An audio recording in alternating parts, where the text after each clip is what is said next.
Good morning, everyone. This is Rachel Gamble with Macon-Bibb County Public Affairs. We are currently going live on Facebook, so that stream should be up in just a moment, and we will test the audio and video and make sure it's working for optimal government transparency for today's meetings. This meeting will also be live streamed at our website, www.maconbibb.us. So if you know people who do not use Facebook, we still want them to be able to watch, so they can do so at www.maconbibb.us. We're getting that live stream up and running now with the help of our awesome web team. Check back in just a minute, and we'll be getting started around 9 o'clock. Thank you.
Right now, an example is the pharmaceutical and the biotech.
Hey, y'all, the George that just signed in the meeting, can you let us know your last name, please?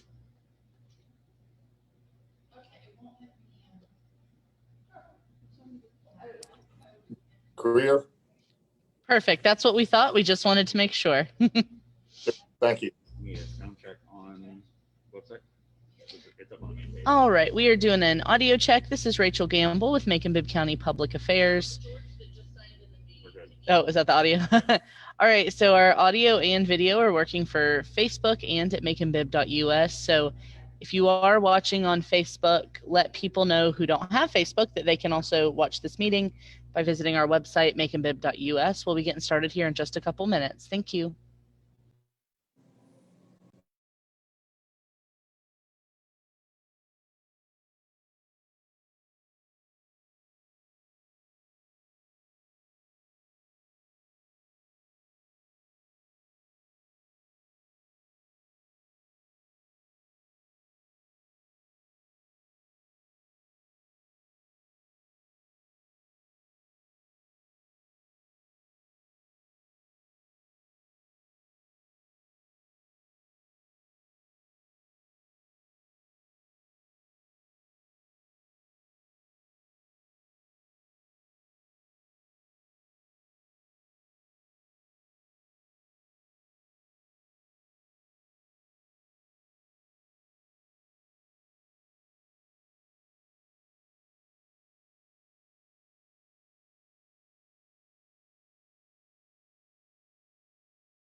Good morning.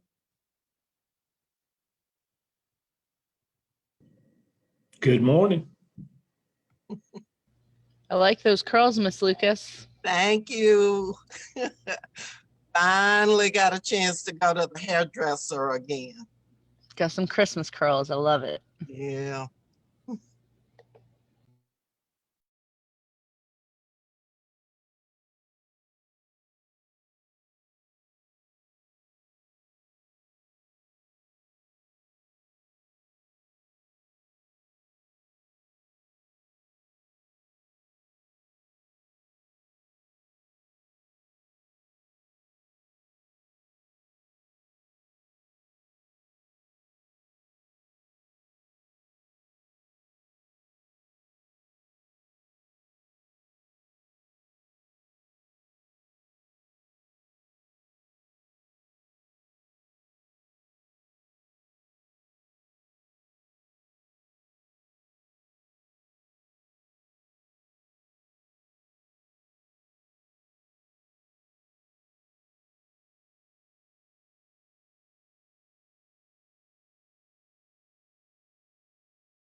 Hey everyone, we're just getting set up for the meeting. To the person in the meeting, Kay Nelson Miller, can you tell us what you are in the meeting to speak on? You'll need to unmute your microphone, please. I'm secretary for Macon Cemetery Preservation Corporation. I'm here just to listen in. Excellent, thank you so much. Mm-hmm. She's the secretary for the Macon Cemetery. Oh, you're on there, never mind. And my mic's not muted yet. All right, everyone, this is Rachel Gamble with Macon-Bibb Public Affairs. Still waiting for a few minutes to get started. We should be getting started very shortly. We are streaming live on our Facebook page. We're also streaming live on our website, maconbibb.us, so those who don't have Facebook can view this meeting there. You can also access the agendas in that video description, so you can see what is being discussed today.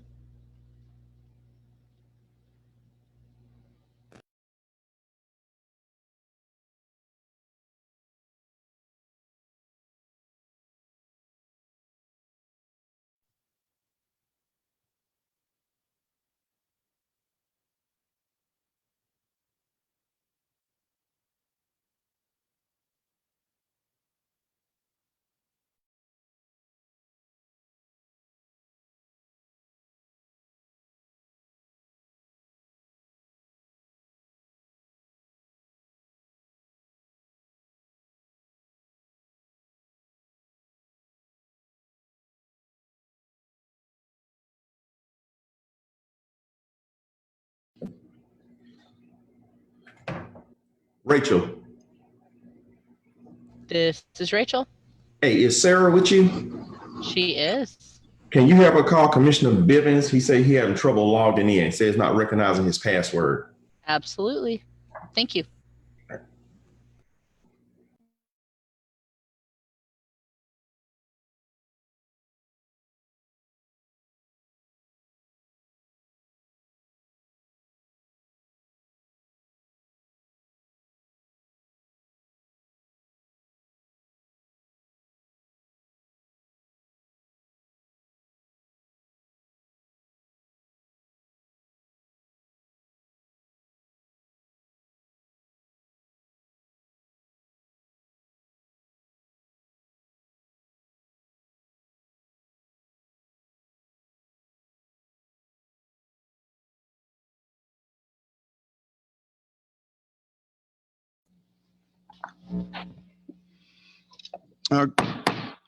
Good morning, everybody. At a little after 9 o'clock now, let me call us to order. I see we do have a quorum of commissioners present and a busy day ahead of us. Let me start off, however, with the standard disclaimers to say, out of an abundance of caution, Macon-Bibb County Committee meeting scheduled for Tuesday, December the 8th, beginning at 9 o'clock a.m. will be available to the Macon-Bibb County Commissioners by video conference. The commission chambers will be closed to the public and press in order to slow the spread of COVID-19. Therefore, the public and press may only access the meeting simultaneously online at www.maconbibb.us or www.facebook.com/Macon-Bibb County. And I understand we're up and live streaming on both currently. With that having been said, we have a couple of updates. I think Spencer Hawkins is on the line with us to give us a COVID-19 update. Spencer, can I call on you at this point, please, sir? Yes, sir. Good. Thank you. As we've continued to say for the last several weeks, our numbers are going in the wrong direction. We're still holding at about between 20 and 25 new cases every single day. We had a small decrease between November 16th to November 20th, but starting on 22nd, we're starting to rise back up. We're, as of November the 24th, based on date of onset, we are at 24.3 new cases per day. For the cases per 100,000, which tracks a little bit ahead of the date of onset for cases, we're at 369 cases per 100,000. So once again, this is up from a low at the beginning of November. We were down to about 148 cases per 100,000. We're up to 369, and it's continuing to rise.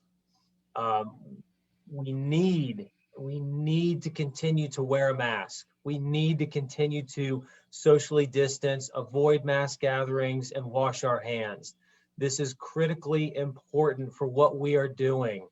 I know there's a lot of news now about the vaccine and when it's coming out. And we were on a conference call last night with the White House that said that they are going to deliver 40 million vaccines by the end of the year to the United States.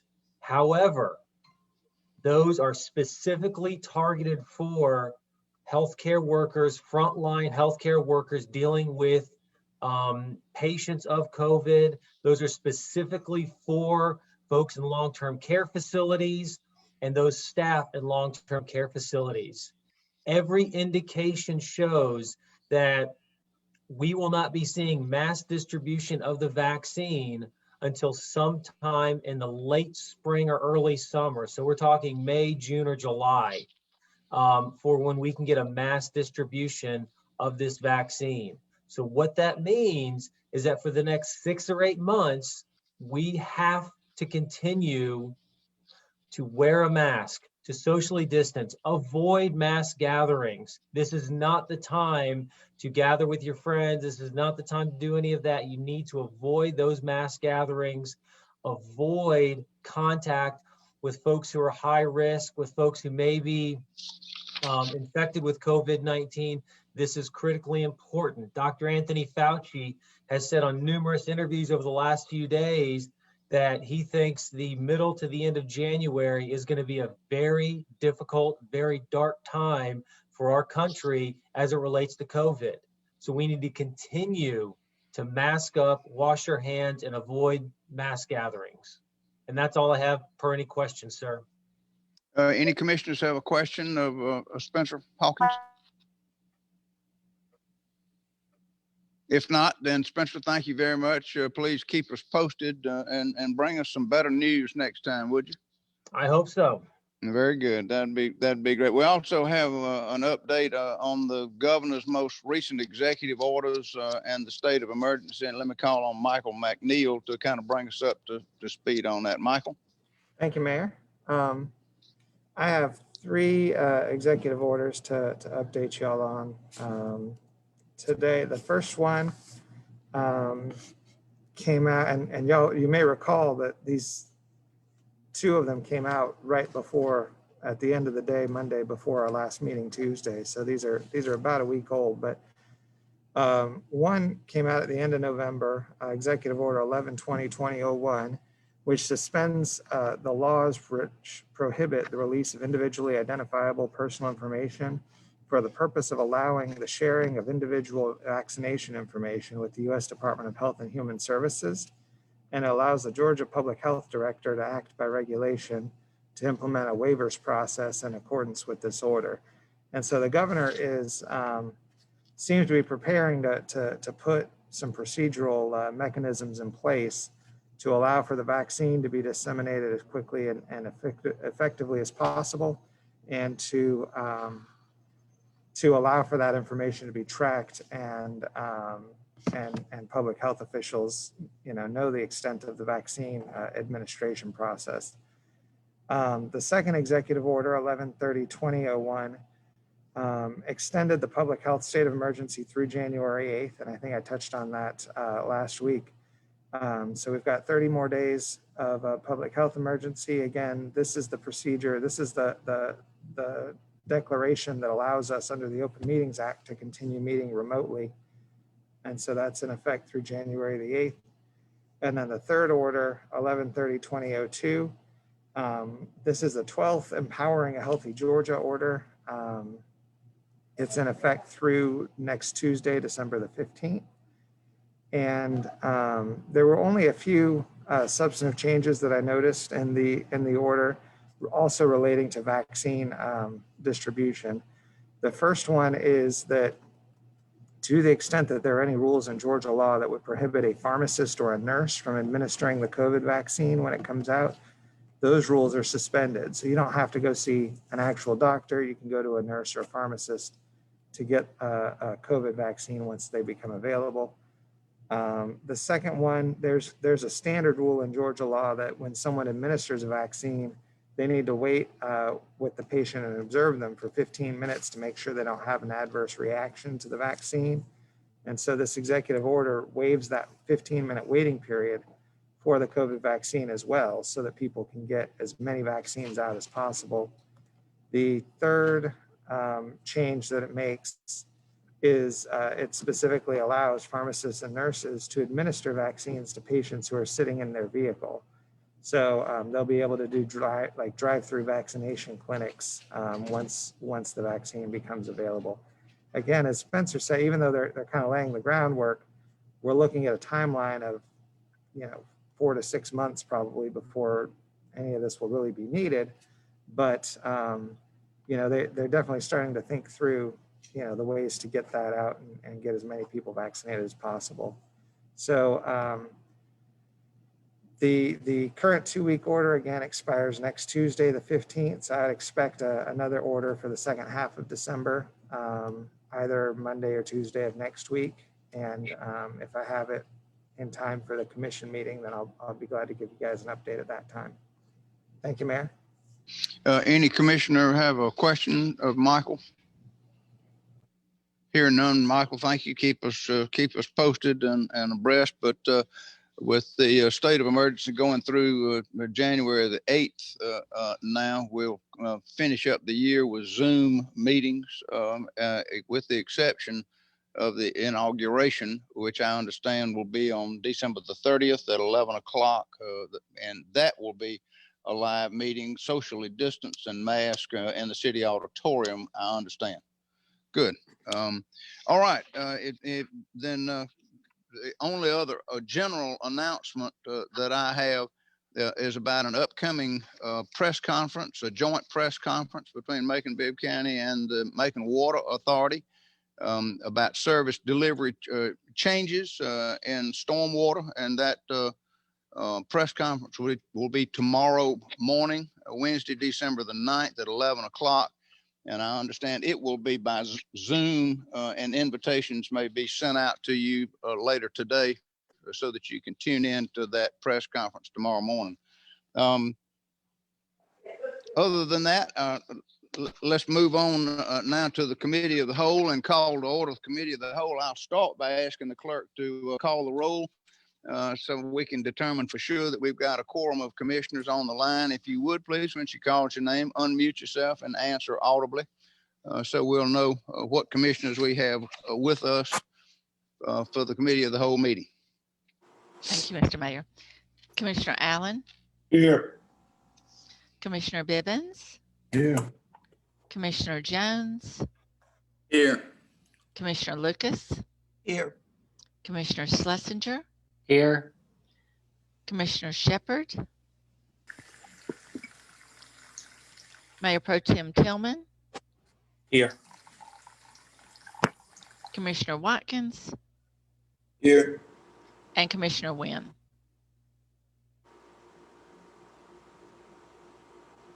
All right, it looks like we've got 7 of 9 commissioners with us, and I count for a quorum, so that'd be 8 out of 10 commissioners and a quorum in present. The first item on our agenda is to add an item to this agenda because it was late in coming in, and that is item 7, an ordinance to approve and authorize the expenditure of $300,000 out of SPLOST revenues for the Cotton Avenue Plaza project. I'd like to add that to this agenda for discussion as the last item today.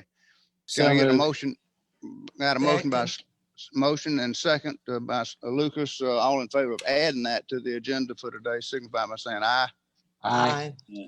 Opposed, say no. The ayes have it. That'll be the last item that we discussed.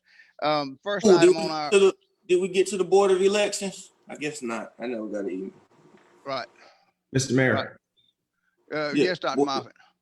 I would like to request, I don't know exactly where on the agenda to add it, but I spoke with Commissioner Jones. The upcoming business license renewal season is going to start in January. He's gonna put it in facilities and engineering. Okay, that'll work. He's gonna move, as I understand it, he's gonna move to add that to his own agenda in facilities and engineering. All right, thank you, sir. Yes, sir. First item And help on me the, out. Help me out, just because I didn't follow up yesterday, but the Board of Elections, I guess it didn't make the cut. Expansion. let me call on Michael. I think he's got an update for us. Michael? I got a spreadsheet from William Noland.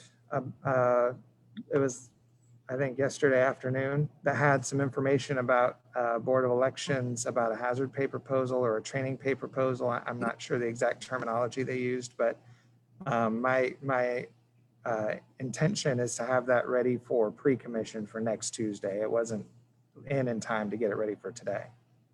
And that's fine, but I was speaking more on the on their lease expansion, their construction project they were trying to get started. Okay. No, I don't have any information on that. And the only thing I can say, we were trying to get their architect, Bob Brown, to give us some idea of what he's looking at, and then share that with the landlord and let the landlord tell us kind of what he would be thinking about as far as the cost of increased rent to pay if he added that space. So we're working on that. I had a conversation with George Greer and Duke Groover. I thought they got all those details down. Right, Mr. Mayor, this is George Greer. Duke has a draft of that ground lease and has had that from me for a couple of days. I know there are a lot of moving parts with everything here, but he has that. Michael, you may not have that. I can certainly flip it to you, but I don't want to get outside the chain of command, so I had sent it directly to Duke. Right. Well, Duke's not here with us today. He's in attendance at a Farm Bureau function, I think, by Zoom, and is not with us today. So, Commissioner Watkins, I don't know what to tell you other than we're working on it, but I don't think it's going to be on our agenda today. Understood. Okay. First item on the agenda for Committee of the Whole is the approval of the minutes, and our meeting minutes of November 24th have been prepared and distributed. Any corrections or changes noted? If not, can I get them? Who was that said that? Schlesinger, move to approve. Good. I got a motion by Schlesinger. Is there a second? Second. Good. Jones, second. All in favor of approval of the minutes, signify by saying aye. Aye. Boy, that was weak. That was weak. But opposed say no. The ayes have it, and the minutes are approved. Next, I think we've got a good report from the Industrial Authority, and they are on the line. I don't know who's going to lead off here for the Industrial Authority, but let me call on them at this point to give us an update on the Middle Georgia Airport, as well as the status of pilot payments. Oh, wow. Look at that. Look. They got a Zoom conference room down there at the Industrial Authority, sure enough. Robbie? Mr. Mayor, thank you for having us today. And we have a couple of things to present for you guys today. First of all, I'm going to turn it over to Stephen. He's got a brief summary, some things to say. We have Blakey with us today here. And so a lot of updates and some really good and exciting news in Macon-Bibb County. So at this time, I'm going to turn it over to Stephen. Thank you, Mr. Chairman, and thank you to the mayor and the Board of Commissioners for having us today. We do have a lot of exciting things to catch up on, and just kind of treating this as kind of a 2020 year-end report for the Macon-Bibb County Industrial Authority to speak to some of the successes we've had this year, as well as just some of the engagements we've had with our existing industries. Obviously, this has been a drastically different year for everybody, including us, in the way of business with site selection, recruitment, and existing industry management. But I'm proud to say that we have continued the success that we've had. Did want to, and Mr. Mayor, having in conversation with you, I know The airport, the regional airport and the downtown airport is something that we are regularly engaged with, and very fortunate to have your leadership and the management from TBI speaking and managing the day-to-day affairs. So if I can, I was going to turn it over to Blake Roy, the airport manager, just to speak to some of the specifics about the airport, and then we'll go into a little bit more detail about some of the industrial authority successes. Great. Certainly. Thanks, Stephen. Good morning, everyone. As far as kind of day-to-day update on what's happening at the airport currently, I think the large topic to discuss is the runway extension project. We are currently working with with GMC, our existing consultant, and our sub-consultant, Passero and Associates, to develop the environmental assessment and wrap that project up. That started back in 2018 with the recent approval by the FAA to extend the runway out to 7,100 feet. That environmental assessment is being approached from a different angle and to address the FAA's concerns with the 7,100 feet. So that is currently in the process. The draft environmental assessment was sent from Passero to GMC for their comments yesterday. And the plan is hopefully to submit that to the FAA for first review before Christmas. And that means if the FAA reviews it, hopefully get comments back in January, February. Following that, we'll go out to public hearing and then wrap that project up, and then we'll be moving forward with the design of that runway extension. So some very, very good news and progress toward the runway extension. Additionally, we have our current ongoing large construction project, which is the runway 1432 rehabilitation project. The paving is almost complete on the secondary runway, as well as the associated taxiways. As part of that project, they hope to wrap paving up before Christmas as well. And with the permanent markings, permanent paint going on the ground in January. So that project will be wrapped up probably by the end of January. So that pavement hasn't been rehabilitated since about 20 plus years. So it's in desperate need of that. So we're glad to have that wrapping up. Dean Baldwin is, their construction is well underway. The first two hangars are up. They're putting the siding on those yesterday. I was out there looking at the site yesterday. The interior is also going under construction. They also have two other large support buildings going up. So I believe, that project is definitely underway, and hope to see them operational sometime in 2021. As far as our other tenants, everything else is going well. We still have some aircraft parked on the field for COVID-19 parking from our public airways. Embraer's been assisting us with that, and they're doing an excellent job. I'm not sure when those are leaving, but they're slowly trickling out. I think one of those has left recently. So. Well, I think that's a good metric for the impact that COVID-19 has had on the aerospace industry. As we see those planes start to move out, that means they're going back into circulation. Correct. Obviously, the aerospace industry was one of our more impacted industries as it relates to COVID-19.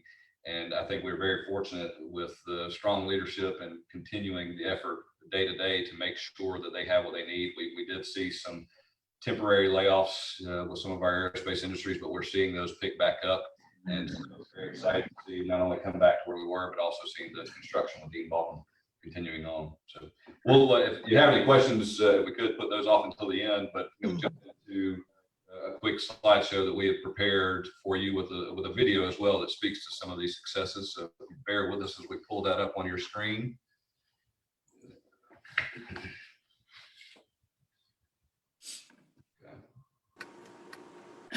Should be sharing our screen to where you can see our presentation. Again, want to just really thank you. Your leadership and your support of what we do allows us to go out and have the successes we've had. We put together a quick video. It speaks to some of the projects, just to kind of refresh everybody's memory about some of the success we've had since 2017, but also goes back a little bit further in time. So if you'll bear with us, we'll start this video, and the hope is that the audio will be muted, and we'll speak a little bit as we go through it. So again, as you can see, some of the numbers that we have been tracking, over $1.3 billion in new private investments. And that goes back, you may recall, Tyson Foods had an expansion where they added to their 150 jobs and created another 100. Obviously, everybody's very familiar with Amazon. The original promise for job creation was at 500. They're well over 1,500 now. Urban Consumer Products continues. A lot of us were there for their grand opening where they announced a phase 2, bringing their investment up to $870 million. Tractor Supply, another good example, and Geico as well, of job creation that has far exceeded where they were.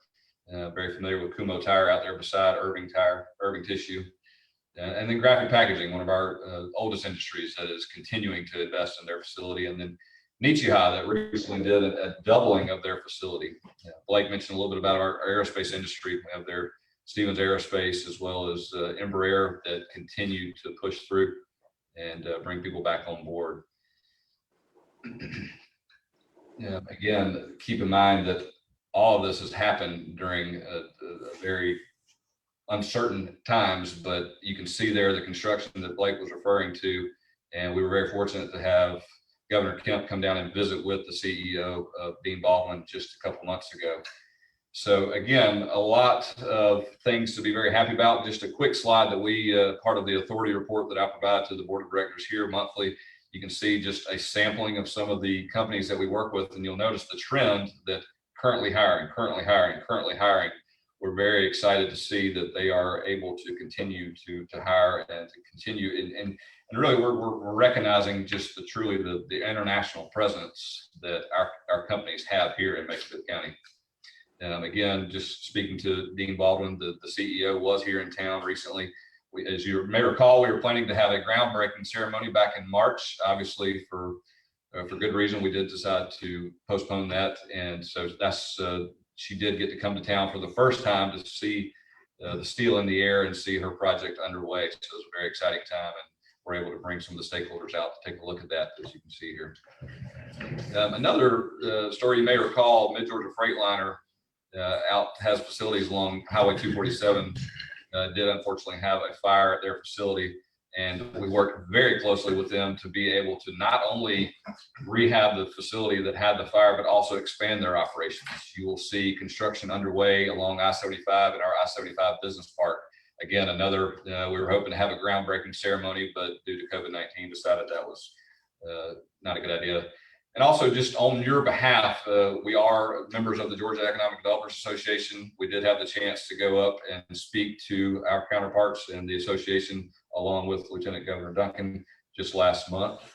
And also, you may have heard that Georgia has once again been named number one state to do business in, which makes it a lot of prospect activity coming our way. We did put an advertisement into the Site Selection magazine where that was announced, to just let everyone know that we are open for business and here to do what we can.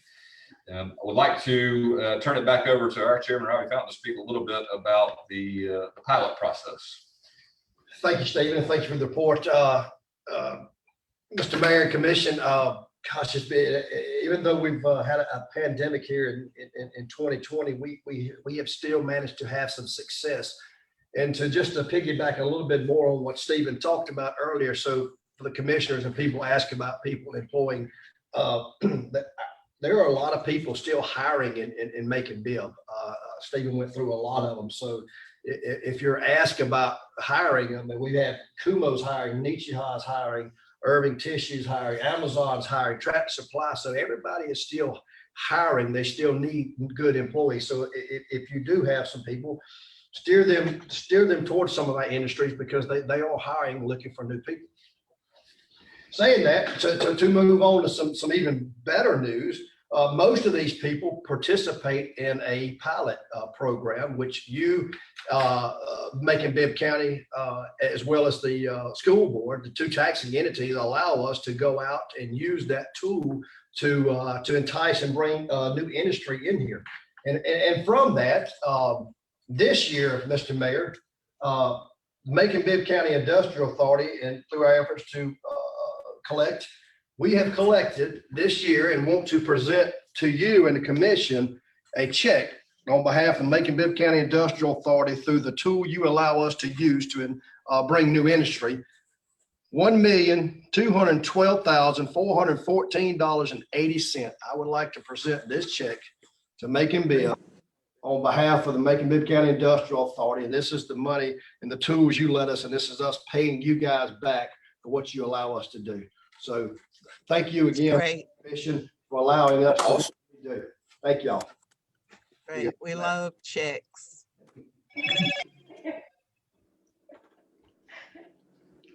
How did he grab it through the screen though? That was a little I cool. tell you, the marvels of technology. Robbie, this is absolutely fantastic. And this is, if I understand what you just said, this check represents our portion of the pilot payments. So a check of similar size would have gone to the Bibb County Board of Education because it's based on millage rate and sharing the millage rate. But also, this is one of the ways that we provide resources to the Industrial Authority as well, correct? Yes, sir. And that's exactly correct. And just to go back a little bit, well, we started this program and it takes a while for it to catch on and start moving forward. In 2018, we presented a check. We presented a check to you guys for $483,000. In 2019, we presented $950,000, and this year it's 1.2, and it will continue to grow as they continue to come online. Woo-hoo. Thank you. Thank you. That's just absolutely fantastic. So, Virgil, I'll present this to you, but we didn't have you quite ready to get the check. But you'll get the real check, and we'll deposit it in the bank. So, hot diggity dog. Thank you very much. Thank you all so much for believing in us. Mr. Mayor, I had a question, please. Commissioner Lucas, absolutely. Go right ahead. I am just absolutely thrilled with the Industrial Authority whenever they make a report, because the majority of those companies are located in District 3, the district that I represent. So, you know, I'm just cheering all of you on because you're just doing such wonderful work. I wanted to ask you if you would mention the industrial parks that you have established, and the one new one I understand has been established over in where Westgate, where that work is being done, and that dovetails into expansion of the Board of Elections. And so I wondered if you could just mention where our industrial parks are, just list them, and then talk briefly about that new one. Yes, ma'am. And you know, historically, the Macon-Bibb County Industrial Authority has been land developers, right? We are trying to provide and prepare product for that. When the site selection process is underway, it is also generally we need the site ready to go tomorrow. And so we try to take on that effort to prepare sites and get them grad certified. We try to do the environmental testing, the geotechnical testing. And so it is a very lengthy process. And typically from the time we acquire property until we're starting to see activity is typically about a 10-year process. And so to name off some of the industrial parks that we've worked with, obviously the airport industrial park, we have Airport North, Airport South, Airport East, several industrial parks around the Middle Georgia Regional Airport, the Old East Industrial Park, which goes way back, as you may recall, was formerly Camp Wheeler and trained over 200,000 soldiers to go to fight for World War I and World War II. We were able to take that property from the Department of Defense and turning into an industrial park where we now have our largest employer there.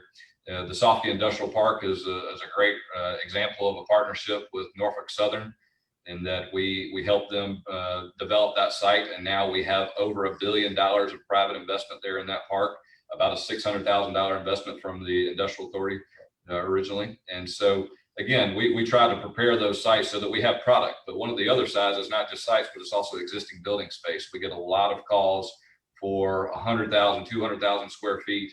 And our inventory is very low. And so we're very fortunate. We actually implemented what we're calling the Make It Bright program that incentivizes private developers to come in and take some of these blighted commercial and industrial properties and rehab them and get them up to speed so that when we go to market, we have something to market.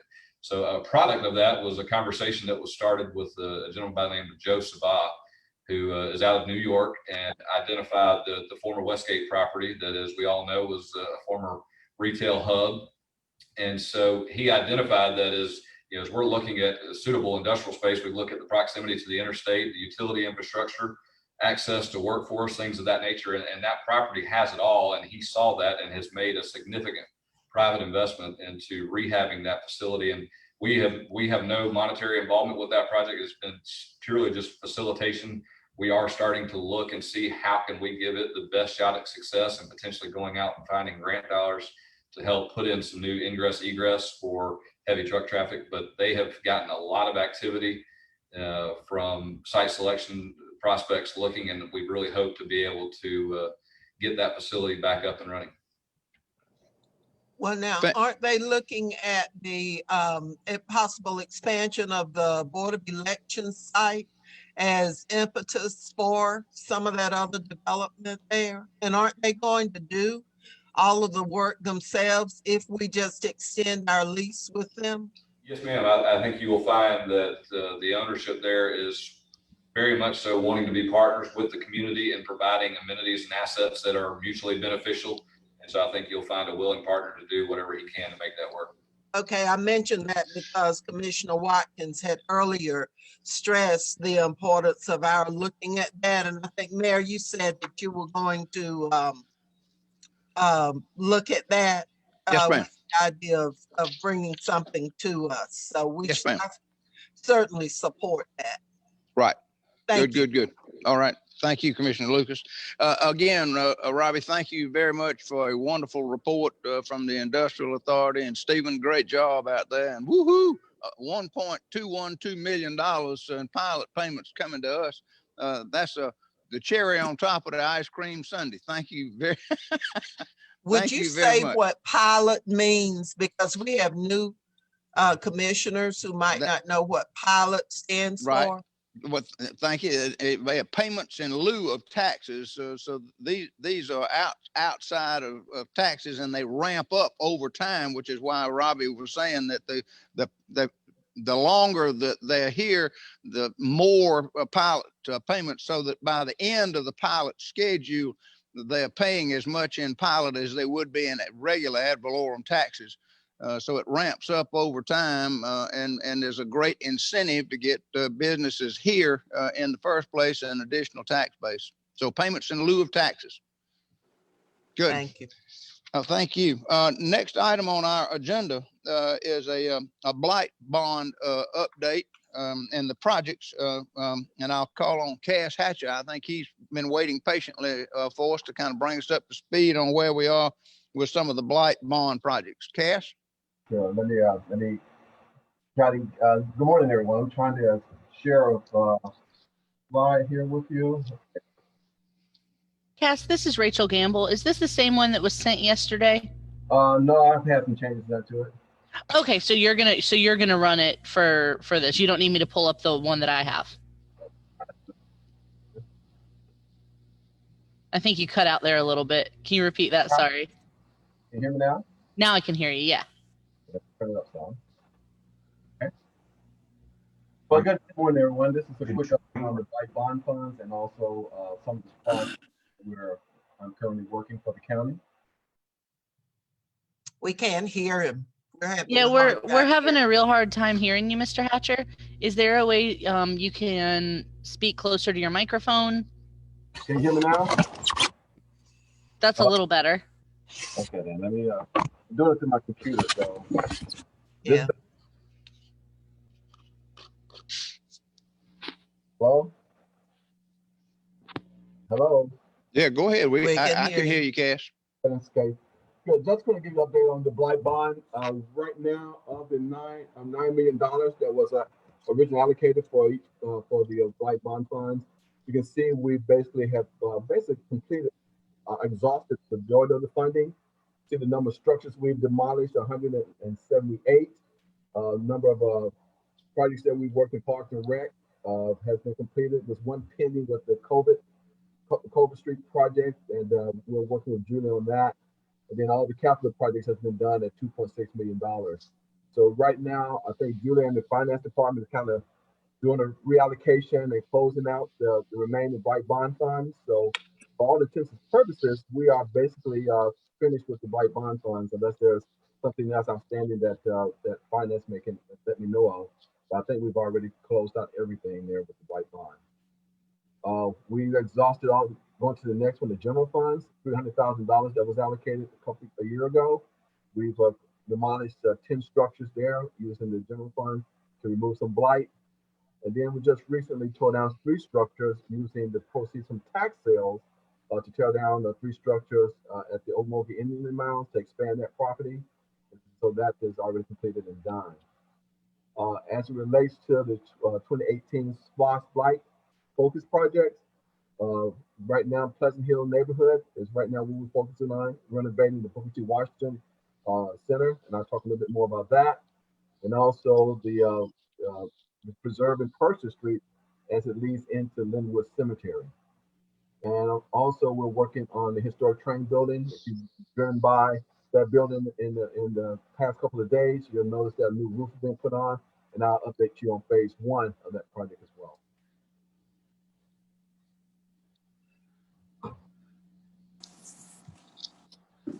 Okay. So Booker T. Washington, right now, with the Booker T. Washington Center, there were some changes made. The original scope of work for Booker T. Washington was to just go in and just basically renovate the building as is, not doing any changes to the building. So that was the original scope that we contracted with Stafford, the consultant builders, to do. Once we received the bids, however, there was a change made to go ahead and reconfigure the building in terms of to allow agencies to move in. So kind of in the middle of it, we made some changes in terms of the building layout, and I'll talk a little bit about that. And I'm going to detail on the change orders that you see there highlighted in red.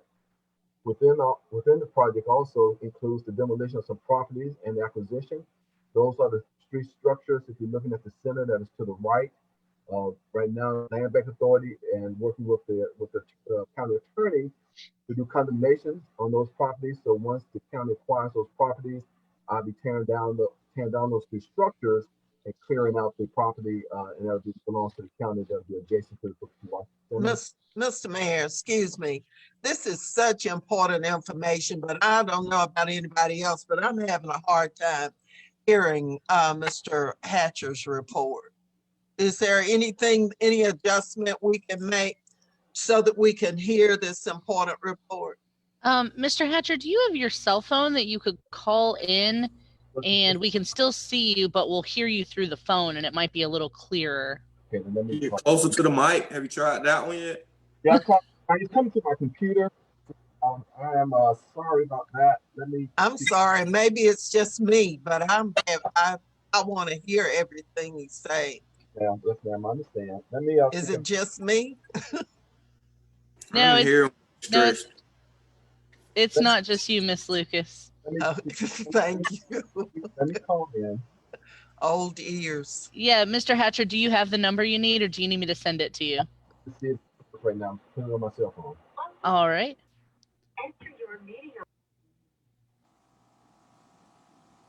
Because now, Mr. Hatcher, you're talking about $1 million, all of the money that was set aside for blight and the uses of it, how it was used and how it's benefited the community. I just think everybody needs to hear this, that we haven't just sat and, just doled out money, that there's been some real progress made, not as much as we'd like, but there's been a lot of progress made under this commission. We won't be able to hear him until he gets dialed in because we muted the computer so there's not an echo loop. Oh, okay. I think this might be him right now. Thank y'all for bearing with us. Mr. Hatcher, is that you, the 972 number? Yeah. Yep. That sounds clear. You gotta unmute. No, it's not muted. Well, now we can't hear you through the phone either. I'm talking about the phone that just called in is not muted.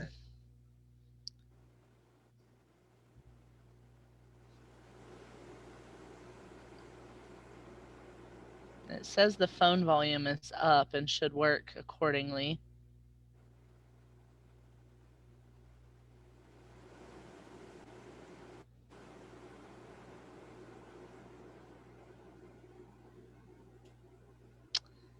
We're not getting you, Mr. Hatcher. I apologize. I'm not sure what the deal is.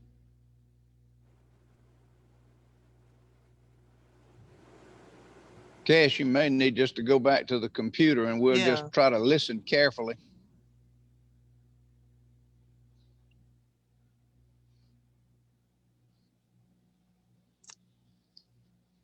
Okay. Oh, Can you hear me now? loud. Hello. Yeah, I can hear you now. Let me get closer. Ms. Lucas, you had a question? I'm sorry. No, I just couldn't hear you. I wanted to hear everything you were saying. Okay, yes, ma'am. I'm sorry. You have to talk real loud. I will. I'll talk real loud. So why was that? Is basically the Booker T. Are you Washington about to head out? the Booker T. Washington Center has an Maybe increased like use 10 of minutes. changes, and I'm going to go through those change orders on the next slide. The project also includes the property on Percy Street for Linwood Cemetery, and I will talk in detail on the acquisition, the demolition of structures, and the engineering and the enhancements that's going to be happening along Percy Street in support of the Linwood project.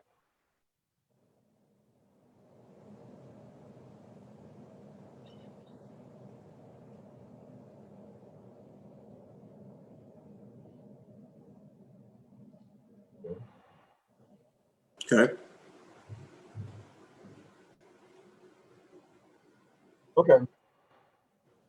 On the Booker T. Washington reconfiguration, there was a request to go ahead and look at redoing or relaying out the floor plan for Booker T. Washington on the first floor to allow for agencies to move in. And so what we created was these office suites that total of 6 that can accommodate a director, a private office, and open space for admin space within these suites. So within these suites, the county will determine what agencies will be a best fit for the building, but there's an ample room there to provide adequate space for agencies to move in and provide services to the Pleasant Hill neighborhood. And so it consists of, like I say, 6 office suites, a conference room, and also a break room for the staff. And of course, the 2 existing restrooms on the first floor has been completely redone and to meet all required codes. On the bottom floor of the building is going to be a recreational game room that will be run and operated by Parks and Rec. They will have pool tables, foosballs, and things of that nature in that space. And then there's a multi-purpose room that's also being created at the bottom floor of Booker T. Washington.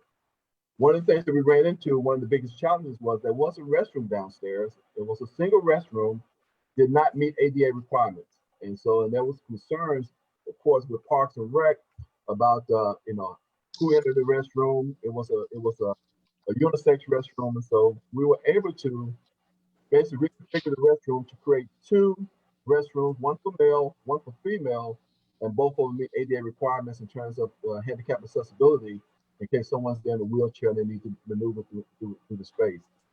So those were the major changes that was done, and you can see below we're looking at instead of putting in carpet, we put in vinyl tile. Once we had received the bids from the lowest bidder, that was Stafford. For some reason, the neighborhood kids decided they wanted to throw rocks into the window and break the window panes, and that was basically an added cost to go in and replace the windows that was broken. That wasn't originally broken during the original scope. There was some stolen piping in the building that we discovered, and then just some other things that bringing in some data. There was no data line, no communication lines. Park to Rec wanted a security camera, and so that was the thing that was added. And then one of the things that we kind of wrestled with was, okay, we move these agencies in where they have furniture. And so basically, we asked the contractor to give us a cost to put in the FF&E, the furniture, the fixtures, and the equipment to ensure that the building will be operational once agencies move into the facility. So those were the changes on the Booker T. Washington. Any questions? Yeah, well, it's not a question, Cass, but I'm anxious to get out and take a look at it. Maybe we can arrange for an open house so that commissioners can come out socially distanced, of course, and go through it. Yes, that'd be great. It's totally different from the time that we went in initially when water was basically coming from the roof. And so it's a much better, pleasant space now as you walk into it. And we can. Commissioner Watkins, was that you trying to make a comment? No, I'm saying that I was looking at the change order list. That all sounds valid and necessary upgrades to get it. So we're almost ready for grand opening. Yeah. Right. Mr. Mayor, I have one question. Go ahead. I just wanted to ask, what about Matty Hubbard? Anything been done yet? Yeah, that may be coming up a little later in the report that Cass has given us. I mean, he was talking about the Booker T. Washington Center, but Cass, can you also talk about Matty Hubbard Jones? Well, Matty Hubbard is being managed by Clay. I guess that's still up under his management. And so basically, we just provided the blight bond funds to support that. And so I guess Clay is still working with Robin the Parks and Rec, and he's kind of overseeing that project. Only thing our requirement was to assist them in providing the funding to go ahead and get them in a position to go ahead and put it out for bid. Well, but you know, some of the blight bond funding that I provided for Pleasant Hill had to do with Matty Hubbard. I was hoping something would get done to Matty Hubbard. Yeah, I think something. I mean, and I wasn't depending on Clay. I don't depend on him for anything. I will follow up with Robert and to see can I find some information, but I personally has not been asked to do anything with Matty Hubbard from the county. We'll get you. But the money I provided for Pleasant Hill out of the Blight Bond Fund was primarily for Matty Hubbard. Yes, sir, it was. Yeah, it was. Yeah. Right, we will have you a report at pre-commission, Commissioner Bibbins. Next Tuesday. I think we can get the information we need. A lot of the initial money went to acquire and demolish houses around the outside edge of Matty Hubbard Jones. Then we were waiting to get enough money to do the playground and improvements to the playground. So we'll get that. That was primarily what I was providing the block for. We will have you a report by pre-commission.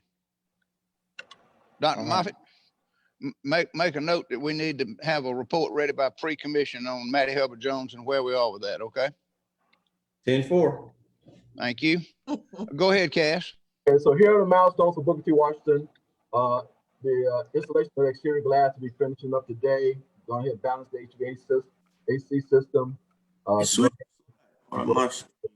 Here, we go ahead and put in the ceiling tiles, put in the flooring, go ahead and climatize the building. That'll be happening here by the end of the week.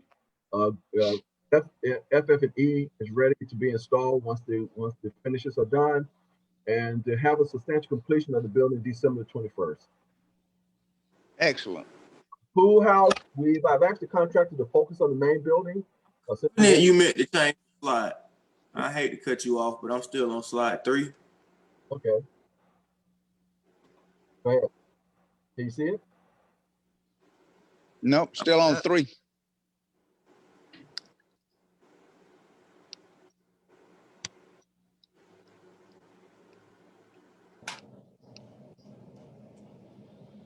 Gonna have to get you that 5G internet over there at the River Edge building.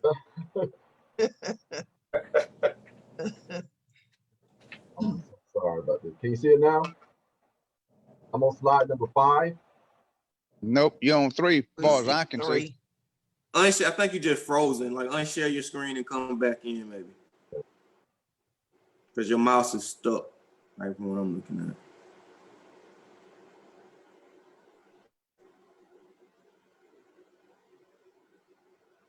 Is that better? I don't know. Well, see, yeah, now you're advanced. Okay.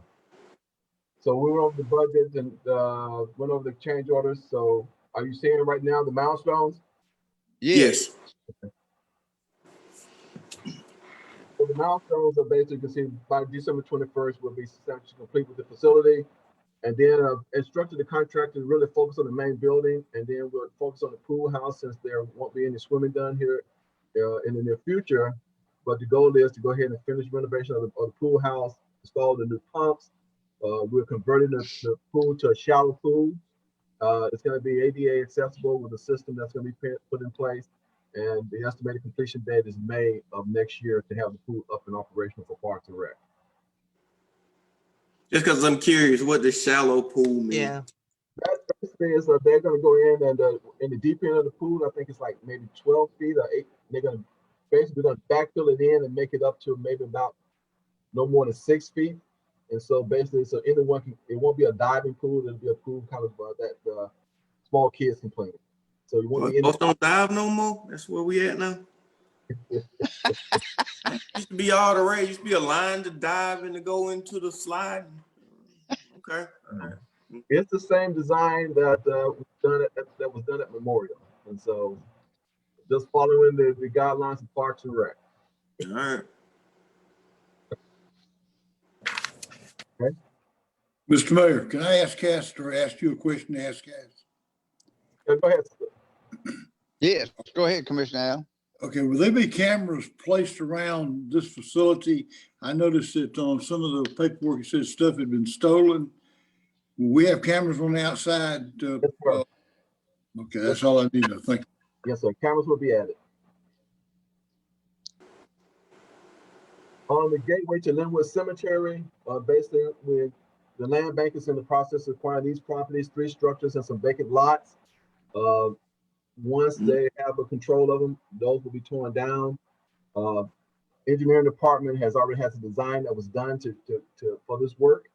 And it's my understanding that engineering department will be managing the project. I know Dave Forson is gone, but I had been working with him initially in terms of making this project, putting it together. So I have not heard anything from engineering as of yet, but I'm still under the assumption that they'll be going ahead and managing this project once the land is cleared and made available to the county.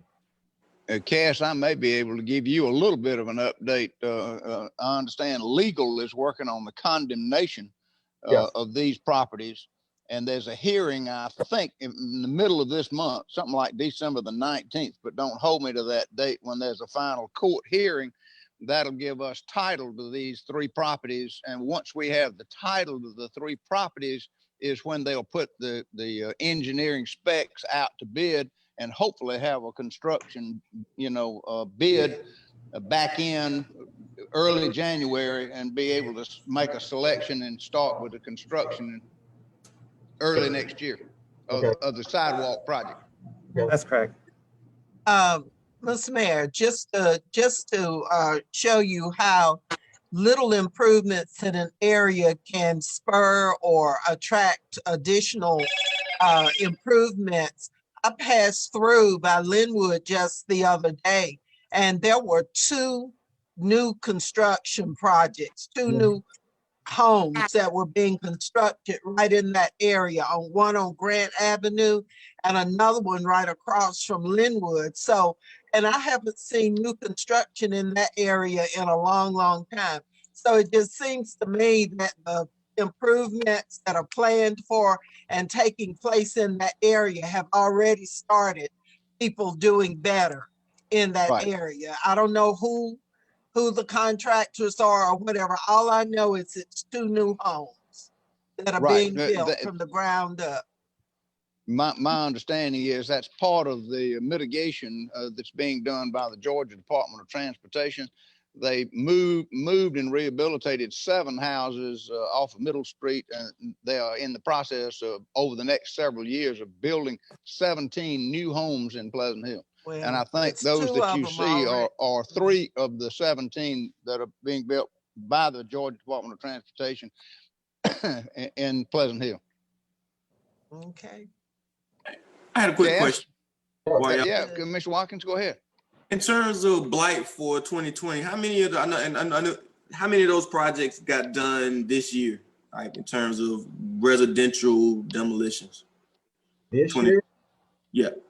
Well, majority was done in prior years when we had the bump of money and we started doing some things. So we think we probably this year in 2020 we had very little because basically majority of the work was already done. So I found these structures, probably about 8 structures was torn down because we were winding down because most of the commissioner's money had already basically had been exhausted. And so, but in the early days, we were really rocking and rolling with the blight removal. And so about 8 on your end for this year, you would say? About 8. And remind me, other than you, where else in our service delivery do we do demolition? So,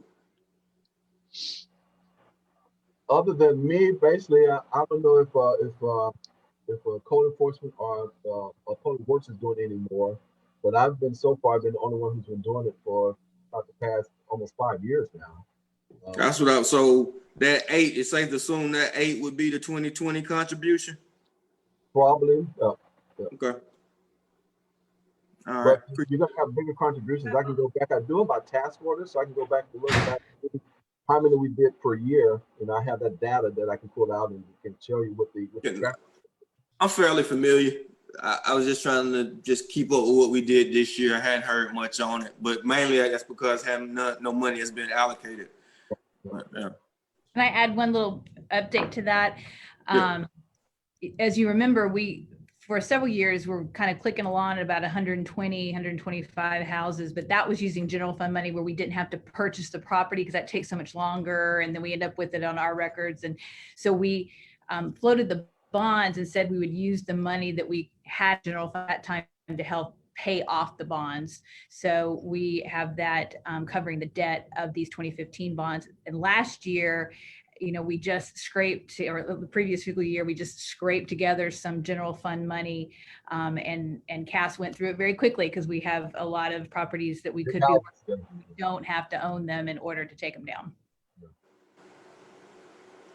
And not to belabor the point, but Commissioner Watkins, please know that we've probably done about 3 emergency homes. An example would be the one we did in front of LH Williams, that burnt out structure. That we, if we find the stuff is in such dire emergency, we will go ahead and try to absorb it in some of the departmental budgets to remove some of these houses. Yeah. Okay. So moving on. Any questions on Pleasant Hill Booking to Washington? I'll move on to the train building. So phase 1 of the train building is underway. If you pass by, you can just see by this picture here, that's just by removing some of the vegetation that was basically taking over the building. You can see that's just a vast improvement right there. But work is really being done. Piedmont is the general contractor on this project. Right now, phase 1 is underway, as I stated. The scope of work is to stabilize the building envelope and upgrade some of the systems to bring them up to code. So we had to go in and do some abatement and do some partial demolitions. So once we got into the building is in, oh boy, it was really, really bad shape. Some of the structural members had started to rot out. There was concern from a safety standpoint that the building might collapse in certain areas on itself. So we had contingency built into the budget, and we were able to go ahead and make some structural repairs within the building. Right now, we're putting on a new roof, a new gutter system will be put in, and we're going to basically repair the stucco on the exterior of the building. It's going to be painted, and then we're going to go ahead and repair all the exterior doors and windows, and that will be the bulk of phase 1. Phase 2, right now, the contract is giving a schedule. They can complete it by June of 2021. If we basically can start work immediately, have a seamless transition from phase 1 to phase 2. And so, as you may know, once the work is done, it's going to be the new home for the Macon-Bibb County UGA Corporate Extension Office. They'll be operating out in that space, and they have some good plans to provide services in this building. And so, but phase 2 have not been funded as of yet. And so, right. Cass, it is on the agenda for this meeting later. It's item number 6. Can you talk a little bit more then at this point just about the practicality of trying to go ahead and fund phase 2 at this point as opposed to delaying it? Yeah. So right now, as you see, here's basically the milestones for phase 1. Phase 1, basically, there's the budget. The money is going to cover. It's coming out of SPOS Blight of the 888. And phase 2, basically, the funding source has not been identified. Talk with the mayor of Historic Macon about the possibilities of bringing historic tax credit into the project to create more equity. The county attorney said it might not be possible. And so I've basically asked the mayor, hey, how can we get money for phase 2? He recommended waiting to the next administration. Of course, that's a smart idea. But phase 2 should be, I think, be considered as a kind of a high priority. If you don't fund phase 2, if we don't have phase 2 funded, then I'm going to have to demobilize the contractor, and then we have to, bring him back, which is going to be additional cost to the county to do that. Right now, the project is projected to phase 2 at $1.3 million. That's everything. And so basically, I just want to make sure that the county was aware that if we're not funded with phase 2, we're basically going to have to stop work, close down the project, and then wait the funding is available to bring the contractor back on. Of course, he's going to charge us more to remobilize his team to come back and restart the work. Okay. Go ahead, Cass. Thank you very much for doing that for me. Other than that, these are two great projects. I think two focused projects. Both the Pleasant Hill work, and also you should be happy with the train building just by the way what's happening right now. I'm getting a lot of comments from people as they pass by saying that they're glad that something's being done to that facility. So I think that you should commend yourself for focusing on taking care of one of your resources there. And I'm happy to work on it for you. Very good. Questions of Cass by any member of the commission? So we don't have any money left, huh, Cass? You spent it all. we spent it all. Right. Hey, Cass, let me ask why I got you. And it's fine if you send it later, but do we have a good sense right now of the current open cases, court orders, or current demolition liens? There is your code enforcement has a good list of all the properties that have received a court order on them. And so, and I think they still continue to update that. And so I've been using that as kind of my guide in providing advice to the commissioners as to here are your worst properties that has been identified unsafe and that a judge has cited them to be demolished. And so, yes, there's a list out there that I can send me that. Can y'all send me that update? Sure, I will. Yeah, okay. All right, appreciate it. Any other questions of Cass before we move on? Cass, thank you very much for all of your hard work and for this report today. It's very encouraging to see the progress that we're making on a number of different fronts. So thank you. Thank you, Mr. Mayor. All right. Next item on our agenda is a change in the boundary line of the service area for the Ocmulgee Crossings tax allocation district.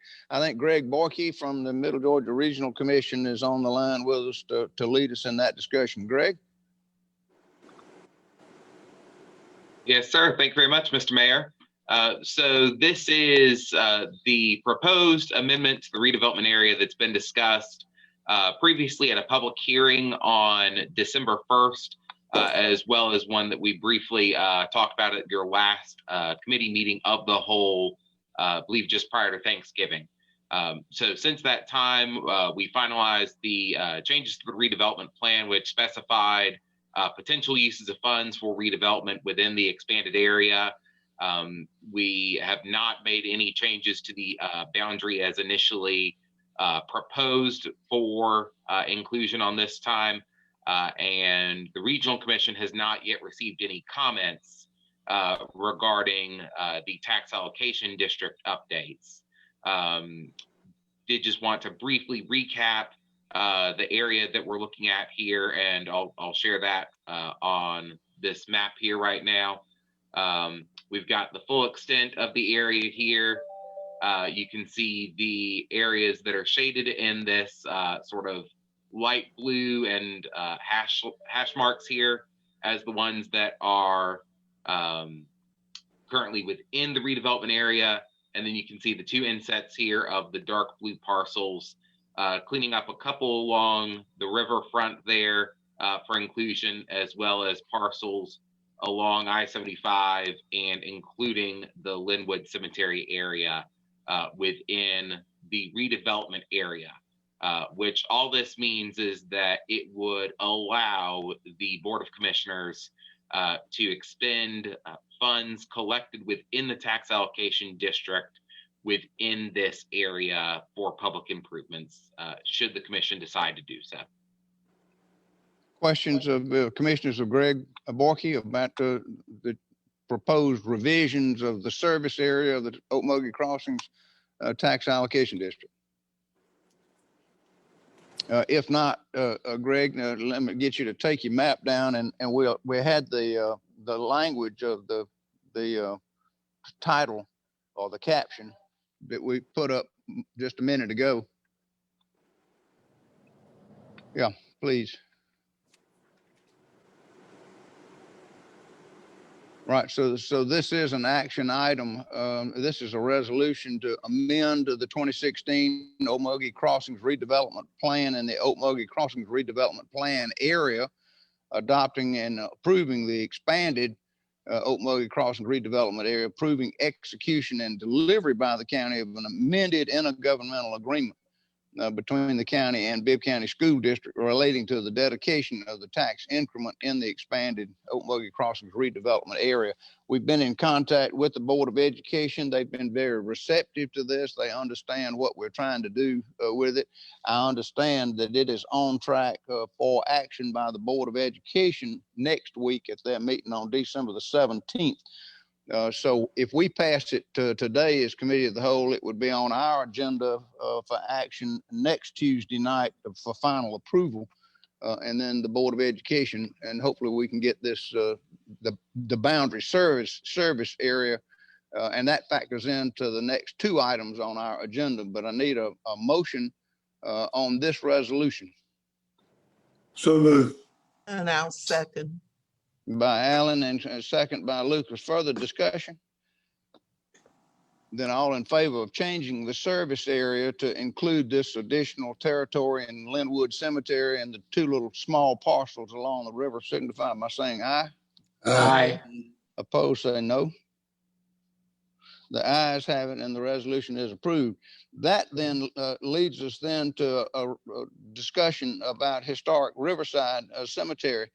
Historic Riverside Cemetery has approached us about taking over the maintenance and ownership of the cemetery. They would contract with us to continue to operate and perform certain services. Michael has been working with the Riverside Cemetery folks. I understand that Mike Ford, Rob Hatcher, and Susan Gordon are all on the line with us. So if you want to make any comments at this time, now would be time to do that, and then Michael will call on you to kind of walk us through what you've done. So Robert, this is Mike and commissioners.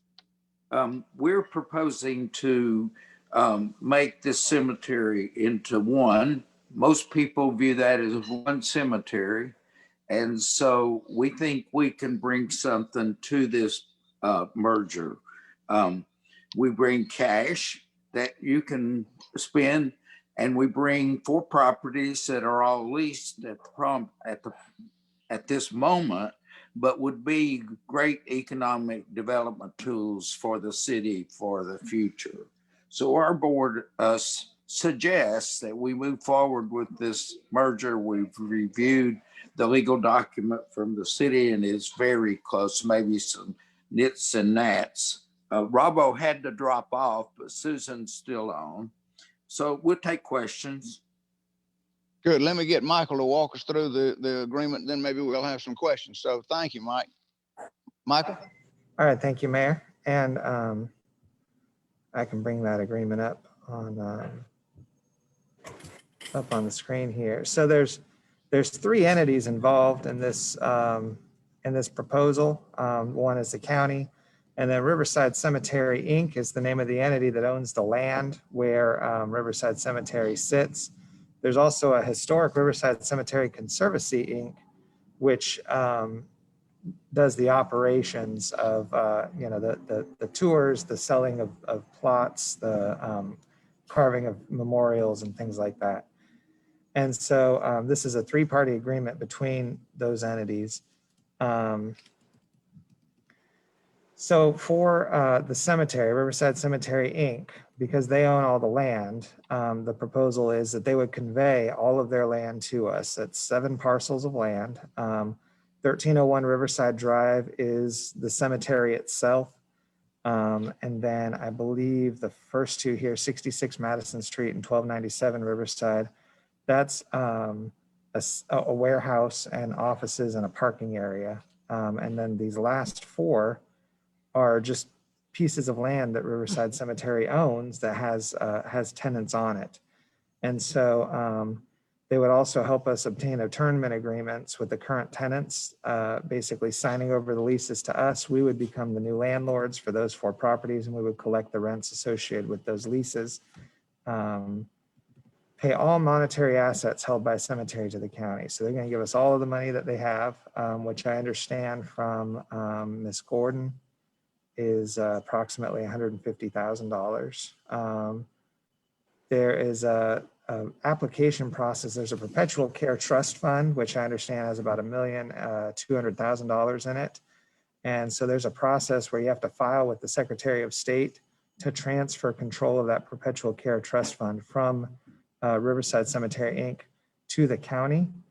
And so they would file that application and then transfer all remaining personal property to the Conservancy, so that just to kind of clean up any question of title going forward, that everything would belong to one entity at that point on the cemetery side. Section 2 is a consent to dissolve the trust. So the Perpetual Care Trust Fund, and there are specific provisions in Georgia law for the maintenance of a Perpetual Care Trust Fund. One of those provisions is that you can go to a court and petition to dissolve the trust. And by doing that, that would take that 1.2 million, and rather than just using the interest earnings that it generates each year, that would allow the county to spend the corpus of the trust to take care of the maintenance and operation of the cemetery going forward. And so they would agree to consent to that. The Conservancy group would pay all monetary assets exceeding $100,000, and Ms. Gordon represented that there was about $100,000 that they had, but anything over that they would give to us. They would keep the rest, and that they would accept title to all the personal property conveyed by the cemetery under this agreement. So that gives, for example, there are some vehicles, a backhoe, a dump truck, down in this next paragraph, a couple of pickup trucks that they use for things like opening and closing graves. So then all of that would be titled in the Conservancy's name if it's not already. They would keep and maintain those vehicles and have use of them for cemetery operations. They would continue to offer tours and events at Riverside Cemetery in a manner consistent with public interest and demand. Continue offering public services, and I understand there's a variety of public services they do: selling monuments and markers, selling cemetery plots, inscriptions, pre-need services, fixing and resetting markers, disinterments if necessary, memorial cleaning, and things like that. They would continue to offer all of those services. There's an insurance requirement maintaining general liability and commercial auto liability insurance at $1 million policy limits. Who's responsible for the insurance? The Conservancy group. Okay. They would pay the premiums. If they don't have any money, if they're turning over to us all above 100,000, they were saying they had 150,000. The Riverside Cemetery Inc. entity has about 150,000, and the Historic Riverside Cemetery Conservancy entity has about 100,000. Okay, so what would be the amount that would be turned over? Because I don't know the split.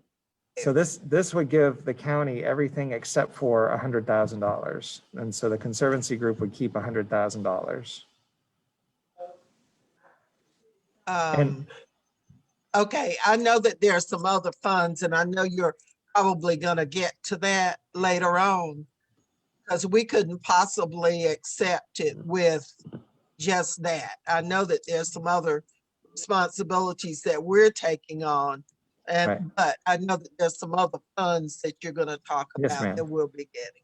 Okay. Yes, ma'am. Yeah, that was the $1.2 million in the Perpetual Care Fund that they would agree to let us petition the court to dissolve that. And so that would go into a dedicated county fund then for the upkeep and maintenance of the cemetery as well. Okay, if we didn't accept this, then the 1.2 million would end up going to somebody appointed there. Is that right? I can talk through that process a little bit. Okay. Do you want me to do that Okay. now, or I can go No, through this? finish your presentation, then Okay. go back Yes, to sir. that, Yes, Michael. sir. That Okay. might make more sense. Yes, sir. So they'll be able to occupy the offices and warehouse rent free for as long as we keep this agreement in place. The maintenance and upkeep of all the interior of the buildings, they would be responsible for. If there is any damage out there, they would notify the county facilities team promptly. Any public mausolea or columbaria that the county would own as part of this transfer of land, they could sell the niches there on behalf of the county. Continue maintaining records, burials, maps, operation records. They'd still be eligible to apply for and receive grant funds to support operations. On a monthly basis, all of the proceeds of sales from cemetery plots, mausoleum niches, columbarium niches would go to the county, except for they'd be able to keep a commission, which I think was 10%. That's down in section 4. They keep 10%. They give the 90% of the sales proceeds to the county.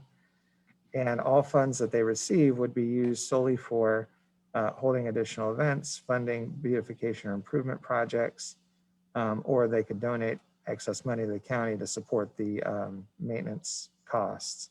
And then they would have to come on an annual basis and provide an accounting and financial update to the county. So as part of the compensation for the Conservancy Group to keep their operations going, they would keep all of the money they make off of tours, events, and services, plus the 10% commission on cemetery plots or niche sales. Annually, they come and provide an accounting to the county. And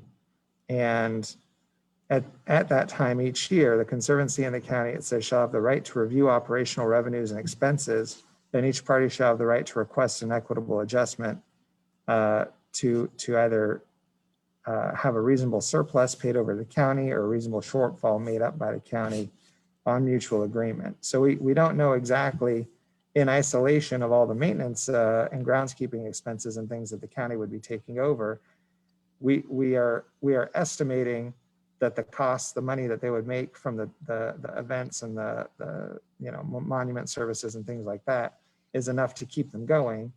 But if it comes a year from now and turns out that they're making a lot more money than they need to keep going, they can pay that to the county. And if it's a shortfall, then this leaves open the idea that they could come back to the county and ask for that shortfall to be made up, so that they would always have kind of a refilled account to keep these services going. Now that's too much. Okay. That is too much. That's like the transit authority does to us. It's not hold that thought, Commissioner Lucas. No, we're at this point now where we need to talk about those kinds of things because we're going to basically be taking over the operation and maintenance and all of that. We get $1.2 million, which is going to run out in no time. And after that point, we're going to be stuck with everything, including the maintenance of the building, keeping the building in place. The only thing that keeps me in support of this is the fact that I don't want to see that cemetery just fall by the wayside.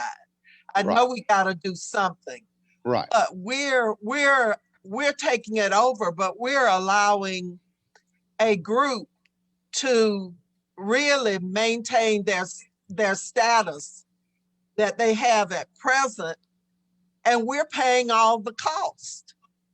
Plus, they can come back to us and ask us for additional money. I have a concern about that, and maybe others don't have that concern, but I want to see whether the other contract has those same kinds of things in it, the one on Linwood. And I know they probably don't have the funds, or they might have some funds, and it might be a similar, but I have a concern about that particular part of it, because that doesn't go away.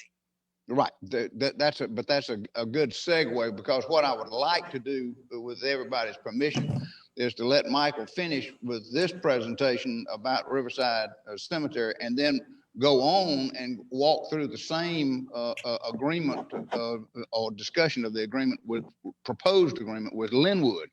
And then let's kind of talk about both of them together. Can we do that? Okay, Is there that's any fine, objection to Mr. doing that? Mayor. That is Okay. great. That's great. Okay. And I All want right. us to do that. But Right. I also would like for our internal auditor to look at this particular contract and give us the impact of it overall, because I think we need to know what we're approving.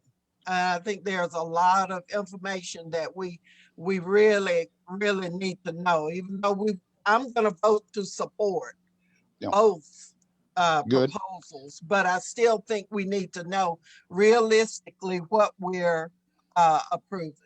Right. Okay. Michael, keep going with your presentation about Riverside, and then we'll talk about Linwood, and Yes, then sir. discuss them, and then vote on them separately. Yes, sir.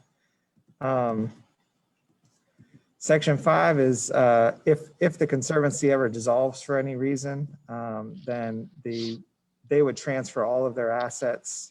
They would nominate and appoint the county as a successor in interest to all of their assets, real, personal, intangible, money, any form, and provides that if they ever dissolve, become insolvent, cease to operate, or lose their active status with the Georgia Secretary of State Corporations Division for at least 12 months, if they fail to meet as a board for at least 12 months, or if the agreement is terminated, then everything that they have left would come to the county, and it would just truly be the county operating everything going forward from that point. Let's see, care for cemetery property. The county assumes perpetual care, perpetual responsibility for maintenance, beautification, upkeep, and improvement of Riverside Cemetery, including all groundskeeping, road maintenance, tree and shrub trimming and care, trail easement area care and maintenance, and building exterior and roof maintenance. All of the monuments and the graves themselves are treated as the personal property of the families of the deceased. And so there's nothing that would require the county to maintain those. That's something that's part of the reason why they sell those services to families that have family members buried there. And then the county's obligations, the county accepts all the real property that's donated, dedicates the parcel of land that's known as 1301 Riverside to public use as a cemetery and park, accepts all the monetary assets being granted from the cemetery and conservancy, dedicates those funds, including funds received from the trust fund or from the dissolution of the trust fund, solely to the purpose of maintaining the cemetery. And so all that money, it's, I think, total about 1.35 million would be obligated to only be spent on Riverside Cemetery. And that obligation survives the termination of the agreement. Cemetery and Conservancy have to give us access to all of their records. And the contract, the multi-year contract language is in here. So the county and the Conservancy shall have the right to terminate the agreement on 90 days written notice. And all of the obligations of the county are subject to the appropriations process. So to the extent that, as part of the annual budget or during the year, the commission decides to not appropriate, funds to any one of these upkeep obligations, then there is no requirement to do that. It's part of the political powers of the county. Amendments in writing, termination right of the cemetery. The Riverside Cemetery Inc. entity, once they complete their obligations of transferring everything over, then they would no longer have the right to enforce the agreement or to require consent for the agreement. At that point, all the dealings will just be between the Conservancy and the county. So it basically winds down the Riverside Cemetery Inc. entity. And then I think the rest of this is just kind of boilerplate stuff, entire agreement, titles and captions, time is of the essence. Yeah, this is all just our boilerplate notice. So Good. let me now. Yeah, can you go ahead and talk about the agreement with Linwood, or the proposed agreement with Linwood? And did you want me to touch on the receivership Secretary of State question too? Yes, Mayor? that would be fine. Okay. So one issue that came up with the Riverside Cemetery in particular was what happens if we don't take this? Does the county have to take it? And the answer is no, you do not have to take it. The Secretary of State, the Georgia Secretary of State has a procedure for doing some care for defunct cemeteries. And my understanding is that the Riverside Cemetery costs somewhere in the neighborhood of $250,000 a year to do just the maintenance and upkeep, particularly the grass cutting. And so if they've only got about $150,000, as you can see, it's not even quite a year's worth of funds to do the grass cutting and maintenance out there. And because of state law, they can't touch the perpetual care corpus. They can only touch the interest that's generated off of that trust fund. So that's why we're looking to dissolve that trust, and then you can have access to the whole pot. So if the cemetery runs out of money and fails, then basically the Secretary of State's office would come in. They can appoint a receiver to run it, but that only costs more money because then you've got to pay the receiver, which is basically lawyer wages, plus all the costs to operate and insure the cemetery. And so what the Secretary of State advised is that in that case, they'll oftentimes look for, they said every once in a while there's a church that might take it over, or possibly a nonprofit organization. But because there's so much expense in maintaining cemeteries and there's not a lot of profit, it's hard to find somebody to take it. And so what they would do is go through that 1.2 million trust fund money. They could use it up. And then once that's gone and the perpetual care is provided for, as much as $1.2 million will get them, then there's kind of nobody left to take care of it. And it'll just, the grass will grow tall, the bushes and stuff will grow tall, and it'll kind of fall into a state of disrepair. And they said at that point, the county is still not forced to take it over, but you'll likely have a lot of public outcry because of the number of people who have family members that are buried out there. And that, if you wait until everything grows up, that it's a much bigger task to go in and clean it up at that point, rather than just kind of maintaining it annually. So it's one of those, it's not something we're forced to do, but it is something that I think there could be some difficulty if it's not taken before it grows up. And so I'm going to go now to the Linwood proposal. And Linwood is a little bit different because they don't have the perpetual care trust fund and the same kind of monetary assets to convey as Riverside, but this is just one entity. It's Macon Cemetery Preservation Corporation is the entity that owns Linwood.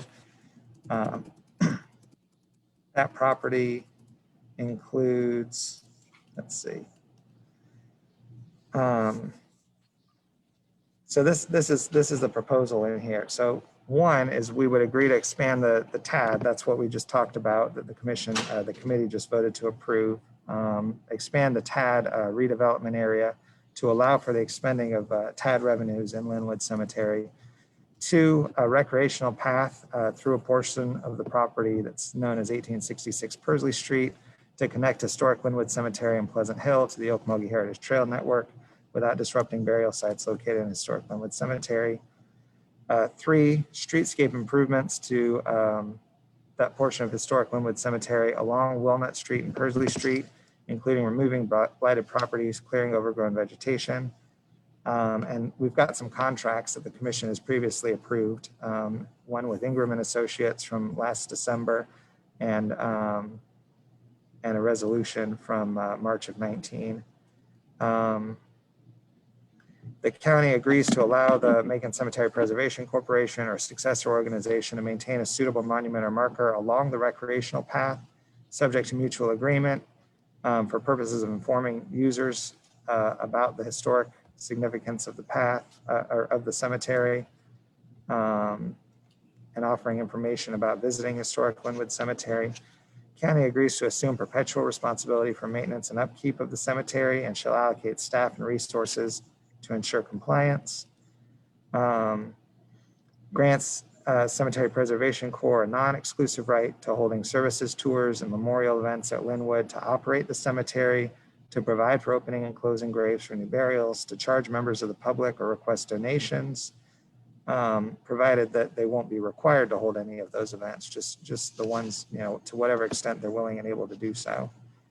The proposal is that the Cemetery Preservation Corps would grant us all the property that they own that's Linwood Cemetery. And there's 5 addresses that I could identify, but I just included a catch-all provision just at the bottom here to make sure we're covered. But it's all in all about 15 acres of land.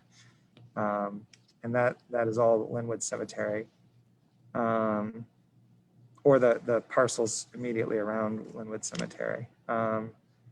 Section 8, county agrees to support the Cemetery Preservation Corps in applying for any grant funds or in pursuing public-private partnership opportunities. And those funds would be used for the same thing as Riverside, holding additional events or operations, beautification or improvement projects, or donated to the county for beautification or improvement projects through the county. MCPC agrees to provide the county with all their copies of all their records and allow the county to examine records, again, subject to the appropriations process, and again, with a 90-day right to terminate the contract, because it's a multi-year contract. And the rest of this is all the same kind of boilerplate stuff. So substantively, the foundation is the same. It just doesn't have, there's no trust fund to deal with. There's no pot of assets to deal with. There's no, some of those other logistical issues that are going on at Riverside don't necessarily apply to Linwood, but the heart of the deal for both is the county takes them over and assumes responsibility forever for the upkeep and maintenance of the two. Mr. Mayor? Michael, don't we agree to let the Cemetery Preservation, Macon Cemetery Preservation Corporation do the same kind of thing, conduct operations, tours, this, that, or the other, and any revenue that they get from doing that, they keep for the purpose of right. Of beautifying Linwood Cemetery and making improvements there? Right, yes, sir. And so since they're not selling cemetery plots or like mausoleum niches, there's no commission component to this one, but Section 6 says that they could do services, tours, memorial events, opening and closing graves if there are new burials. And I understand there are a few plots that have been sold to people who are still living. And so, when they pass, then those burials, and then to charge members of the public for participating or to request donations for participating. And so that'll give them a pot of money. They'll still be, actively involved under this proposal and have a pot of money that they could draw on for, ongoing future events and operations. Mr. Mayor. Yes, Commissioner Allen. We had talked about there was properties, and I think those properties, from what I just saw, those other properties on personally, is that for, when we tear those houses down, will they be able to use that for burial also? I had not even thought of that, but perhaps you could have it surveyed and added to as possible burial plots if they wanted to do that. But what I'm interested in doing is letting the Macon Cemetery Preservation Corporation operate the cemetery. What they would do is kind of quit claim their ownership interest in the cemetery to us, and we would take over perpetual maintenance of it, but not operation of it. Okay. I like both ideas. If not, they're going to go in disarray. Right. Because we're all going to die off and people are not going to take care of it. That's true. Questions at this point, and I understand that Ms. Lattimore is on the phone with us, along with Ms. Jackson and maybe some others. If they have any questions of Michael or concerns that they wanted to express, now would be the time to do that, and then we'll go back and try to hear a little bit more from Mike Ford and Susan Gordon from Riverside. Mr. Mayor. Hey, Mayor Pro Tem. Yes, sir. Yes. I think a couple of weeks ago, you and I had a conversation about this, And one of the most important things was that I think Ms. Lattimore and her group and the Riverside folks all were going to be satisfied for us to move forward with this. Good to hear from them and know they're on the line. It does sound like a pretty good plan. And if we move forward, I just hope everybody can come on board and just understand that we will still need input from these folks, that their work has not gone unnoticed in vain, and we will still need their input and welcome their support and their voice as well. And they will always be recognized and noticed for this effort. And so Macon-Bibb taking over this task is basically bringing resources that some may not have. And so thank you, and I yield. All right. Again, my thought is that if we approve this, if we approve the agreement with Riverside, if we approve the agreement with Linwood, then there still is the process where they have to agree and sign on. So just because we pass it today doesn't mean that it's absolutely done and final. They still have to agree and sign on as well. Is that right, Michael? That's correct, Mr. Mayor. And there's been some, just to add to for the Linwood resolution, there's been some discussion about possibly just conveying an easement for the Okmulgee Heritage Trail connector. And there's a provision that I wrote in the resolution up in the whereas clauses. I'm up to speak. I'm up to speak. I'm up right now. Where it would allow for, the negotiation for something that's less than the full conveyance of the property. So if the Linwood board, for example, decides that they just want to do the easement or a portion of the property, that's something that, there's kind of some discretion built into the resolution to allow those negotiations to play out as needed. Good. I think I saw Ms. Lattimore. Yolanda, any comments that you want to make or questions that you want to ask at this point? Yes. I know that Linwood Cemetery has not been the top priority. This all seems to come about because Riverside actually asked to turn over their cemetery to Macon-Bibb. We were just included without being consulted. And there's a lot of information that's been presented to us. We have not had time to consult with council. So, we have a little trust issue. We had an easement agreement. A resolution was made for in March of 2019. We just received the easement agreement like yesterday. Those are some of the issues we have as far as Macon-Bibb following through on previous agreements we've had, and not including us and having us at the table with discussions like last week, not notifying us about the public hearing for the tax allocation district of the expansion to include Linwood. Why wasn't it included before? This is really all about the Okmulgee Heritage Trail. We really want to see that come through, but there is a huge trust issue that has been presented. So we just don't feel it's the proper thing to do, just to turn the whole cemetery over. It's a control issue. Land is control, and that's what seems to be happening right now. So, I mean, until we can get more information about the MOU, we're just not sure about that.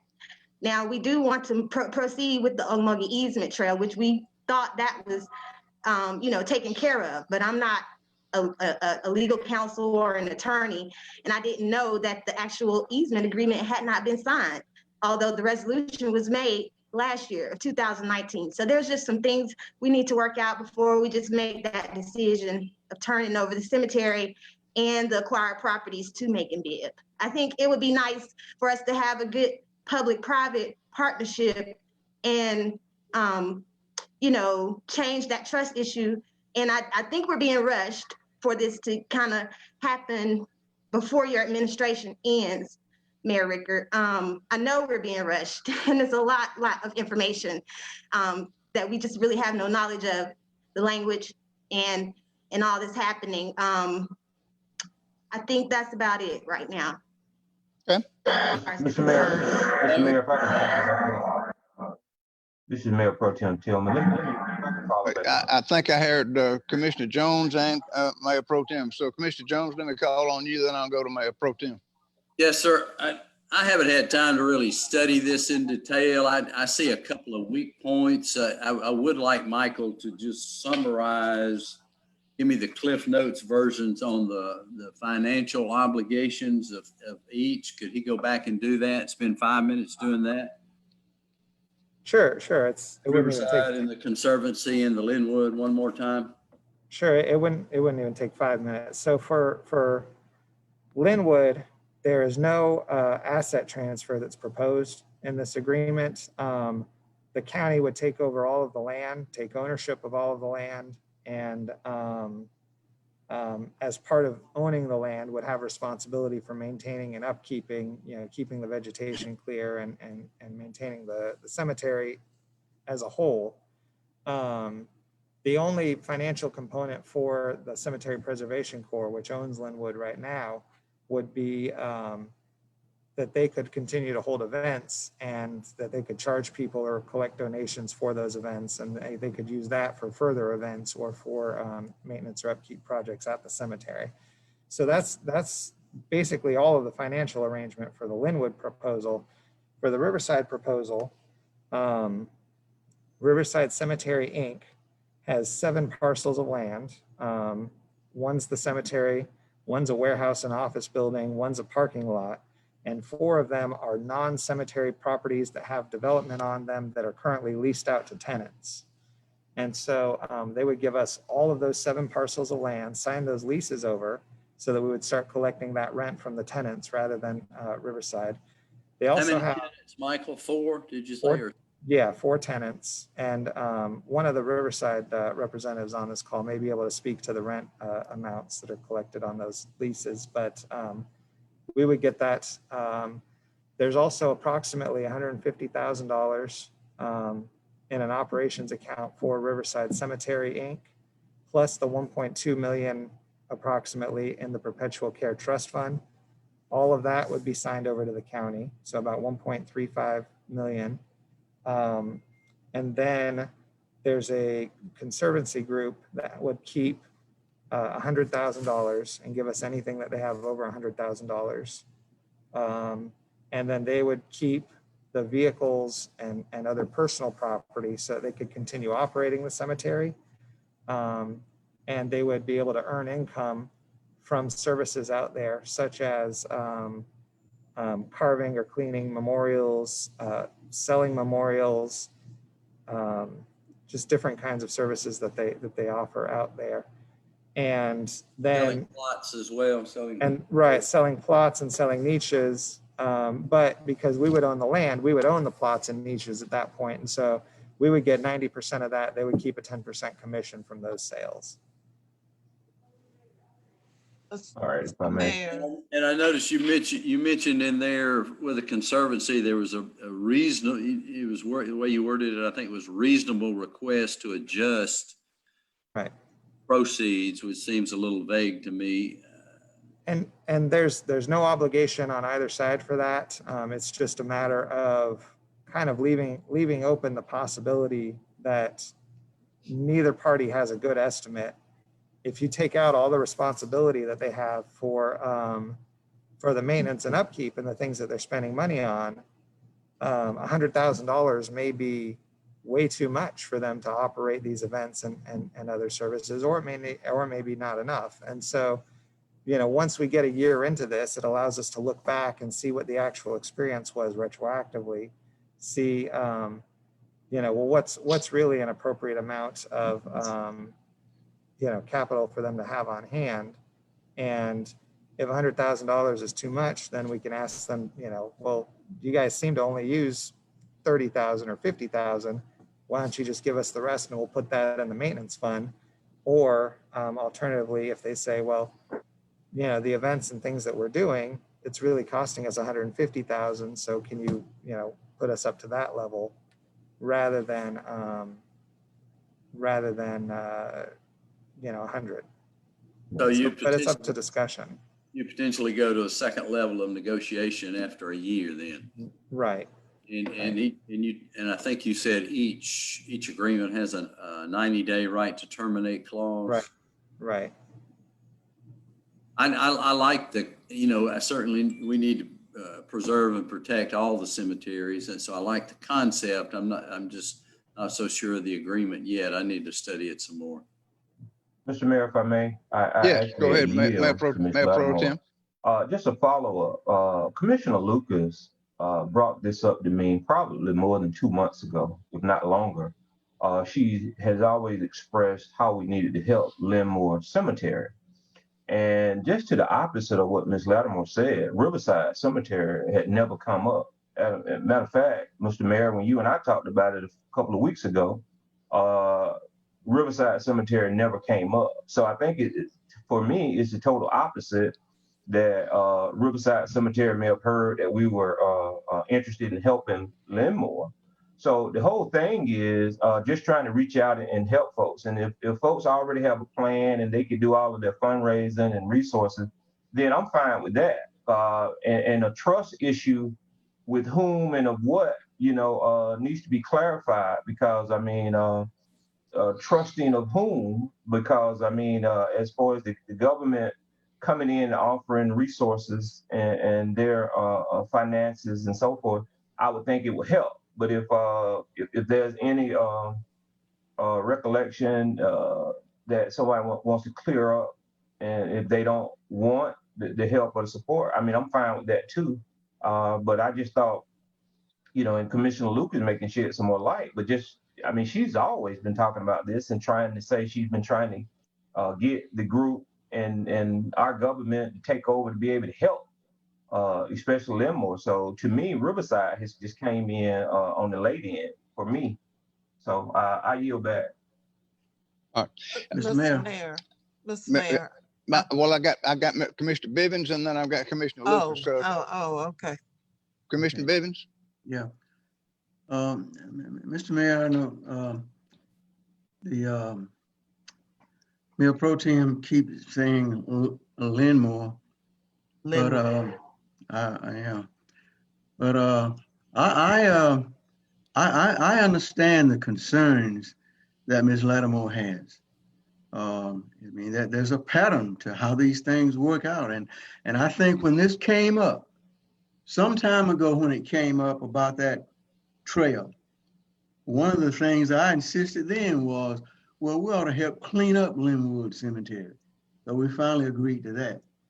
And then when it came up, I guess a couple of weeks ago, I asked if Linwood had input into this. And as she said, I understand a few minutes ago, they hadn't been contacted. And I think that when the county does business with entities that it respects, it gets them involved from the beginning.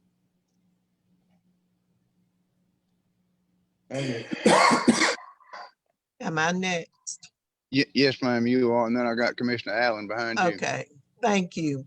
As many of you know, the Linwood group was set up back, and I, along with Commissioner Watkins and I believe Commissioner Schlesinger, were co-sponsors on the ordinance to establish the Linwood group, which later became the Macon Cemetery Preservation Corporation after all of us worked for several years to get the monies pulled together through different sources to actually purchase the cemetery. And we received small grants from different places, but the Linwood has generally not been supported by the entire community. And so the Linwood, the Macon Cemetery Preservation Corporation has depended on the work of folks like Alice Jackson and Miss Nelson and others who've been there a long time to try and keep it afloat. The Sheriff's Department has gone in and done periodic cleanups with prisoners, but there's not been a community-wide effort to make sure that historic cemetery where many of Macon's Black pioneers are buried. There's not been that community-wide effort. So with the opportunity to help to save Riverside from bankruptcy, for want of a better word, then there are a number of people who met and who determined that it was in our best interest to also include Linwood Cemetery because it would reestablish our commitment to saving those cemeteries that we are able to save. And in this example, these are two. And I think it is just a wonderful opportunity for all of us to recommit ourselves to saving not only Riverside Cemetery, you know, and getting that $1.2 million, but it also gives us an opportunity for entities like Newtown, which has pledged its support to working with these entities to help with Linwood Cemetery and Riverside Cemetery. So I think it's an opportunity for us. And I urge us to go ahead and approve both of these with the idea that we're going to work with both entities to make sure that we come up with the very best thing, very best plan or document for all of us. And I would encourage the Macon Cemetery Preservation Corporation members to please meet. We have met.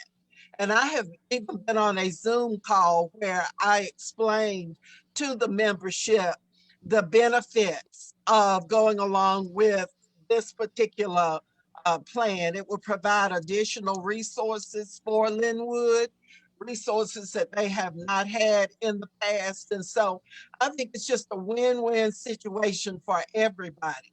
And with the additional attention being brought and the new administration coming in, that's an opportunity as well for them to undertake keeping these two cemeteries up and running. I think that that's an opportunity for the new administration as well.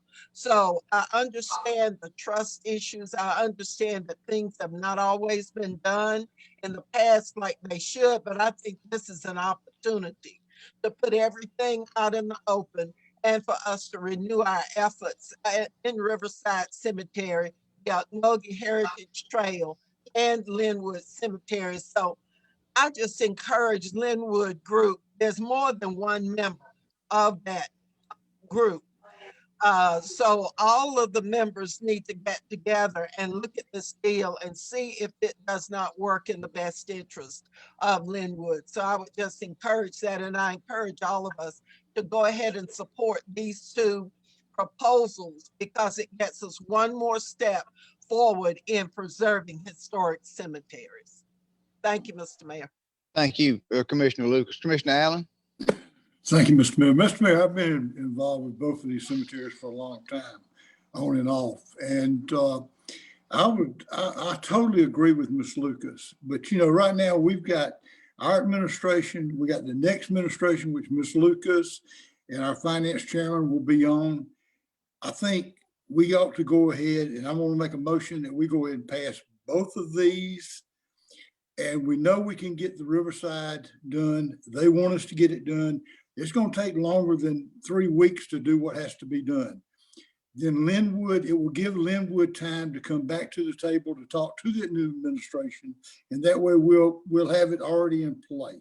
So I'd like to go ahead and make a motion. We pass both of them. I'll second that. Got a motion and second to adopt both the MOU and resolution authorizing the mayor to execute an agreement with Historic Riverside Cemetery, and the second one to operate the transfer of assets for Linwood Cemetery and taking over that maintenance as well. Mr. Mayor, let me I say have one thing that I would like to request that we put in this document, and that is an automatic yearly review by the appropriate committee.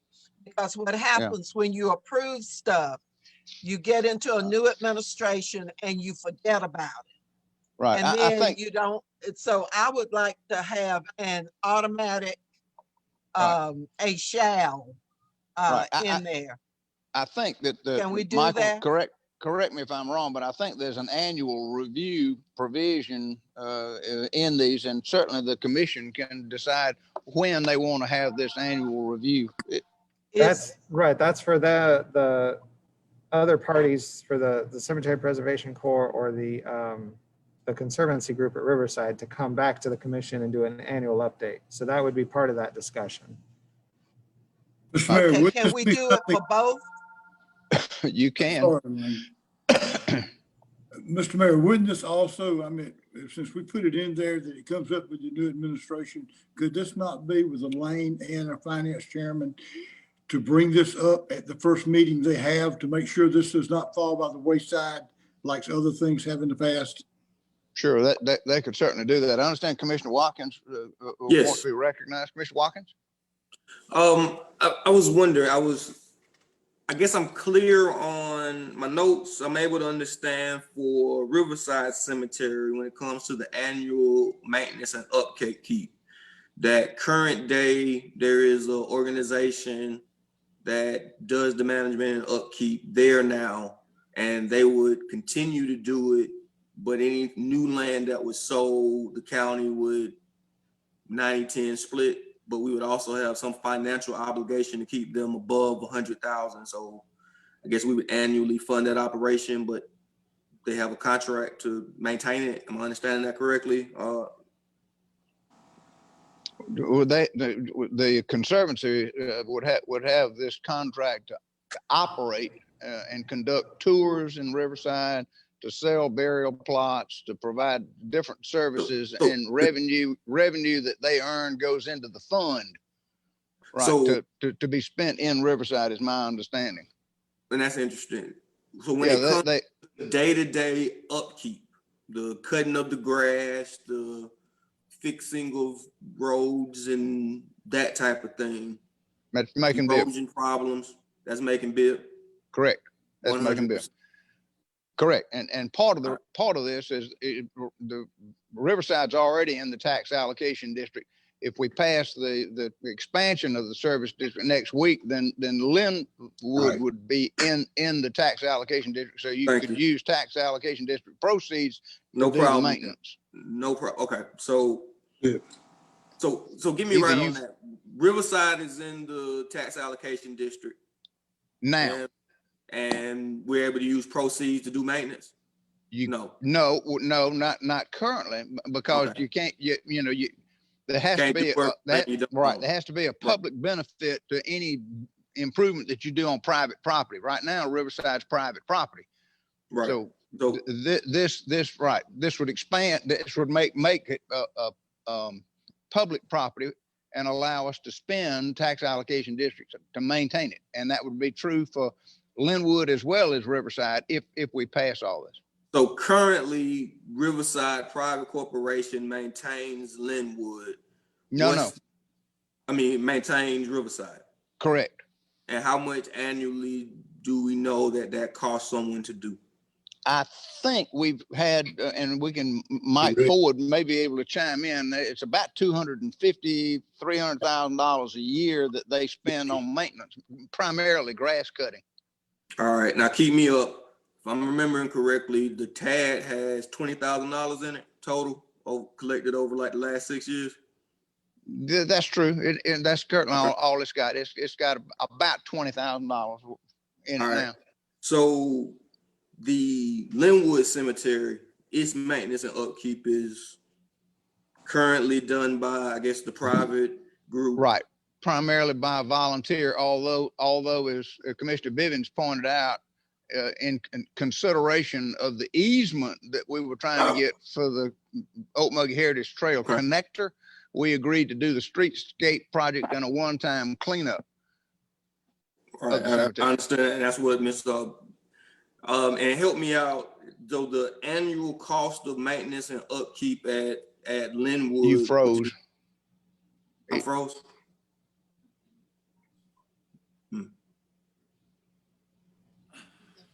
You hear? Hello?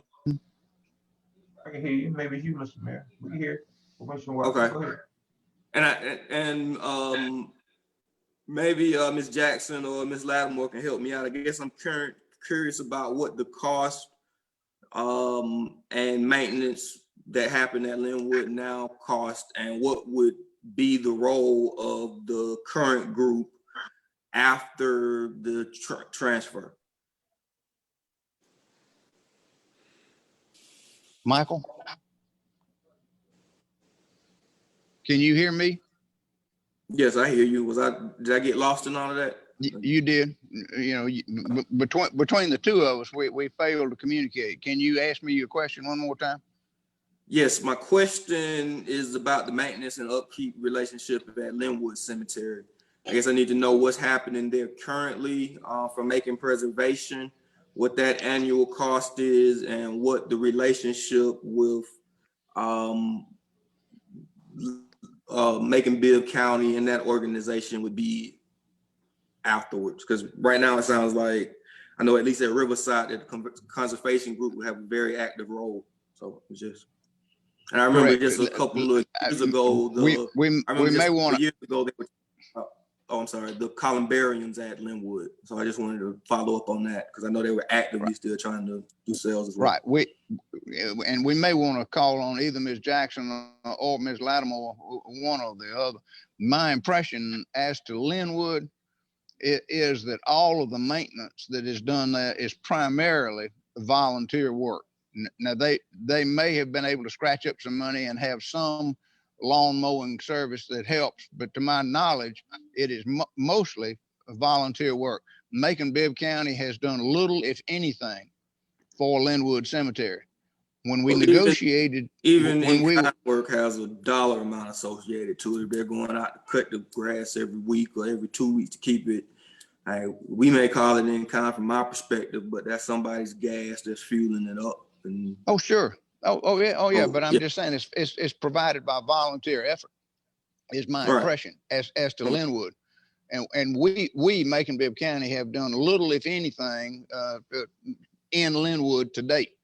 Now we have promised to do this streetscape project along Pursley Street, and we promised to do a one-time cleanup as consideration for the easement we were trying to get for this Okmulgee Heritage Trail connector to tie the linear park to the Okmulgee Heritage Trail. And you heard earlier today, Cass give you a report on where we are with the streetscape project and where we are with acquiring the blighted houses along Pursley Street and improving that area. And we have done some work as far as the one-time cleanup, but not to the satisfaction of the cemetery preservation folks at Linwood. Right. Now flip over to Riverside. We have done little, if anything, for Riverside Cemetery, little, if anything, to date. But they're the ones that came to us and said that they see the lines crossing, revenues declining and expenses increasing, and they don't see a way to continue to operate on a sustainable basis in the future. Therefore, they're trying to be proactive and come to us, get us to take over the ownership of Riverside and let them continue to operate, sell, etc. I get it.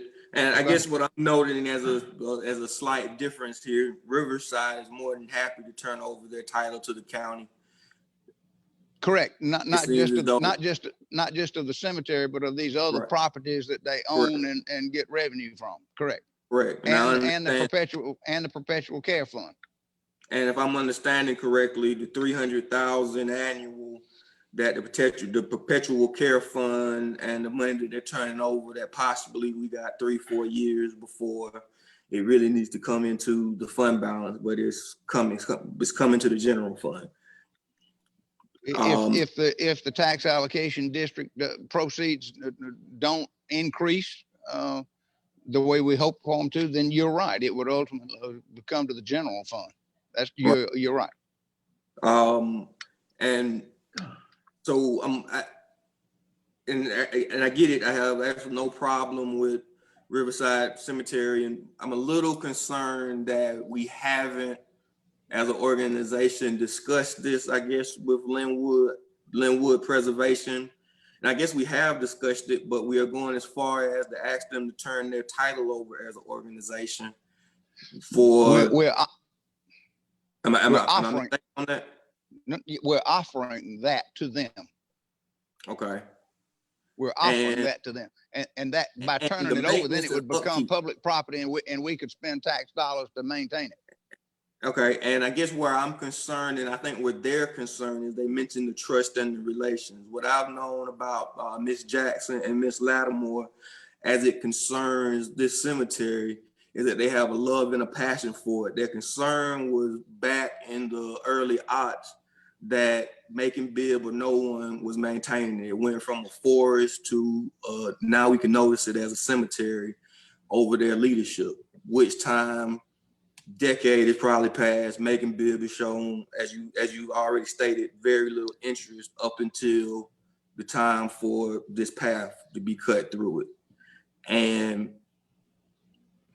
we've had difficulties convincing ourselves as a body to fund the cost for the pauper burials as an organization. The difference between 100,000 and 30,000 is what we couldn't settle on. I understand that 300,000 is needed to maintain Riverside, but it's a little alarming, I think, to a few of us that we haven't done the due diligence to find out what the annual cost of Linwood will be, because we do need to do that. And if I'm tracking it correctly, based on our staffing, Evergreen and the other cemetery that we own are becoming a strain on our personnel. So I understand it to be important to Ms. Jackson and myself as to what is our plan to operate this perpetually, because we owe it to them to do it correctly. If we're going to completely absolve them of their title and maintenance and upkeep, we owe it to understand that we're going to. And right now, I can understand why they are concerned about our commitment to this, because we hadn't done the due diligence of asking those basic questions. I yield. Very good. One point, and Commissioner Bivens, I'll get to you momentarily, but one point I'd like to make, as far as the trust issue is concerned, and I think one of the things that may help is to memorialize in writing what the agreement is. Then I think you would have a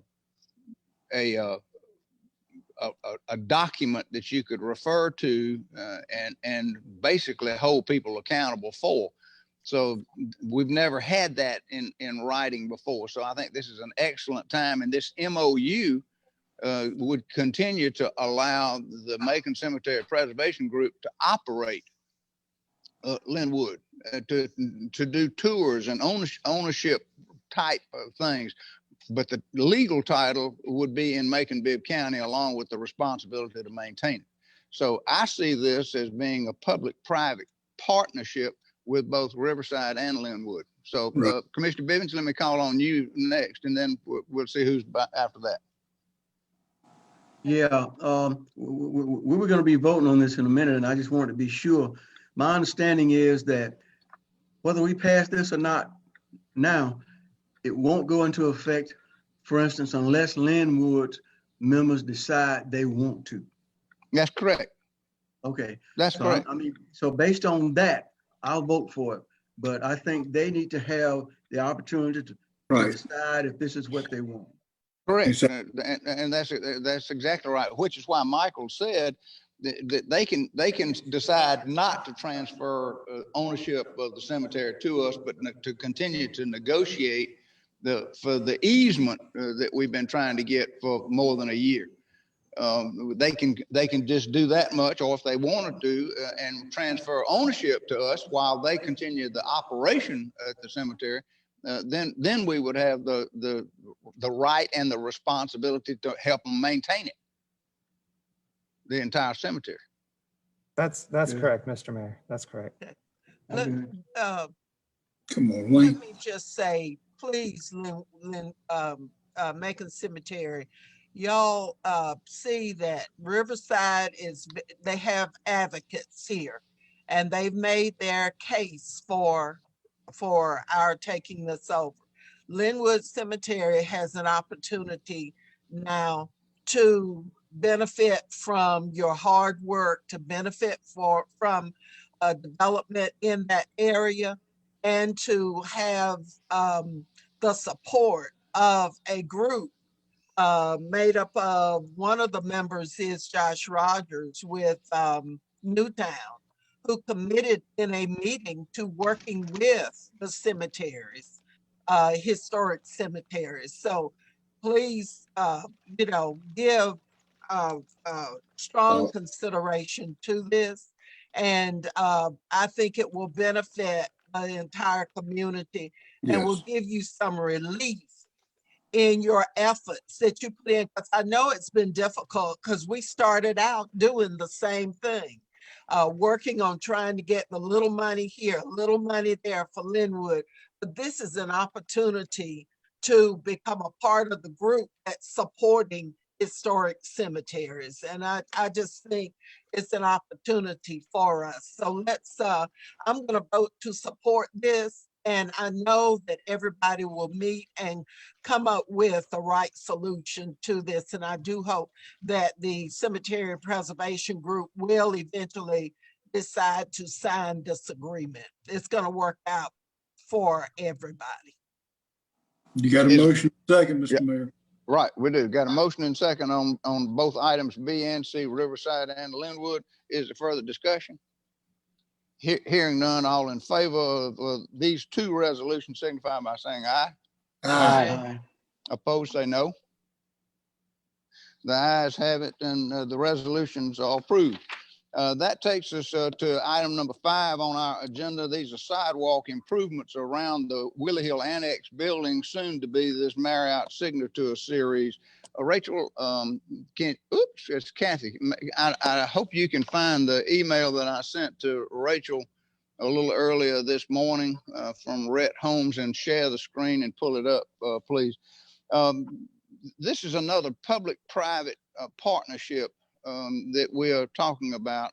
This one with IDP, in Integrity Development Partners out of Valdosta, and Rhett Holmes, to spend approximately $32 million to acquire and rehabilitate the Willie Hill Annex building as a Marriott Signature Series hotel. They have now asked us to do our part in upgrading and repairing and improving the sidewalk and public areas around the outside of the building. And I hope we can pull that up. So the resolution that's in front of you uses $500,000 of SPLOST money that was previously dedicated for the hotel on Poplar Street that we were talking about doing, and the stormwater improvements. It would transfer $500,000 over and let us do the sidewalk improvements around the Willie Hill Annex building. I would say that I'd let the clerk, read by caption, but I'm not sure that she can.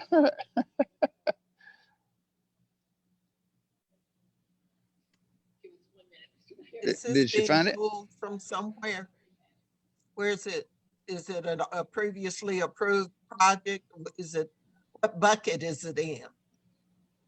It's in the 2019 Roads and Bridges Central City Commons line item that was previously allocated to pay for stormwater improvements to enable the hotel and parking deck to be built on. The Cotton up, yeah. Right, the other hotel, right. So, and Julie, you'll have to help me if you're still on the line with us, the amount of money that was in there and the amount of money that remains.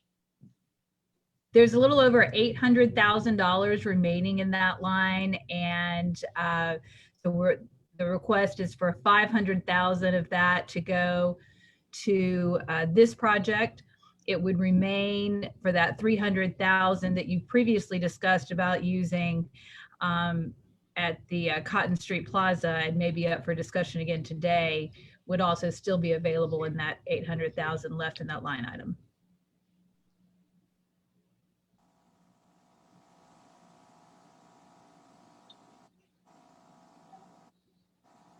Mayor, could I ask a question, please? Yes, sir. Commissioner Jones.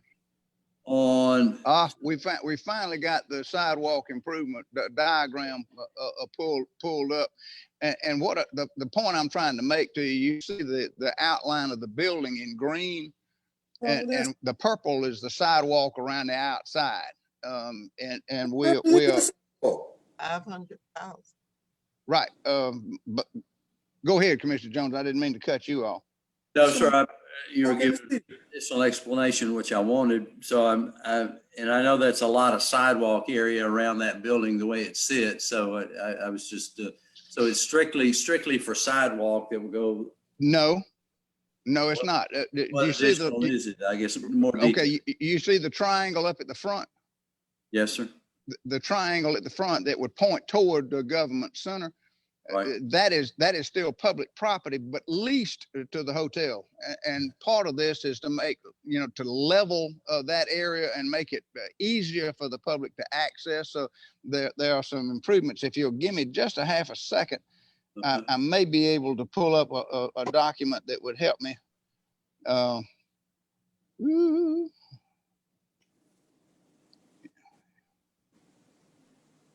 Yeah, this is from IDP, and I actually sent it to Rachel this morning. It's a document that was attached to that same email, but it talks about the improvements. There it is. Now that's the actual request itself. From IDP. So they're asking for $500,000, replacement of existing sidewalks surrounding the property which do not meet current code, fill dirt, grading, curb, hardscape, street lights, installation of retaining walls that'll help reduce the dramatic slope of the existing sidewalk along the First Street side for the retaining wall to construct the Willie C. Hill Outdoor Plaza. This includes fill dirt, grading, and this side or the other. Below is an approximate timeline of events that lead up to this request. And then it gets into kind of the background of where they are now and this, that, or the other, and what they're doing. So we can certainly provide that to you. But the top part is what they're asking for. Okay. But it does include some public space areas that will be enhanced, leveled, and made more attractive. And street lights and walls as well. I thought it sounded a lot just for sidewalk. So correct. I assume we've gotten a bid on this project. We wouldn't bid it out. They would. Well, I shouldn't say that. Maybe we would. Maybe we'd have to bid it out if we did it, but we would do it to their specifications so that it ties in overall. And the only thing that I will say to this, and this would send a very positive message about public-private partnerships and how coming to Macon and making significant investments in making how we want to partner with you to make it a success. So I really hope that we will support this and do our part to improve the sidewalks and the public spaces outside the building if they're going to spend $32 million inside the building. So I agree. I just wanted to get some more details on the cost. Right. So somebody has come up with an estimate of, we think it won't exceed $500,000. So someone's done that. Correct. And if Kathy can pull the document back up, it even indicates that in that first couple of paragraphs about what the money would be for. Yes, scrolling back up to the top, there's the figure, $500,000, yes, and that would be outright. Thank you. Maybe we could come in. Maybe we could come in at less than that. But this is money again that we were going to spend around the street on Poplar Street to enable that hotel. Since that is indefinitely delayed, we're not sure exactly when that's going to happen. We can spend that money over here and get this one done for its grand opening next January. We hope, a year from now. I agree. It's a worthy project. I just wanted to get more details. Right. Any further discussion? Mr. Mayor, this is a discussion that I think's related to this. There was talk when this first came up of naming, retaining the name of Willie Hill on Correct. that building. All right, from what I can understand now, there may just be a little section of sidewalk or something outside the building named for Willie Hill. And I think that that's, you know, I don't think there's any justice in that. Mr. Mayor. Well, and my understanding, Commissioner Bivens, is two things. Number one, there will interior display on one of the floors of the hotel dedicated to Willie Hill and his legacy. And the developer is talking to members of his family, Willetta, and others about what's going to be on that wall to kind of memorialize and recall the legacy of Willie Hill.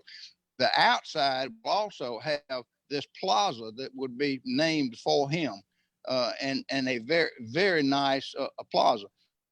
The name of the hotel will be for this Signature to a Series, and I'm not sure what the final name for the hotel will be.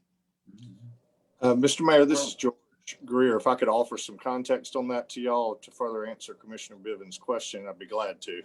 Good. Go ahead, George. I hope I didn't muddle it. No, sir, you're basically right. Commissioner Bivens, what we've done is taken the entire outdoor plaza and named it in a prominent way for Mr. Hill to honor his legacy, as well as doing the interior memorialization that the mayor just referred to. We presented that to the Hill family and have an email from Willette Hill Chambliss saying they're very pleased with what we were doing on that. I'll offer that just as context to y'all's discussion. Is there further discussion, further questions? Mr. Mayor, my question is, was this originally a part of the agreement that the company contractors were going to do? Was this a part of that? No, ma'am. This is. Or was it? Does it say it was just left out of? No, well, no. This came along subsequent to the original transaction and selling the building. And when I say subsequent, it came along basically when the use of the building was finally determined to be this upscale Signature Series hotel. So that kind of cast a completely different light on what you're doing around it and what you need to do to it. So again, I go back to this being a public-private partnership and working with the developer to make it a success.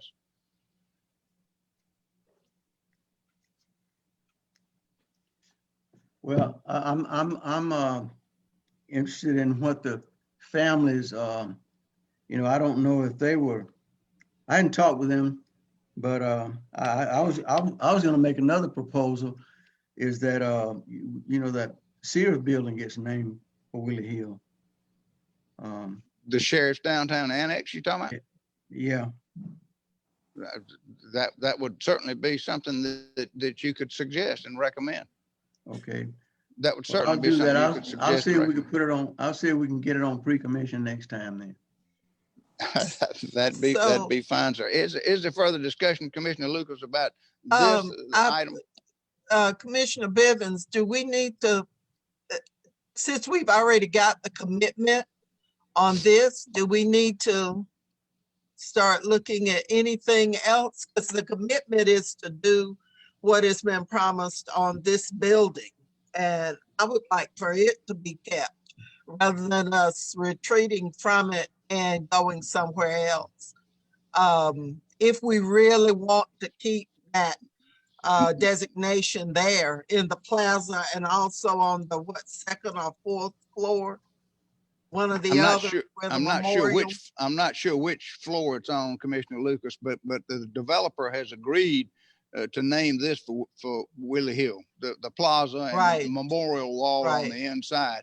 So if you wanted, or you and Commissioner Bivens want to do something else in addition, not at Willie this Hill, time. then you certainly can, right? Not at this time. I want us to fulfill. I want the developer to fulfill the commitment, which is in writing in the documents, that we would maintain that memorial to Willie Hill in that building.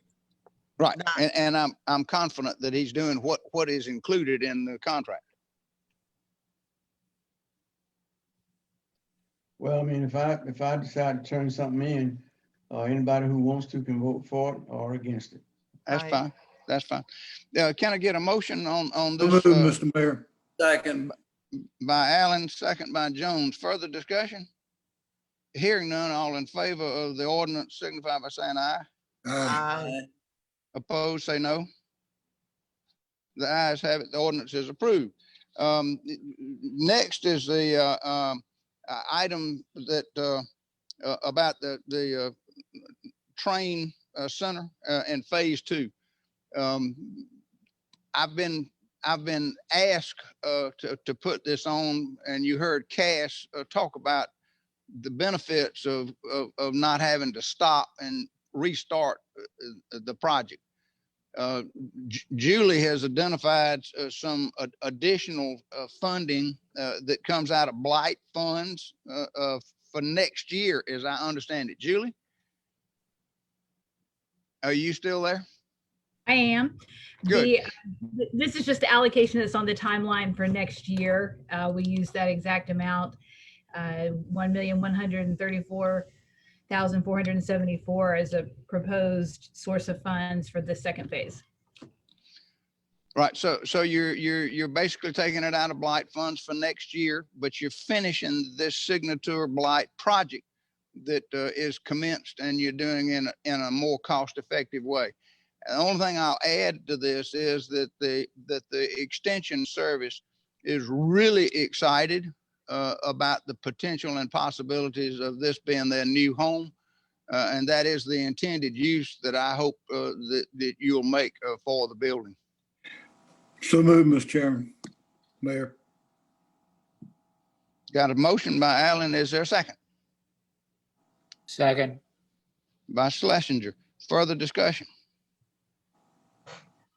I just can't understand why we talk about residential blight being our biggest problem, but action after action, like apparently what we did 8 this year, no plans or real thought on how to figure out some more. Now we're allocating 100% of the funds that could be used for such matters to a single building that we did the same thing last year on. Partnering with the University of Georgia, Georgia Regional System. I mean,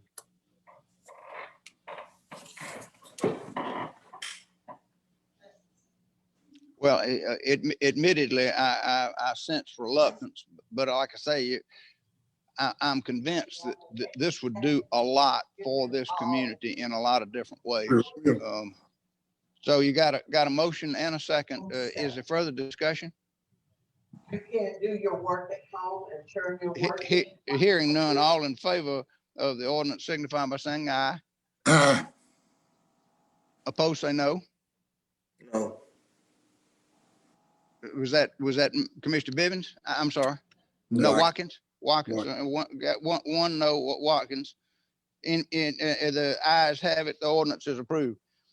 Final item on our agenda is one that we added, and this is about what I think was a little bit of confusion about the funding for the Cotton Avenue Plaza. The funding for the Cotton Avenue Plaza that we discussed several weeks ago was to take the additional $300,000 that Julie just mentioned was still left in this hotel for Poplar Street Commons, moving it down to the Cotton Avenue Plaza so as to meet the financial trigger that's set out in the legislation, where you have to have $500,000 allocated to it. So this would complete the funding and have the trigger in place to do the Cotton Avenue Plaza.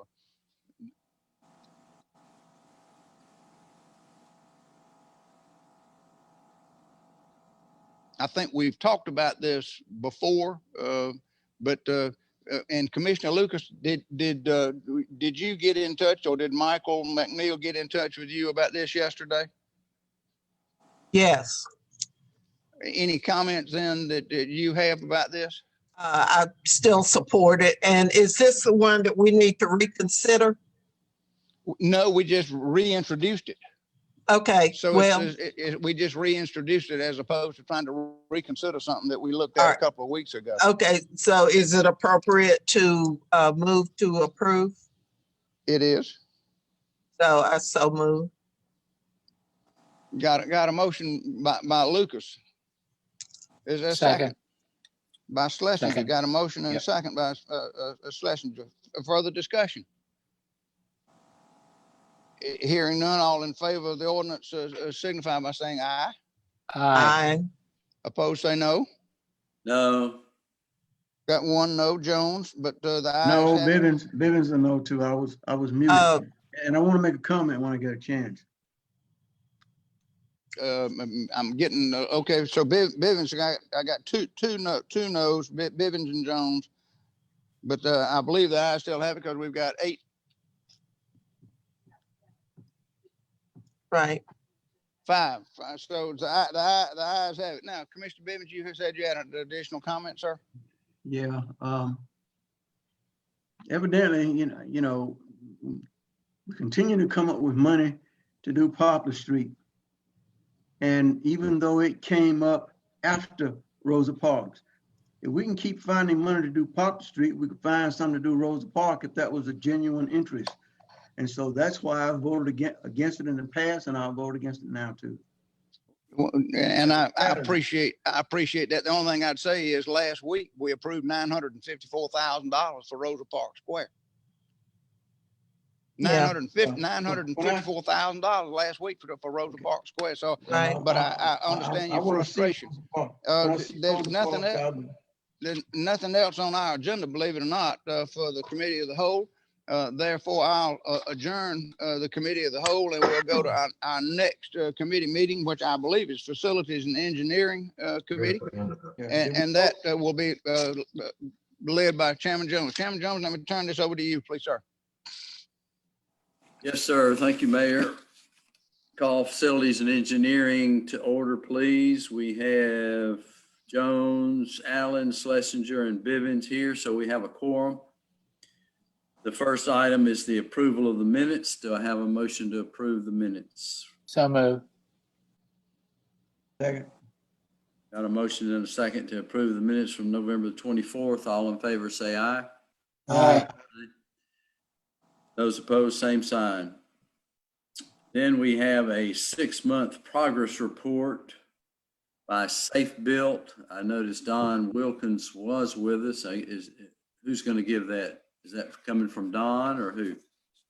Be coming from Ringo McCollum. Ringo McCollum. Okay, Ringo, I saw you as well.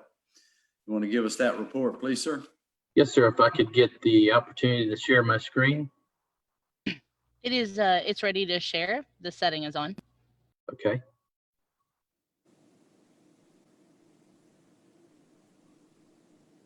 Okay, can everybody see it okay? Nope, not yet. Not yet.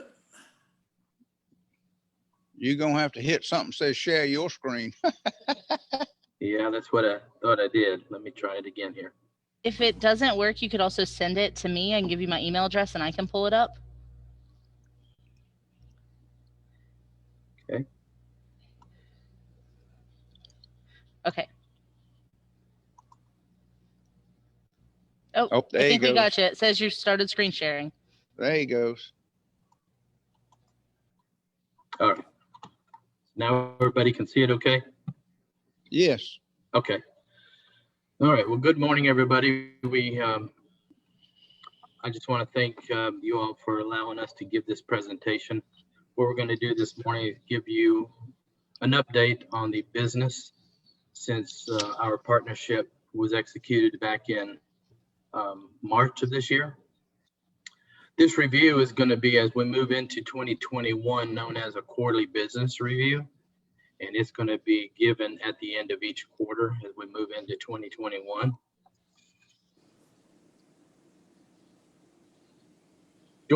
Joining us today from Safe Built, we've got Joe DeRosa, our Chief Revenue Officer, Matt Bosley, Vice President of Operations, myself, Ringo McCollum, Business Development Representative for the Southeast region. We've got Eddie Moore joining us, Regional Operations Manager, and Don Wilkins, who is the Safe Built on-site building official for Macon-Bibb County. What to expect from this review this morning? We're going to give you a recap of the previous business since March of 2020, show you how we measure success, discuss our partnership, discuss our performance, and give you a look at moving forward into 2021. Our previous business recap, we're going to discuss some completed action items, some outstanding action items, and our wins so far for this year. Right out of the gate, we conducted some customer service training for our permit technicians, our inspectors, to improve communications and get more interaction from the public. We also implemented our online permitting and inspection software, which is called Community Core. We hosted a public workshop, and this is going to continue quarterly so that we can get public input as to how we are performing and what we can do to improve, and just get public input on what we're doing for the community. Safe Built hired 4 county employees. This helped us tremendously with obtaining some of the history of some of the projects that were ongoing. We provided technical and customer service training to all employees serving Macon-Bibb County. Our outstanding action items, we're going to transition all staff to full combination certified inspectors and continue providing training to all staff serving Macon-Bibb County employees to complete this transition. We're going to increase productivity and reduce timeframes through the use of technology, our Community Core software, use of iPads, use of iPhones. iPads are going to be used very heavily out in the field so that we can give live inspection results to the contractors, so they don't have to make a phone call. They can just pull it up online, see the results of their inspection, as well as architects and engineers will be able to see where their plan reviews are in the process. Safe Built will provide on-site fire inspection training for the fire department as far as inspections and plan reviews, and this training will be an added on value above and beyond our contract requirements. We're gonna continue contractor training. This training will keep the contractors up to date on any code changes, on any changes in state law, and just guide them through our process so that they realize how important our processes are, how state law fits in this entire process. Sometimes our hands are tied. We have to require plans to be submitted on certain building types, and that review helps the end user in the end, and it protects the county from any liability, as well as the contractors and the homeowners and end users of those structures. Our wins so far, Community Core, as I stated, is our online permitting and inspections software. We implemented it, and it improves customer experience a tremendous amount. Contractors, homeowners, architects, engineers, they can go online, submit their applications. They can see the results of their plan reviews, the results of their inspections. They can also pay online. We managed continuity of operations during the COVID pandemic. We were able to keep business open. We utilized some thought out procedures that kept people as safe as we could to avoid any contact of any kind. And we were able to maintain all those services throughout the COVID pandemic. Safe Built hosted a public workshop with roughly 45 to 60 participants via Zoom, and we're going to continue those throughout the year. There's a lot of times that some of the public can't be in person, so if we allow them to still participate via Zoom, we're going to do that throughout from here on out, even when we go back to in-person public workshops. Safe Built provided free technical training with nearly 24 participants from the construction community. This was contractors, architects, engineers, and this technical code training is for their benefit so that they can get continuing education hours so that they can keep their licenses and their certifications renewed as well. Measuring our success, we utilize SLAs and KPIs. Since March 1st, 2020, Safe Built implemented the above service level agreements, or SLAs, and met or exceeded those timeframes during the global pandemic while performing a complete process and procedural realignment of the building division. The upcoming quarterly business review report will detail the plan review and inspection key performance indicators for the SLAs.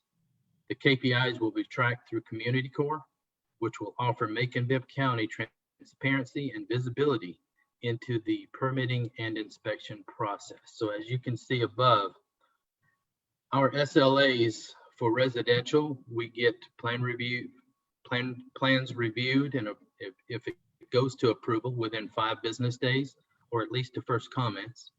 And for multifamily and minor commercial, those are 10 business days, and on the bigger commercial projects, such as a project like Nietzsche Ha or a hospital or a school, we get those turned around within 20 business days. State law requires at least by 30 business days, so even our SLAs are even better than that. Since starting March 1st, 2020, we have conducted 5,513 inspections. We've done 595 plan reviews. We've been exceeding the SLAs on multifamily, minor commercial, and commercial projects.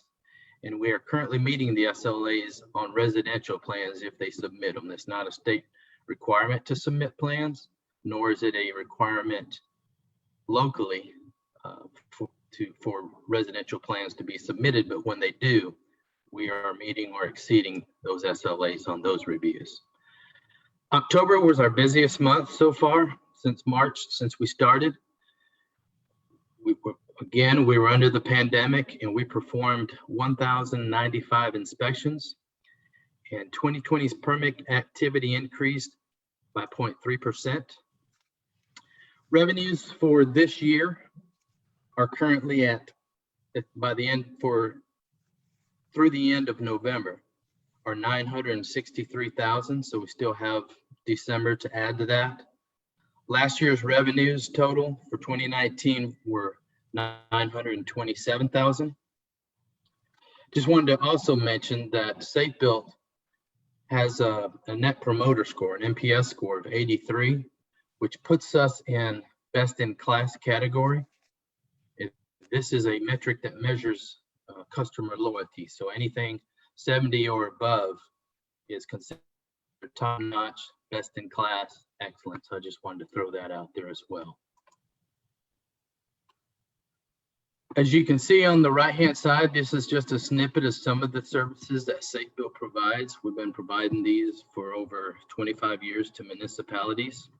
And on the left, our partnership with Macon-Bibb County, we currently provide a full building department service, which includes the building official. We provide building plan review, fire plan review. We also do inspections of building, electrical, plumbing, and mechanical services. We provide training for fire inspections to the Macon-Bibb County Fire Department. And we also include outreach programs for this community.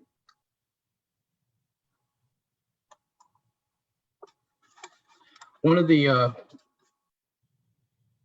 most recent customer satisfaction quotes that we got was from Mr. Sanford McAllister, who is the real estate director for Waffle House.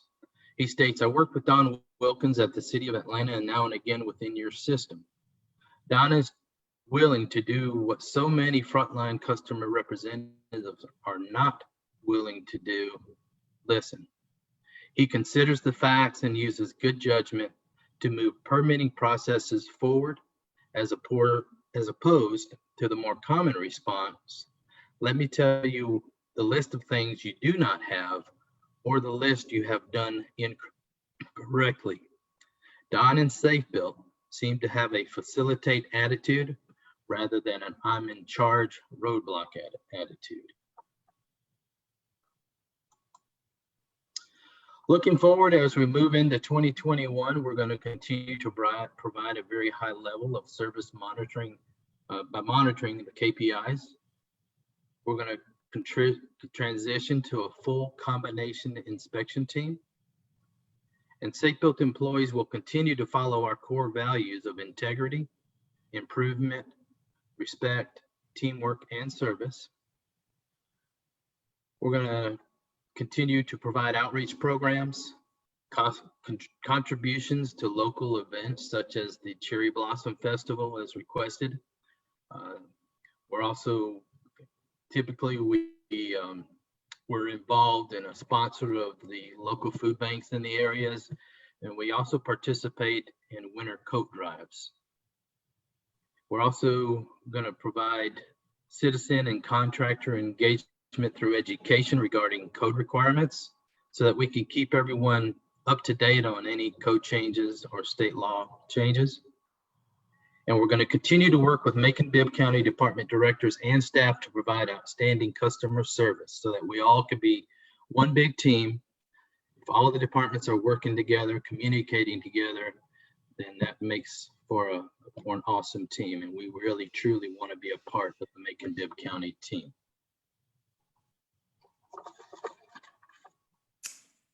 Thank So you. with that, if we have, I'll open it up for any questions to the panel, Safe Built panel.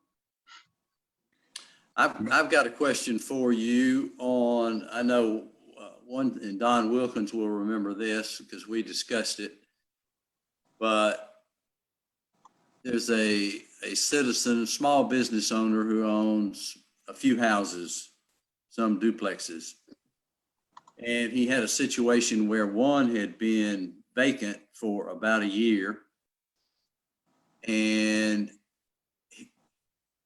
all he wanted to do was repaint the building and the inside, the interior, and then put a new tenant in there.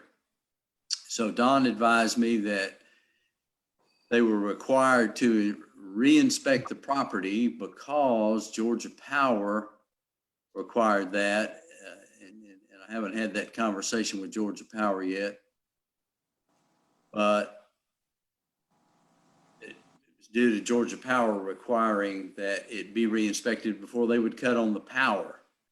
And I'm not sure, it's kind of the chicken and the egg kind of thing. I don't know if it's because of the ordinance that the local citizen had never heard of.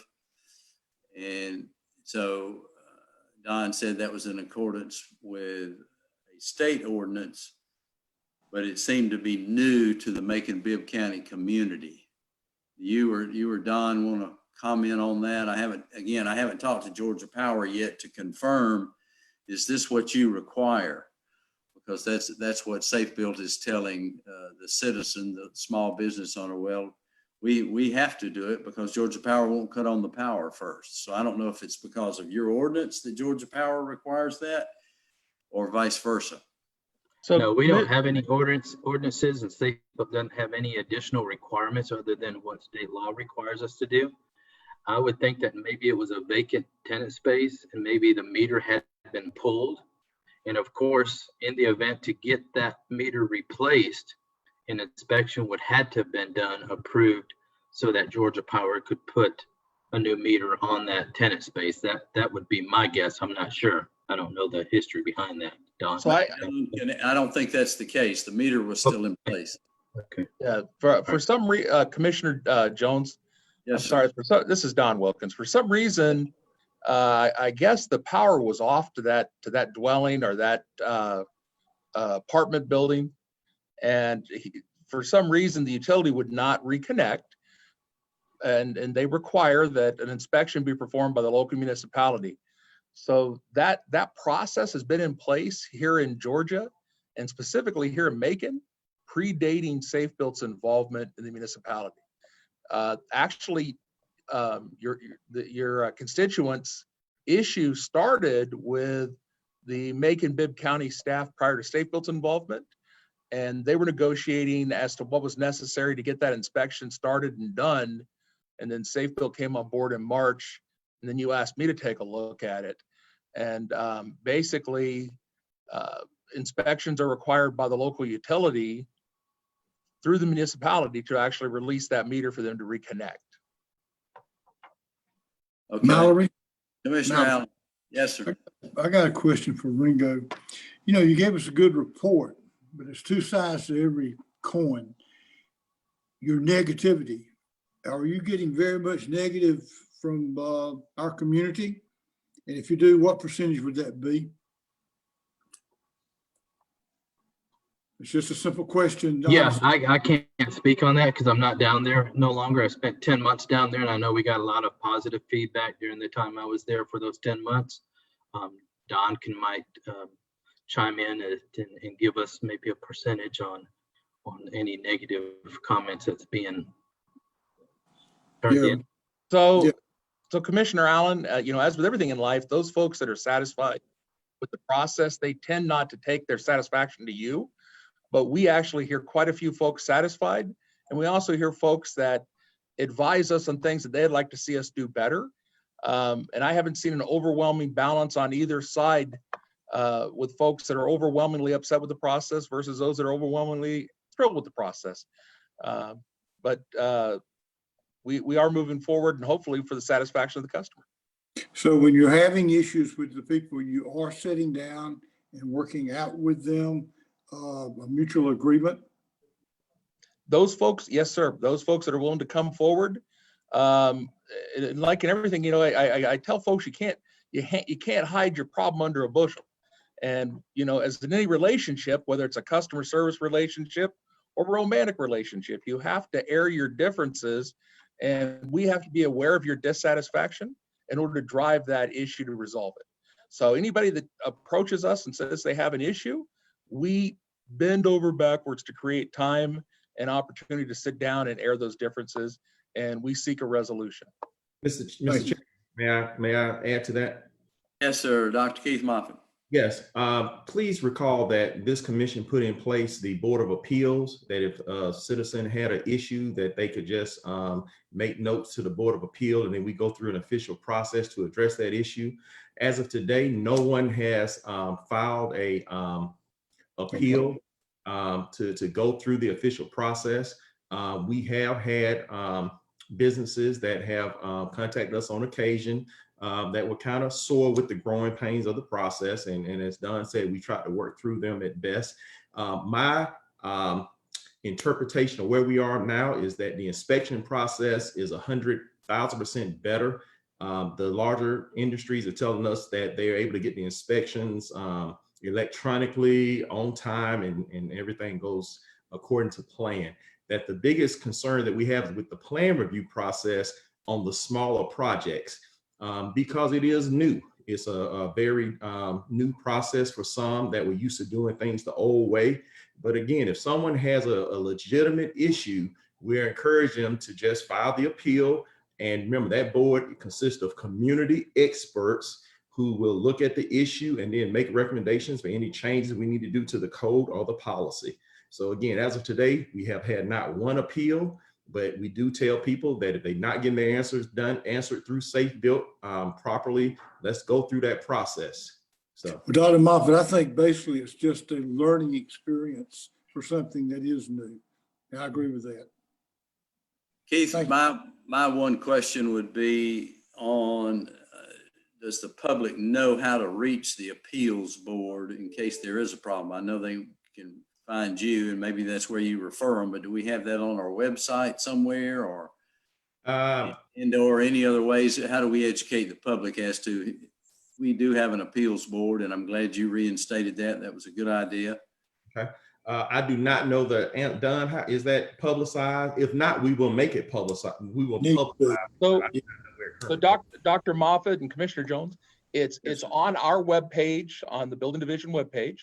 Okay. And also when folks reach out to me directly and they ask me for a code interpretation, I have canned verbiage at the bottom of that letter that if they disagree with me, how to file the process, their appeal process. That's good. That's memorialized in that letter. Yeah. That's good. I think we still need to, maybe Keith can check with Chris and make sure we've got it other places as well, so that the public's fully aware that there is an appeals board if they have a concern. Right. We'll do that. Okay. Anybody else? Okay. Thank you, Don and Ringo and Joe, for being here. We appreciate you being here. We appreciate the review. Thank you, Commissioner Joe. Thank you so much for your time. Thank you, sir. Thank you as well. All right, we'll go on to item number 3, an Abandoned Mobile Home Act. I do have an item to add that Michael helped me not forget to make an amendment to add that Keith and I had talked about. But number 3 item, Abandoned Mobile Home Act, an ordinance to amend chapter 13 and 15 of the code for the purpose of authorizing enforcement of the Abandoned Mobile Home Act of 2019, sponsored by Mayor Robert Rickard. Do you want to address that, Mayor?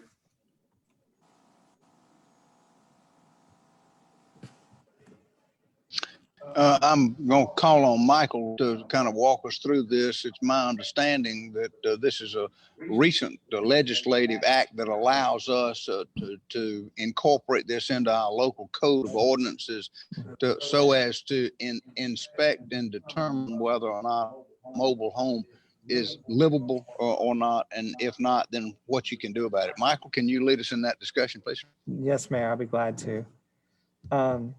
And this is really pretty straightforward. This is a state law that was passed last year. Well, it was passed in 2018. It took effect last year. And what it does, and the reason it's coming up now, I should preface, is that we've had a couple of landlords contact us and ask us if we have this law on our books, and have requested that this be added because they have issues with abandoned mobile homes that they want to address. And that's the whole purpose of this law, is to give landlords an additional tool for if somebody abandons a mobile home on their property, how they can clean it up. And so the first change that this makes is in chapter 13. We have a chapter in our code called Mobile Homes and Mobile Home Parks. And that Article 1 of that chapter is copied into the text here. 13.1 is already in our code. It exists exactly as it's written here. But this would add a new section 13.2, which is just a cross-reference to where we put the bulk of this in chapter 15, which is our nuisance code, so that if someone comes looking on Muni Code for, mobile homes and mobile home parks, they'll see this and they'll see abandoned mobile homes, and it tells them where to go in our code, which is, it's really more of a nuisance issue, which is why it's housed in the nuisance code chapter 15. But we thought it'd be helpful to put a cross-reference in here. And when I say we, I want to give credit to James Banter over at James Bates, Brennan and Gruber, who helped do a lot of the lifting on drafting this. Section 2 then goes on to the nuisance code, now that we have that cross-reference, and it adds all of these are brand new sections into the nuisance code. The first is a purpose statement. It says that the county finds that abandoned mobile homes are a nuisance, cause blight, and depress property values. And this is intended to provide the county with authority to appoint an agent to determine the conditions on mobile homes in order for landowners to remove or restore the abandoned mobile homes left on their property. So just a quick overview. The way that the Abandoned Mobile Home Act works is if a mobile home is abandoned, and that's defined here in 1591, the tenant doesn't pay rent for 90 days, or they remove their personal belongings, or they cancel their insurance, or they turn off utilities, or if there's some sort of health risk or safety risk posed by the mobile home. If they abandon the mobile home, then the landlord is really the one that drives this whole thing. They have to contact the county and say, I've got an abandoned mobile home on my property. I want you to come out and look at it. And the county, I'm gonna skip ahead, will appoint a local government agent. And that's under this, it's any person appointed by the mayor or the county manager, basically a code enforcement officer. And so anybody that the mayor county manager designates as a local government agent as part of their job duties under the Abandoned Mobile Home Act, they can go out and they can look at the property. And all they're looking for is they're going to make a determination, is that property derelict or is it intact? And those are the two terms that are used in the Abandoned Mobile Home Act. It's derelict if it's in need of extensive repair and uninhabitable and unsafe because of inadequate provision of light, air, sanitation, or ventilation, or damage caused by fire, flood, hurricane, tornado, earthquake, storm, or other natural catastrophe. That's a very similar definition to what we have in our blight tax ordinance, where we go out and we cite people and charge them the 7 times tax for their property. If it is not derelict, then it's intact. Intact means an abandoned mobile home which is in livable condition under the applicable state law and building and health codes. And so that's really our only involvement in this entire process is we have an inspector go out on request of a landlord and look at a mobile home and say it's either derelict or it's intact. If it's intact, then the state law gives the landlord a process where they can go file a lien on the mobile home and they can levy on that lien and sell it. If it's derelict, then the state law gives the landlord a process where they can then dispose of, discard, haul away, junk the mobile home without recourse, without worrying about the runaway tenant coming back and suing them for disposing of their abandoned mobile home. And so once we've done that inspection, really the ball is back in the landlord's court to take everything forward from there. There is a provision in the state law where the owner of the mobile home can challenge the finding in magistrate court to try and overrule, like if it's determined derelict, they can take us to magistrate court and we just have to show our work, how we reached that conclusion, and the magistrate would either uphold that decision or say that it's intact. But specifically, the state law provides that the county has no liability for making a finding one way or the other that it's intact or derelict. So that covers the definitions section. 1592, as I said, the mayor or county manager would designate the local government agents. 1593 is the enforcement provision. So any local, whoops, sorry, I scrolled down. Any local government agent can enforce the powers in here. And the way it works, again, at the request of the landowner, the local government agent comes out, classifies it as intact or derelict. They provide a written documentation giving their determination to the landowner. And if it's derelict, there's some notice provisions that you have to post on the mobile home itself. And so it's got that language spelled out here. As it says here, they have 90 days to request a hearing from magistrate court. Within the 90 days, the landowner can file a petition to confirm or deny the decision. So that's, again, it's up to the landowner to keep that ball moving. And from that point forward, we really have no involvement. This is really just allowing our inspectors to make that derelict versus intact determination. So that's all there is to it. It's as it says, pretty straightforward. And we've had several people call our code enforcement officers and request this legislation. And so that's what prompted us to prepare it and get it in front of y'all today. Is there a fee for that code enforcement officer to go out and make this report? Is there a fee for that request, Michael? I don't say, there's nothing in this ordinance that provides for a fee. I can take a look and see if, let me pull up the statute real quick and I'll see if it says anything about a fee. I know Safe Built charges a $35 fee to inspect. Right. I don't know if they would be the one dispatched or would it be someone else? Or that I was anticipating it'd probably be the same people that do like our blight inspections in our code enforcement department, but that would be up to the mayor and that makes sense. County manager. If you'll give me just a moment, I'll check and see if there's a fee provision in the state statute.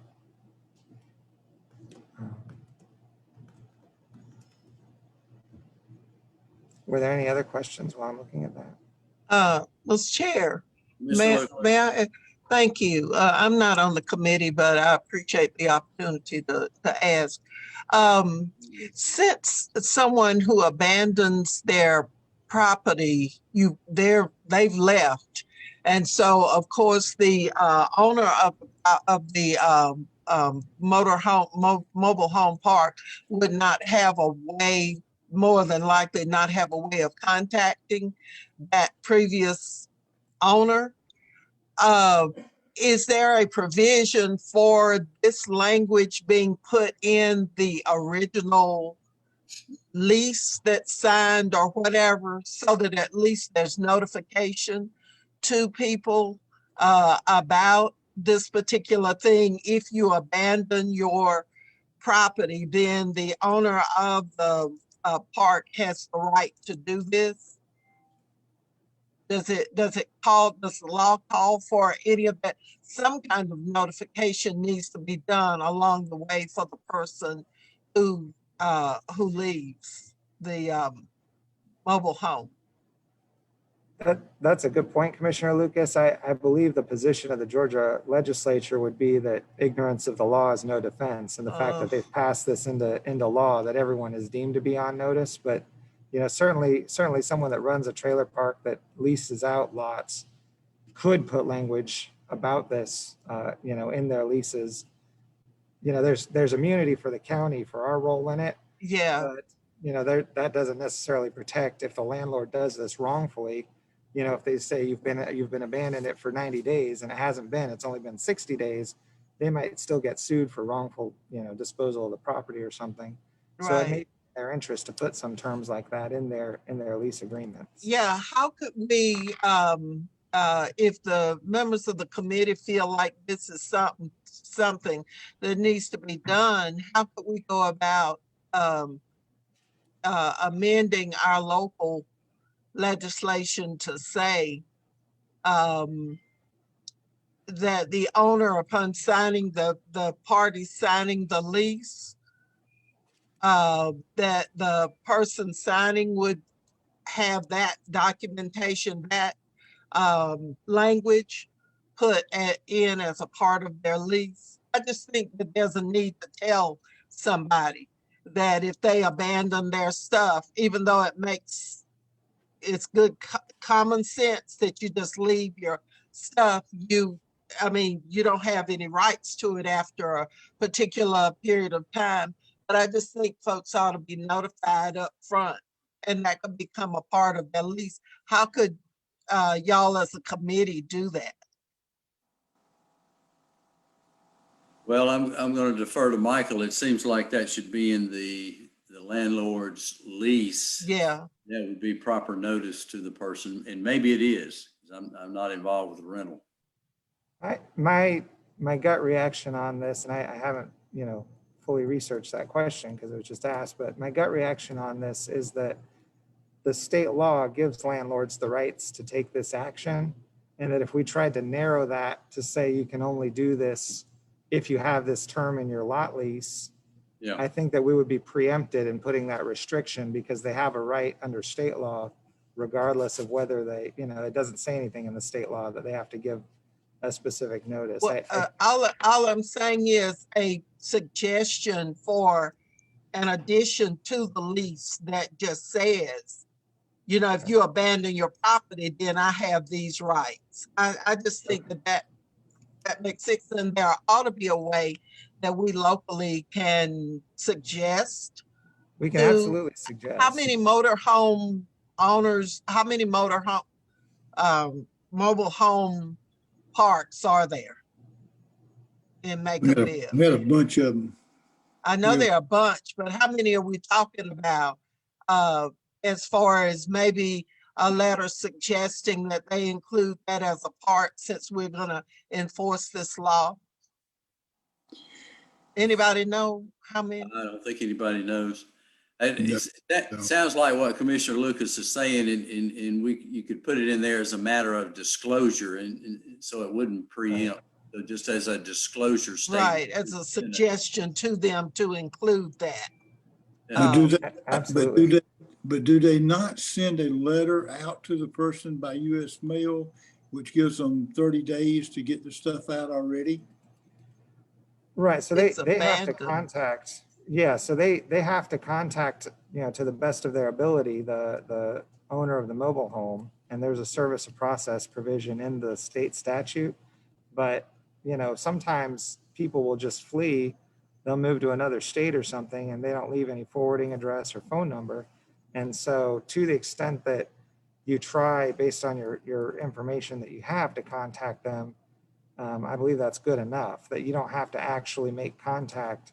If they've just completely, skipped town, then the policy of the statute is kind of geared towards let's err on the side of cleaning up these blighted mobile homes rather than err on the side of, if they haven't been around for 90 days, we'll just assume they're not coming back. We have them. Just a We have that suggestion. in my district. I understand that the Mobile World Trailer Park off Harrison Road, and also the Hawaiian Village Trailer Park. I mean, they're awful, but they're back in the woods, so you can't hardly see them from the interstate or the roads. But I mean, it's something's got to be done. Okay, any further discussion? Commissioner Jones, if I can Yes, sir. circle back to the question about the fees. There's nothing in the state law that says we can't charge a fee. So the ordinance that I've drafted doesn't address charging a fee or not charging a fee. And so I think that would be appropriate as long as it's a reasonable, reflection of the cost to go out there, the, man hours and that kind of thing. So we could amend that at a later date. I think that could be done administratively. I don't think that it even necessarily needs to be done legislatively. Okay. That needs to be done. It needs to be done, Mallory. Well, when you're saying administratively, you're just saying whoever's in charge of code ordinance could say, this is what we're going to charge, a 35. They could set their own fees, and that would allow them to change it from year to year as needed or that kind of thing. Yeah. Okay. I agree. Yeah. All right. Any further discussion? If not, do I have a motion to approve the Abandoned Mobile Home Act? So moved. Second. Motion by Allen and a second by Schlesinger. All in favor say aye. Aye. Aye. Those opposed, same sign. If the committee doesn't object, I want to make a motion to add an item, and it has to do with the business license waiver. And this, as Yogi Berra used to say, deja vu all over again. You'll recall we had one last year. I don't recall the month. It seems like March or April. Maybe Michael can tell me. And we had a one-time waiver because there was a glitch in the system. In part, to a very large degree, it seemed like that people didn't get the notice, or if somebody had been sent a notice the previous year and they didn't respond, then they dropped them off the list. And so consequently, we had a lot of businesses operating in Macon that did not have we call it a business license. It's an occupational tax. Mm-hmm. So we passed that. I had a conversation, and this is what spurred this on. I had a conversation with a local optician the other day who had told me last year. He said, "Well, I'm glad y'all sent that out because we've been off the list evidently, and we didn't know we want to do what's right and pay the occupational tax." Well, I was in that store the other day or a week or so ago, and I brought it up to his attention, and he said, we conferred with the person down there, and because we had a question about what we were being charged, and the person said, the commission's working on that right now. So this would have been approximately April, May of last year. So don't do anything for right now, and we'll get back to you. Well, they never got back to him. And so what he said was, I still haven't paid my occupational tax. My brother runs a Dairy Cream Brazier, he hadn't paid his, and we know of another guy and he hadn't paid his. He said, in fact, I haven't paid mine since 2015. So Keith, Dr. Moffitt suggested that we pass this ordinance again. As you know, the tax commissioner's office is going to take over as of January 2021. But right now we have a lot of that has fallen through the cracks.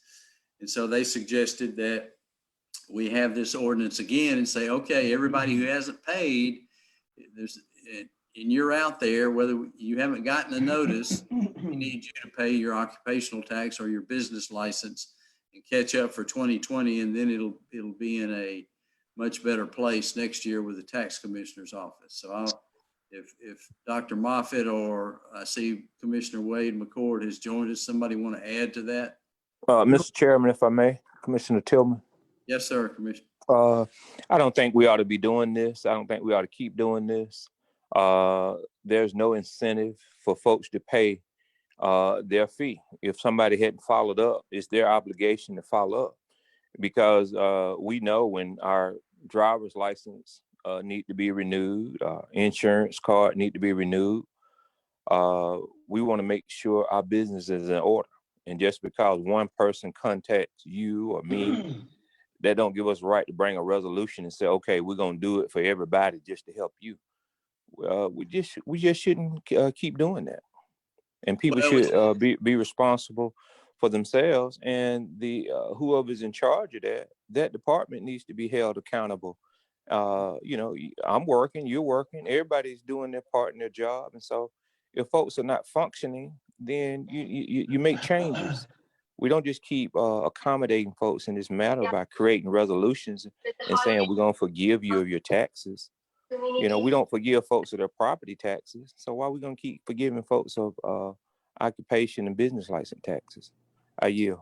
Well, if I can make a point of order, Mr. Chair, I don't think we had the vote to add this to the agenda yet. Well, that is right. That is right. I was trying to give people the background, so I'd like to add it. Make a motion to add to the agenda. Add it to the agenda for discussion. I'll second. Got a second? All in favor, say aye. Aye. Aye. Those opposed, same sign. Motion carries. So it is on the agenda. Thank you. Mr. Chairman, may I? Yes, sir. Yes, sir, Dr. Moffitt. I totally agree with Mayor Pro Tem. I will only say that the reason why I am suggesting this is because we know Mayor Pro Tem said we need to hold people accountable. He is absolutely correct. We do know and acknowledge that we had a somewhat of a broken process with data in, bad data in equals bad data out. I believe that I've told you in my time here that we recognize that we had a process where if someone did not pay 1 year, that they did not get the renewal notice the next year because they were no longer active in the system. So if somebody did accidentally forget, and then they went to pay, our system showed they were delinquent.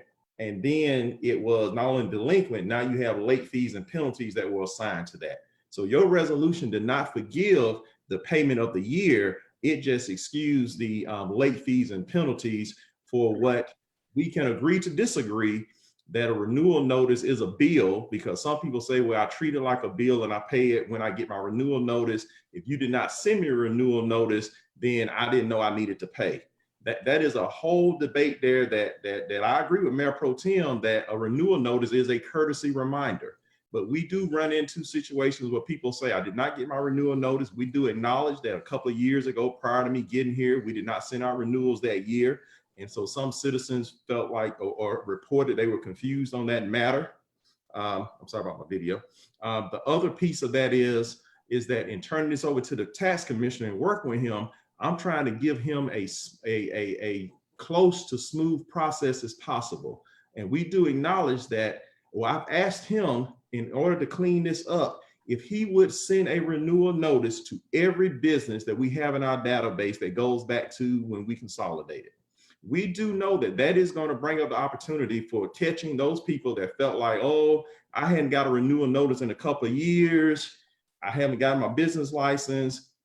And now on top of that, you asked me to pay these late fees and penalties. So your idea last year seemed to have worked to where some people felt like, okay, I'll come in and pay for the years that I missed, as long as I don't have to pay the late fees and penalties. And so we're asking you to do that again to help this process as we give it to the tax commissioner. I believe he's going to tell you here in a second that his plan, he's going to send notices out here in a couple of weeks for the renewal period for January to April 1. It's going to be electronic. People can go online. If they have a current business license, it should be a seamless process for them to go online and do the renewal. But for somebody that's not currently in our system, they're gonna have to come in and actually do a paper renewal and sign up. And we already know from past experience that there's going to be that question of, well, I didn't get a renewal back in 2017, so therefore I shouldn't be paying late fees and penalties. And so just to minimize that process, to get us going, to almost get us back to a sound foundation where he has a system that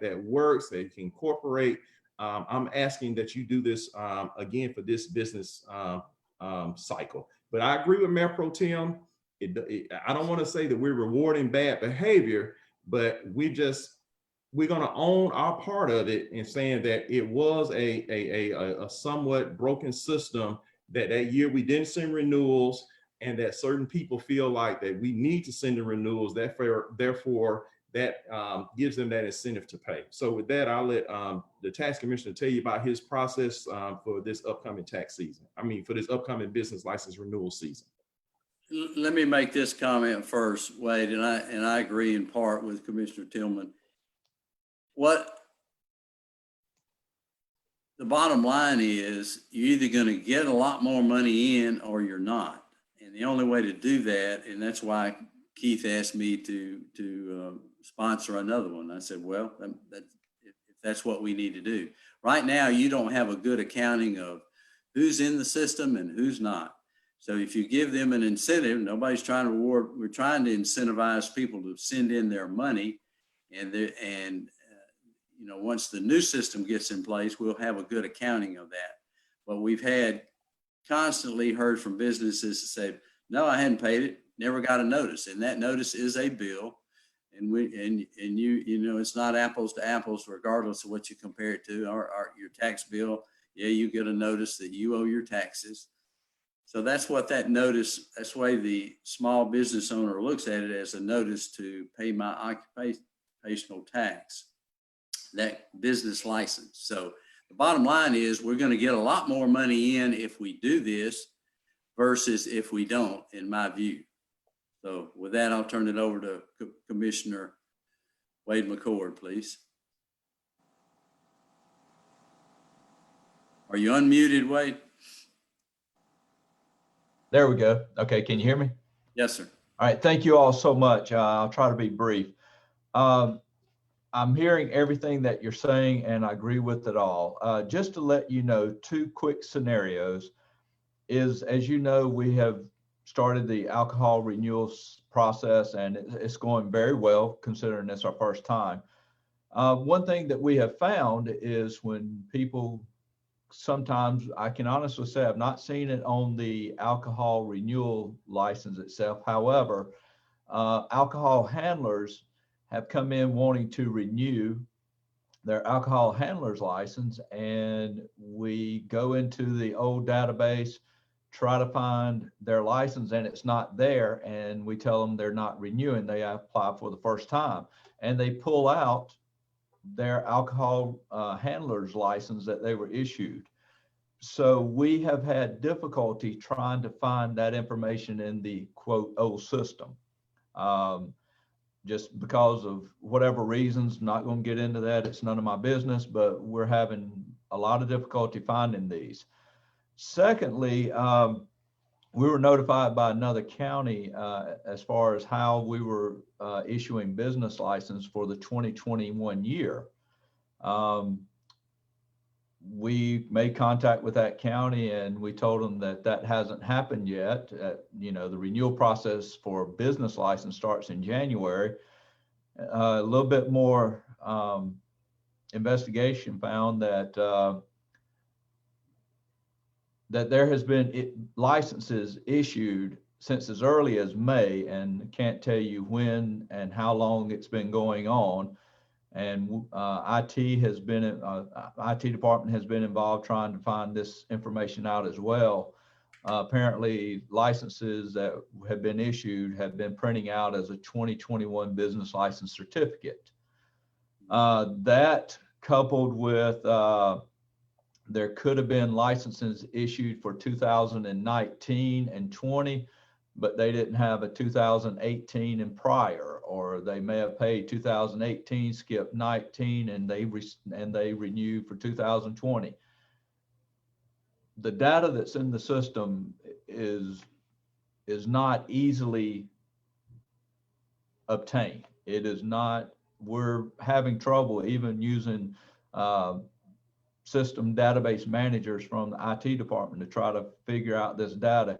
Very difficult. And the last thing, in my opinion, we want to do is short the county money, but at the same time, we don't want to overcharge any businesses for things that they may or may not owe.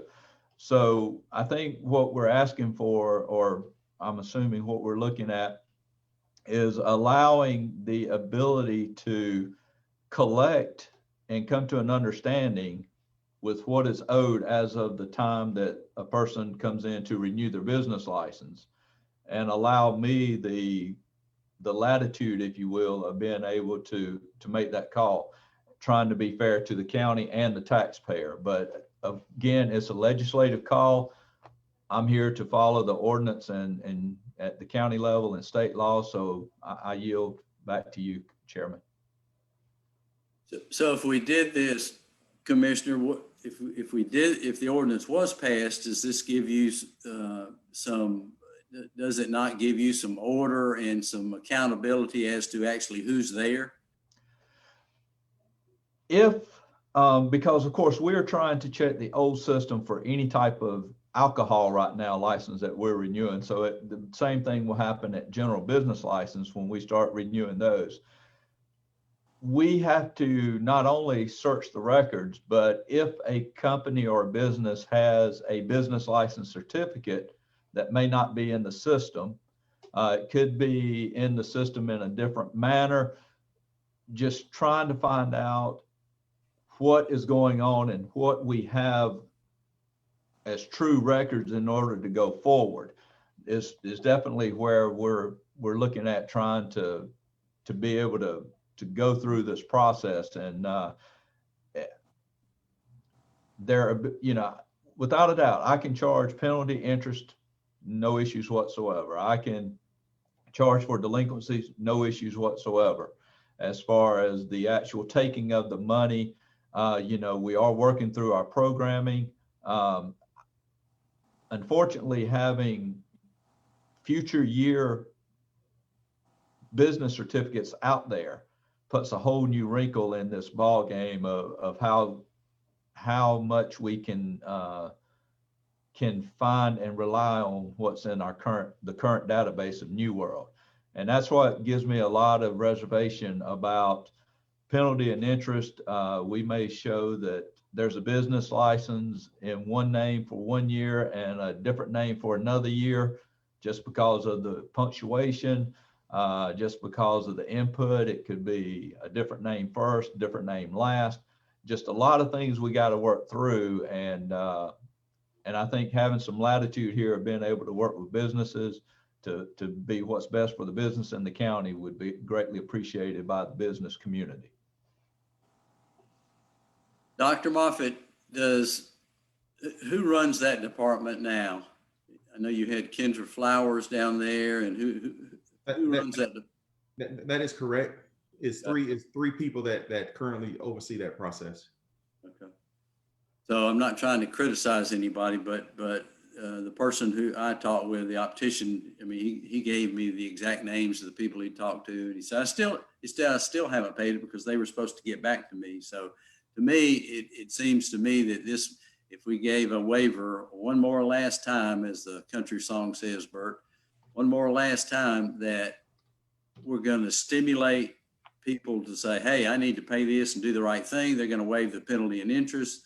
We're going to be the benefactor because we're going to get a should get, if as long as that department will follow up and send out the notice and say, here it is, this is your chance. And if they don't, then they give an exact record that they can hand off to Commissioner Wade McCord when the time comes.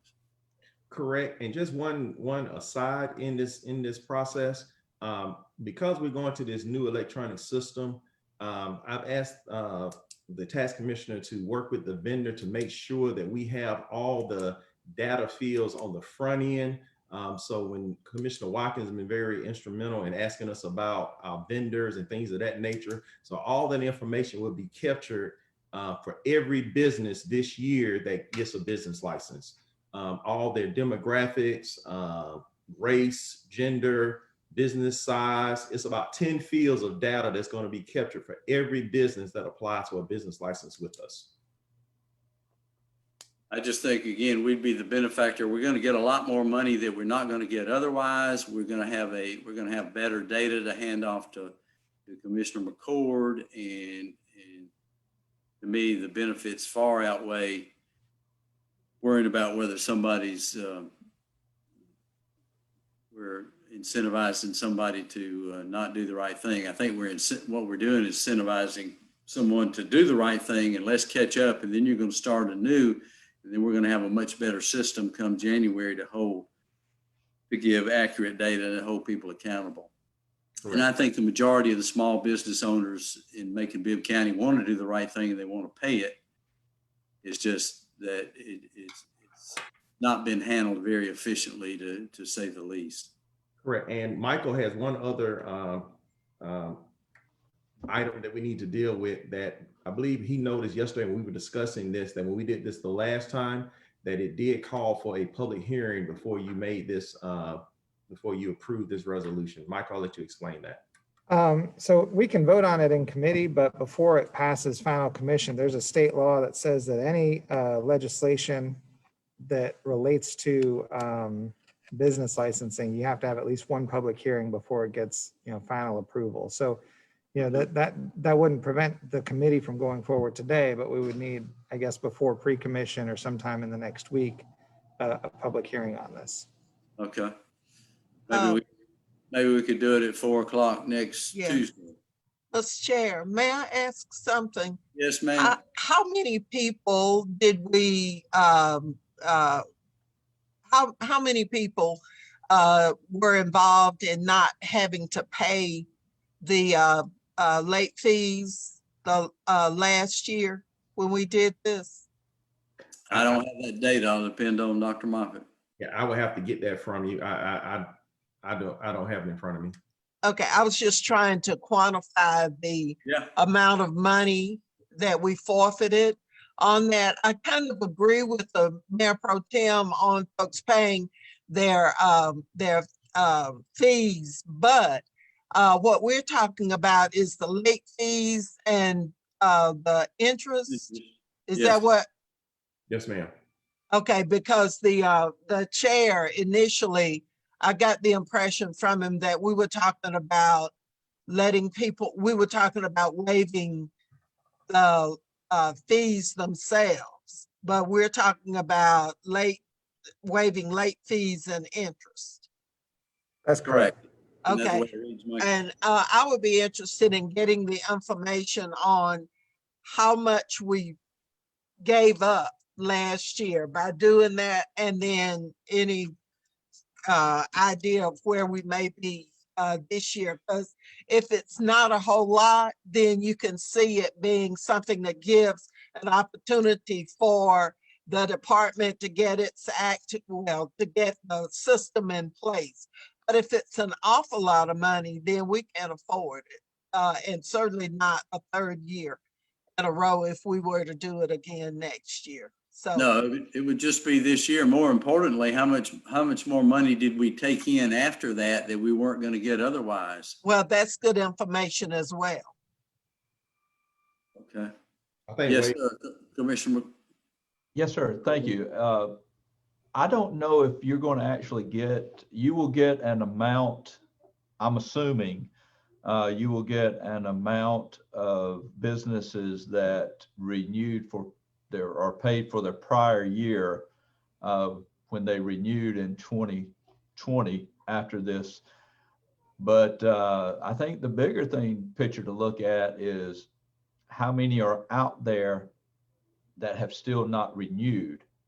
Right. And we don't know the answer to that. And I say that, Commissioner Lucas, to support what you're saying. We really don't know. We don't know whether there's 100 businesses that do not have an active 2020 license, or if there's 1,000. And we don't know if there are, 500 businesses that have a 2020 license that never got a 2019 or 2018 license because the year was skipped and it wasn't caught when they went to renew. There's a lot of different scenarios at play here, and that's what makes it a complex decision on your end as commissioners. And I don't envy that position. That we've got, in my opinion, errors by us as a government. We got errors of businesses out there. And then what's the best way to go forward? And again, I don't envy your position right now. Dr. Moffitt, you wanted to add something? No, that was it. That was it. Okay. Yeah, I think that's the question. And we're going to depend on that department to really be efficient and send out the notices and have an accounting on who responded and who didn't. And a calculation of how many did you miss, 1 year or 2 years? And if you'll go ahead and catch up, we'll waive the late fee and penalty, but you need to catch up on the basic business law, occupational tax fee. So we're going to depend on that department to be a lot more efficient than they've been in the past till we can turn this over to Commissioner McCord. I have to, and with all due respect, Commissioner John, I mean, that's going to fall on me because I don't think anybody's going to be renewing before or coming in before December 31st. I made the assumption that this was going to, if this was passed looking at the renewal period up through January 1st to April 1st, which would fall completely on my office. Right. That was the way I was understanding the conversation, was that you all had given the amnesty period for a period of time. And because how many ever did or did not respond, then when we go forward from January 1st in my office renew it, then through April 31st. And then April 31st, all bets are off. If my inspector goes out and we find that they don't have a license and they haven't had a license since X amount of time, then they're paying everything. Right, I hear you. So this would stimulate all those people who haven't paid it for 2020, right, Keith? And maybe last year, can you get some dollar amounts and tell us, well, since we put that in effect last year, how many dollars came in the door following that? I will do my best to get that data. Wouldn't they have some sort of account of that as to, well, after we passed it, then we had all these dollars come in the door? Well, that'll be easy. Once Wade starts collecting it, we can look at that. I'm talking about for last year. Yeah, I can pull that data. Yeah, if you could pull that, but I think that would be real interesting to know how many dollars came in the door that probably wouldn't have come in otherwise. Correct. Okay. I still say it's a benefit. Keith asked me to sponsor it again. I see the benefit in doing it because I think we're going to get a lot of dollars that we would not otherwise get, and then Commissioner McCord's taking it as a clean slate next year when he takes over for 2021. Otherwise, we're not going to see those dollars, in my opinion. Okay.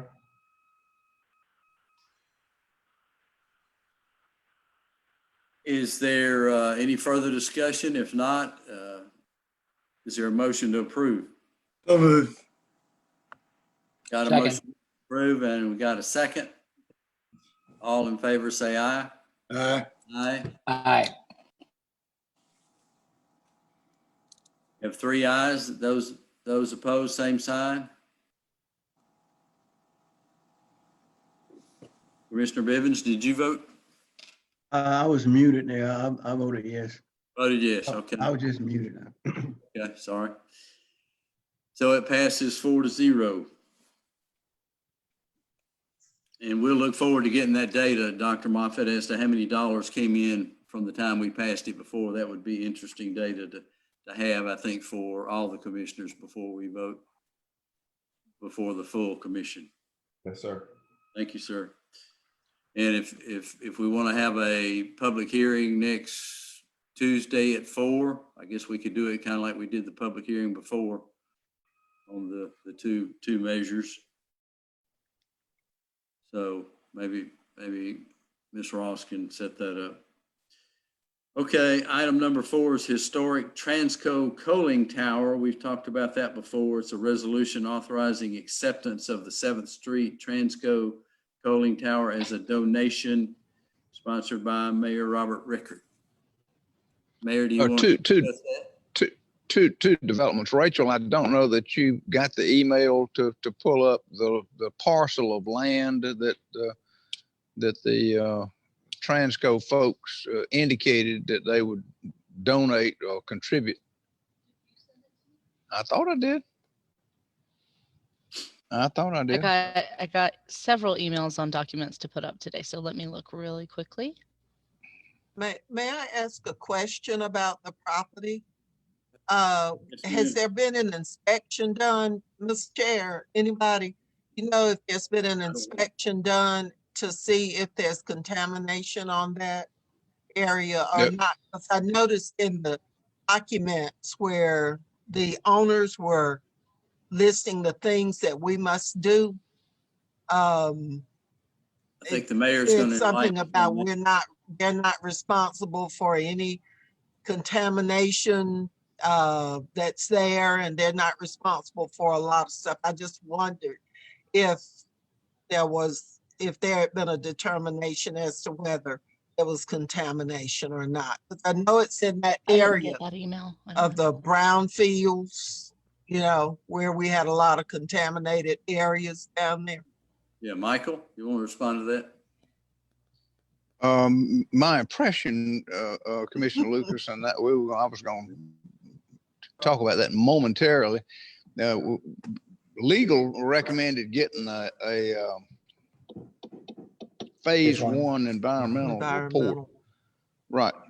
But what I suggested was that we let Ed Schwartz, who is the attorney in Atlanta for Transco, provide us with the information about what they have done to remediate and get the site off of the list of contaminated sites with EPD. So they're on the list? They used to be. I knew there was a lot of contamination in that area. Right. It was my understanding is that it was a boxcar rehabilitation plant. So lead paint was an issue, and other petroleum products were an issue there. So it has been on a list that EPD has had, but Transco in the past few years has taken steps to get the thing off the list. So we were trying to get the update from Ed Schwartz. And Michael, did we ever get anything from Ed Schwartz? Yes, Mr. Mayor, 25 minutes ago, Mr. Schwartz sent me an email. Well, he sent me an email last night at midnight, actually, Mr. Schwartz did. And he said, it would be better for you just to go straight to the EPD and get the administrative record from them. So 25 minutes ago, I got that administrative record from the EPD. It included a 40-page report, which talked about basically, they went and submitted to a voluntary remediation program with EPD. There was lead and a variety of volatile organic compounds that were in the groundwater and in the dirt.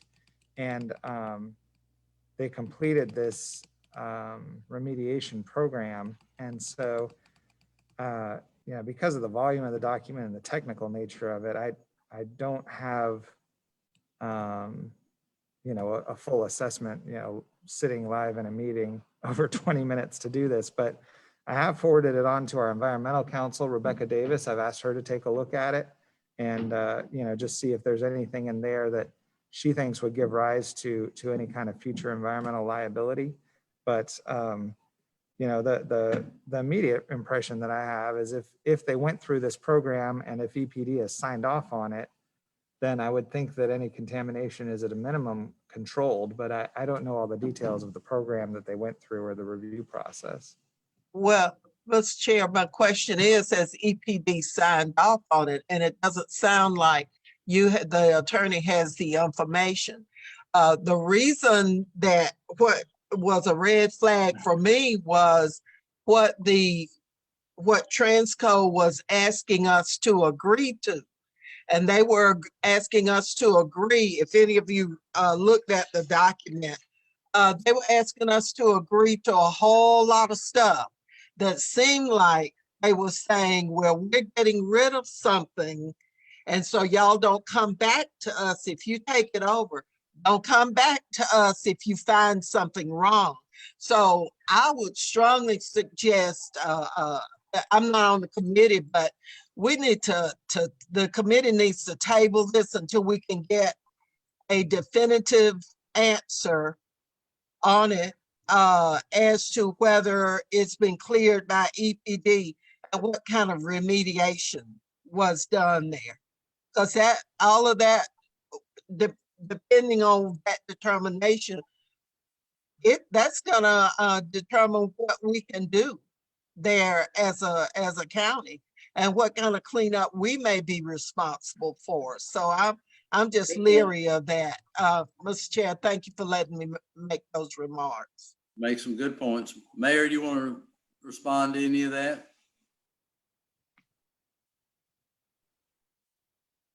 Are you still there? I am. If I'd ever unmute myself, I'm sorry. What's on the screen now is the yellow parcel that would be donated along with the coaling tower if we chose to accept it from them. But now, if it was used as a coaling tower, then I don't think you would find the same level or extent of contamination as might be present on the rest of the 26 acres where the actual remediation of the box cars was done. So this could be just a separate small parcel that's not contaminated at all if it was used as a coaling tower, and the small driveway parcel there next to the railroad to get in to access it. But I'm certainly happy to. No, I don't know. So I'm certainly happy to defer to the will of the committee, and if they want to give Rebecca Davis time to look at the documentation and come back to us, maybe you can look at it at pre-commission next week. I think that would be prudent. Yeah, Mr. Chairman. Yes, sir, Commissioner Bibbins. Could I offer a motion to table? Yes, sir. I'll second. We got a motion to table and a second by Commissioner Schlesinger, non-debatable. All in favor, say aye. Aye. Aye. Those opposed? So the motion is tabled. I think that's wise. So we can get the report back from our EPA council. Okie doke. Item number 5, lease agreement for public defender, a resolution authorizing the mayor to execute a third amendment to the lease agreement with Due South Investments, LLC, to extend the lease for 7 years and to convert the lease to a fixed term lease with a 3% increase of the annual base rent due. Sponsored by Mayor Rickard. Yeah, and I'll let Michael chime in momentarily. I'll just say this is the space in the BB&T building that has been used for years by the public defender's office. I'm going to just say it was about 10 years, and then they said they wanted some improvements and additional space, and because of time limitations left, it went to a month-to-month occupancy. They finally have agreed now to what improvements are made and what lease payments are made. There's a tenant improvements that the landlord Due South Investments will make to the satisfaction of the public defender's office. Those costs will be repaid with 6% interest over the first 3 years of the new renewal period. So there's a tenant improvement surcharge, if you will, on top of the rent for 3 years. And then the rent thereafter has just a standard 3% escalation clause for years 4, 5, 6, and 7. So it's a 7-year lease term, but I'll turn it over to Michael to correct what I've said. Michael? I think you nailed it, Mayor. So they did improvements over at the public defender's office, and this lease provides for, starting with the exhibit B that's attached, the very last page of the resolution shows calculations which were based on starting on November 1st. So it would be adjusted a little bit because we're starting after November 1st of this year, but it's $1,601.81 a month that's being added to the rent through the end of calendar year 2023 to cover the cost of all of the improvements that they did. And what they did was they included an invoice for just over $40,000 for just remodeling, furnishings, carpeting, just renovations and upgrade, $40,000 there. Another, I think, there's a construction project proposal, and I'm sorry, it's listed as options. I don't know the specifics of which options they picked, but I believe that there was a construction component and a carpet remodeling component that may be in the top part of the lease, of the resolution. But we pay for it basically by continuing to pay our regular rent with the escalator that the mayor stated, plus the $1,601 a month on top to pay back the cost of those improvements over time. And how much is the regular rent, Michael? Just curious. So the 2021 rental amount is $16,631.69 per month. So that makes the annual rent just a hair under $200,000. It's always strange to me how they come up with these figures, 16,631 and 69 cents. And you said the 1601.81 was the amount to. So we would pay that on top of the 16,000 monthly. So the total monthly payment would be $18,233.50. And so the 16,000 figure is just our regular rent with a 3% escalator from this year. Right. This year it's 16,100 a month. It's going up to 16,600 a month. And then the 1601.81 is they just divided up the cost of all of these improvements through not quite the end of calendar year 2023. And so if we pay it, I think it's because this form, the last page of the resolution, because it starts for November 1 of 2020, I think it's a 3-year payment schedule. So it would be just through October of 23. But because we're not doing this now, it's after November 1 of 2020, it would probably be through the end of 2023 that we would pay this $1601.81 a month. And then the cost of the improvements would be paid off. It's a 7-year lease, correct? It's a 7-year lease, but we stop paying the improvement addition after 3 years. Gotcha. I'm with you. Okay. Any further discussion, questions? Who, Ms. Chair, when the improvements are made, who authorizes those improvements and who chooses, how is that handled? Michael, you want to answer that? Due South it does, I presume. I think it's all been built already. I think the improvements are done and that the public defender's office has approved everything, is my understanding. Okay, so that So we're just office paying them back. approves and says what they want to have done. And they go ahead and direct that it be done. And then we pay so much per month, additional rent to repay, to pay for the improvement. That's my understanding. Yes, That, ma'am. I don't know. I mean, the fact that there's an invoice in there for the construction. No, it's an I was just trying to understand how it's an estimate. So I'm not sure that the work has been done. I don't know. My impression is that public defender's office has spoken with them, but that they're waiting to get this approval to do it. But I'll double check that. But it's my understanding that this is the request to make these improvements that they've discussed with the landlord. Okay, I may be mistaken then. Yeah, the Construction Inc. Labels their estimate as a project proposal, and the carpet people say that it's an estimate. So I'm under the impression, Commissioner Lucas, that this is what they've indicated they want. This is what the landlord says he's willing to do, and how he's willing to get the work done. So is it our property that's being improved, or no, is ma'am, no, ma'am, it's the BB&T building.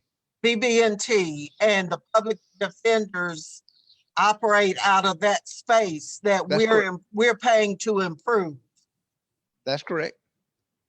Okay, and so what Due South does is this is the same sort of arrangement we're talking about at Westgate for the Board of Elections. The owner of the property improves it, but then goes up on the rent to kind of, recover the cost of the improvements. Well, yeah. I see. Or they're wanting us to extend the lease.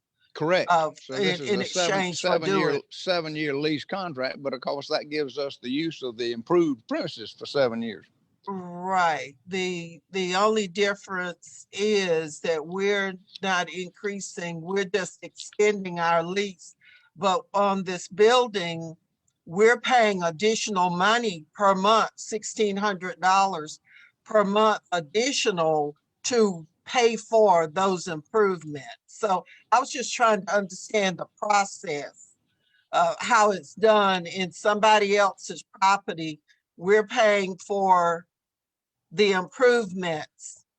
They retain the property and then they increase the rent that we pay to pay for their improvement. So I'm just trying to understand that. Yeah, it's a win-win for the owner. Yeah, well, definitely. So Michael, monthly rent is how much?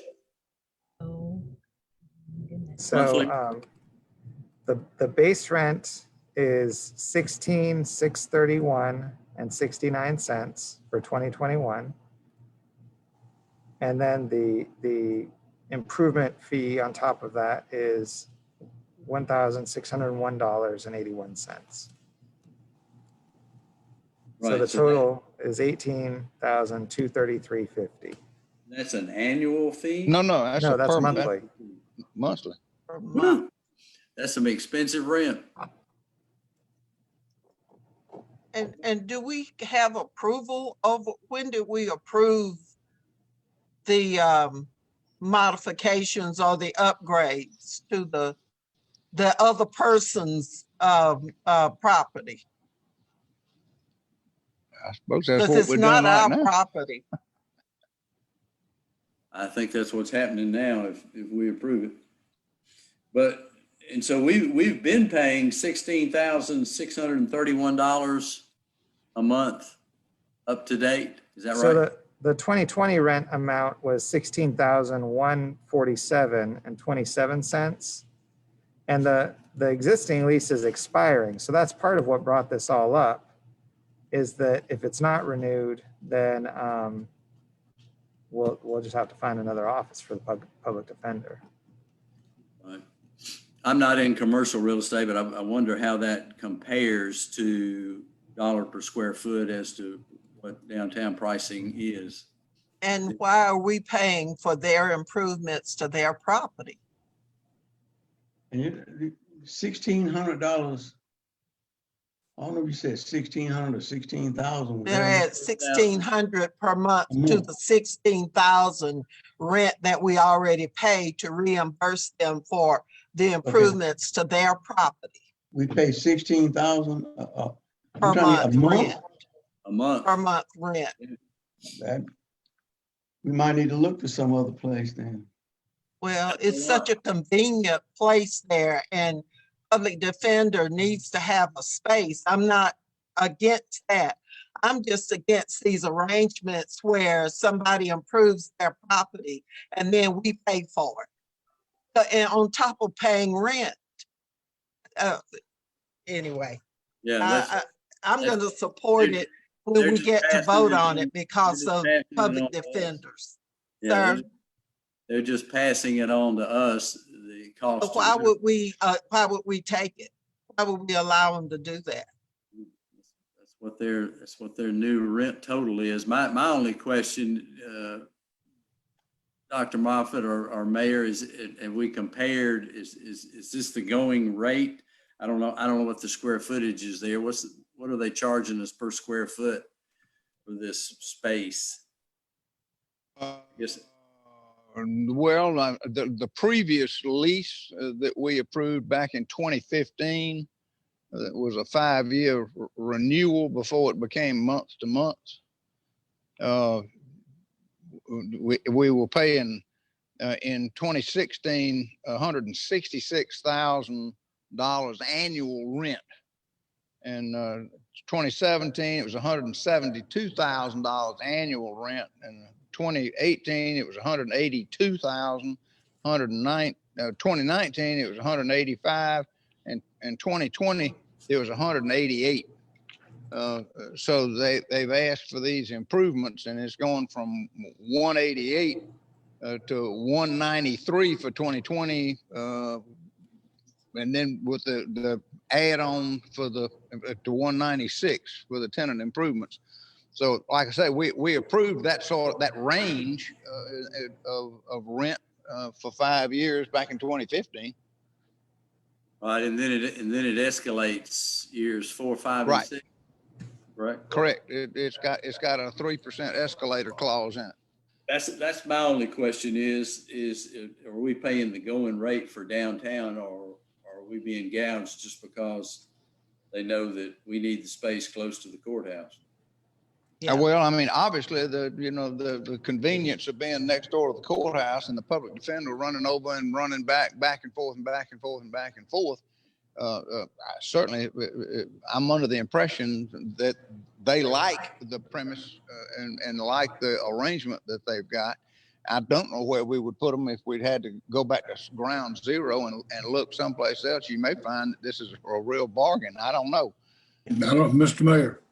Yes. Has anybody checked over the Ficklin building? Last I checked, they were full. I thought they said some people had moved out. You know, me and Bert was part of that situation down there when we were going to put them in the BB&T building. And then all of a sudden, I mean, we could have got it for $3 million, which would have been a good deal. But they started hollering about lead paint and all this other stuff. And that's when we ended up buying the old Sears building. You know, we don't get our good bargains. And I think we're getting stuck on this. I think we need to look for something else. It's just too much money. What's the time crunch, Mayor, on approving it or not approving it?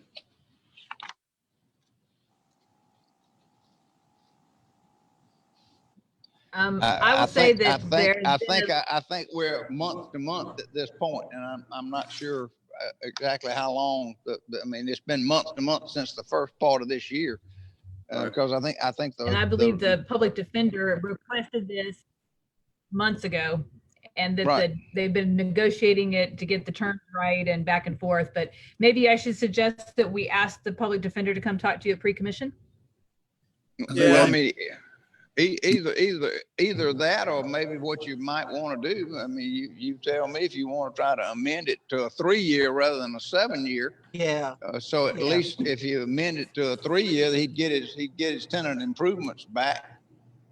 You know, and might be willing to do that. Yeah.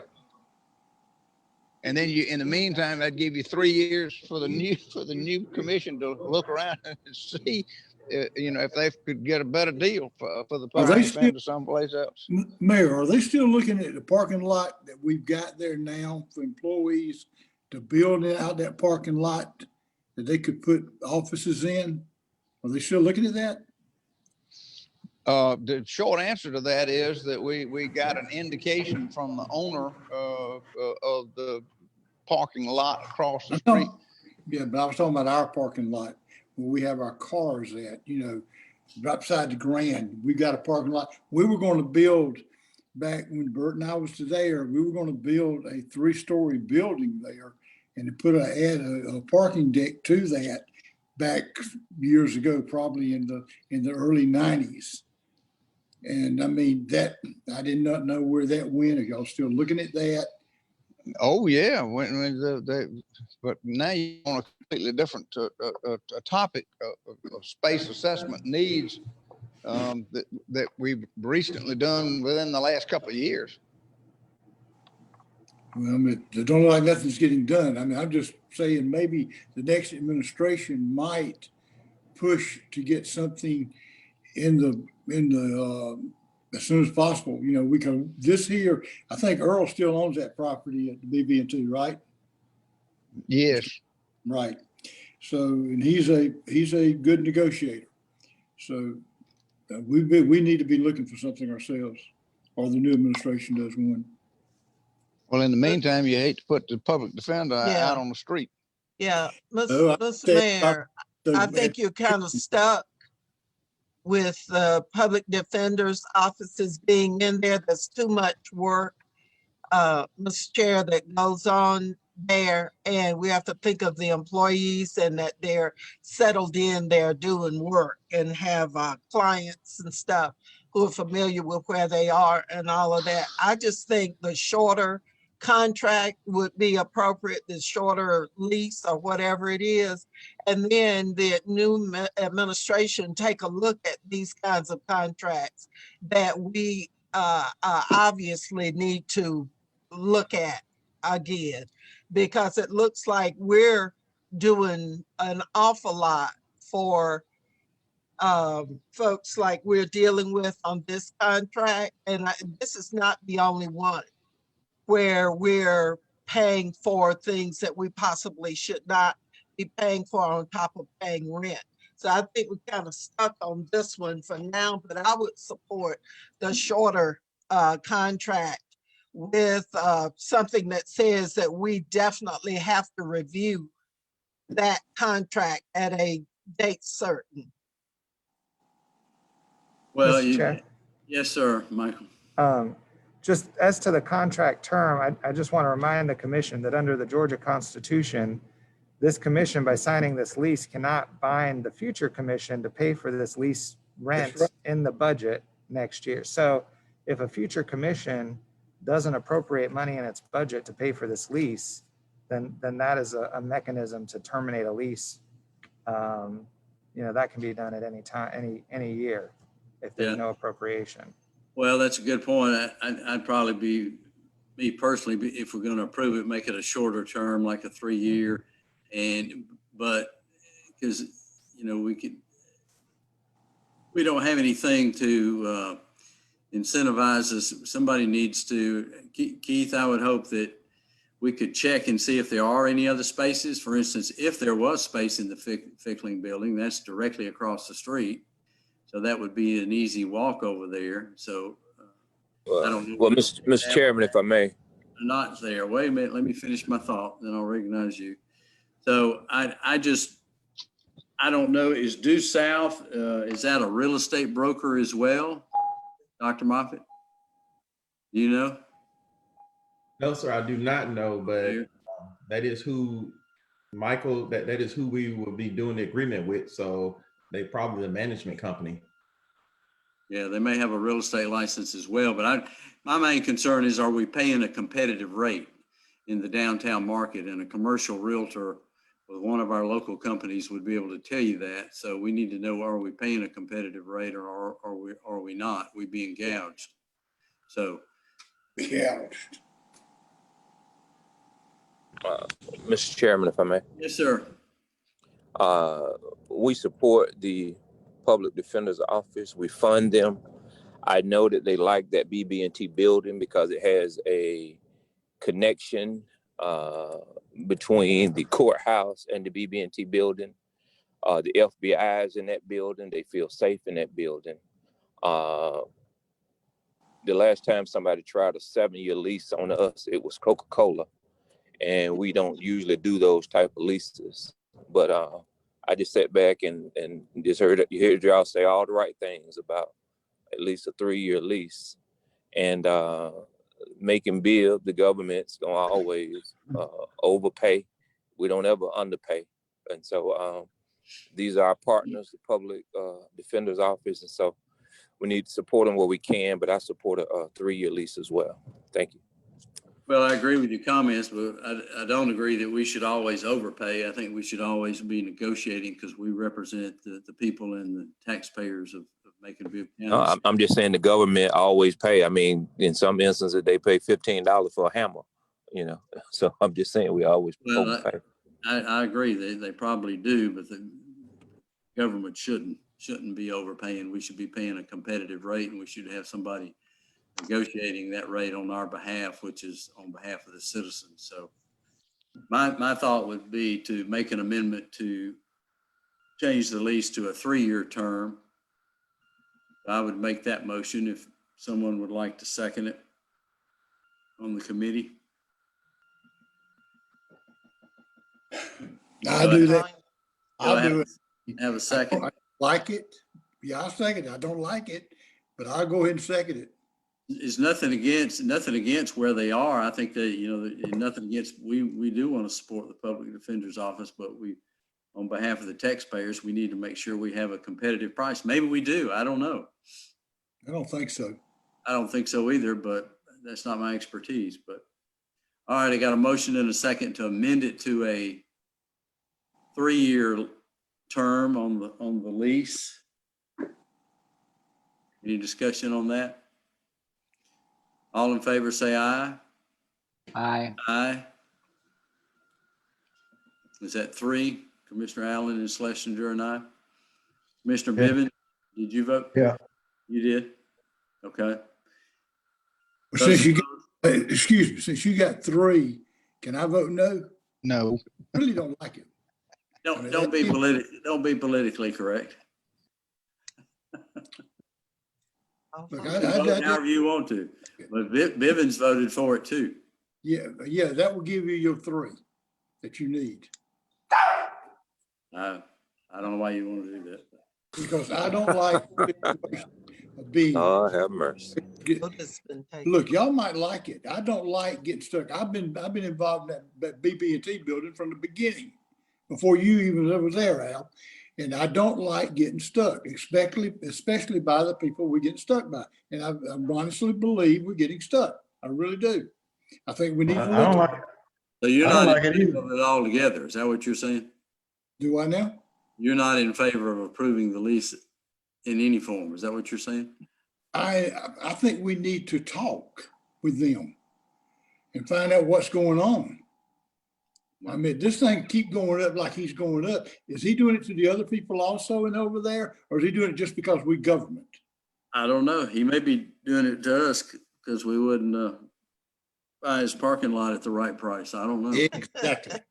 Exactly. See, there are other angles some of these people don't understand. I do. You do. Bert does. We know what's happened down there. And if there's a way that we don't have to lock anybody into anything, like this new administration into something, we need to try to keep from doing that.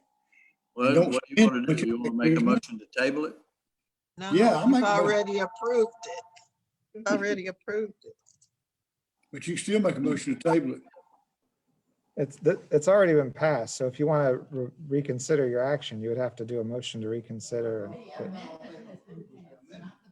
Oh, I'm sorry. You're right. Am I right? Yeah, so it hasn't been voted on. The substance hasn't been No. voted on, just the Right. proposal to amend. Right. Could I ask a question here? Yes, sir, Commissioner Bibb. If this was passed with the discretion of management to have some discussions and see about amending this somehow, and if you can't get anything else, I mean, I don't like it either. I'm just listening to everything that's being said. That would satisfy me. If they'll do that, that'll satisfy me. If they'll do what? Because we may not, I'm not sure if we have a choice or not. If May there not. was some, yeah. But if we don't, then we're going with 3 year. Otherwise, whoever deals with this can work at doing something different. What's our termination notice, Michael? We have a 60-day termination notice if we, for either side. Do you have that? I think we're month to month right now is what Julie was saying. Right, we're month to month now. Okay. Well, if we just go month to month, during that month to month, they can try to work something out, find something. I don't know. It's a tough situation because you hate to. Sounds like a lot of money to me. It is. It is a lot of money.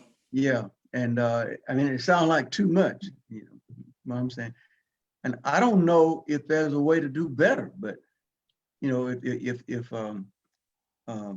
management can work something else out, and I don't even know if you can or not, but I'd like to see it tried. Can we table the painting, what they want to do, and just pay them month to month? And then if we can't work something out before the new administration, it's on them to try to get something done. Oh, okay. Oh, okay, great. What I would say is we just don't agree to an agreement right now and explore if there are any other possibilities. If there's not, then we get together in 2 weeks or 1 week and then say, you decide whether we want to do a 3 year or 7 year. But Do you want me to table it? Motion for table? I got to rescind the motion first, right, Michael? No? Right. I don't think there's a motion that other than just the main motion. Well, it was the amendment. The amendment passed, and so now you're considering the resolution as amended. The main, okay. And so I think Commissioner Allen was asking about making a motion to table. I don't know that he made a motion to table. I make a motion to table it. Okay, we got a motion and a second to table, non-debatable. All in favor say aye. Aye. Aye. Looks like it's unanimous to table. That'll give us some time to do some due diligence and just discover, investigate, are there any other possibilities? If they're not, then we know that's what we got to deal with. And it's on a month to month anyway. That's right. Thank you. Okay, thank you. All right. Number 6, donation of land to Ocmulgee Mounds National Historic Park, a resolution authorizing the donation of real property to the United States Department of the Interior to be included within the Ocmulgee Mounds National Historic Park, sponsored by Mayor Robert Rickert. Mayor?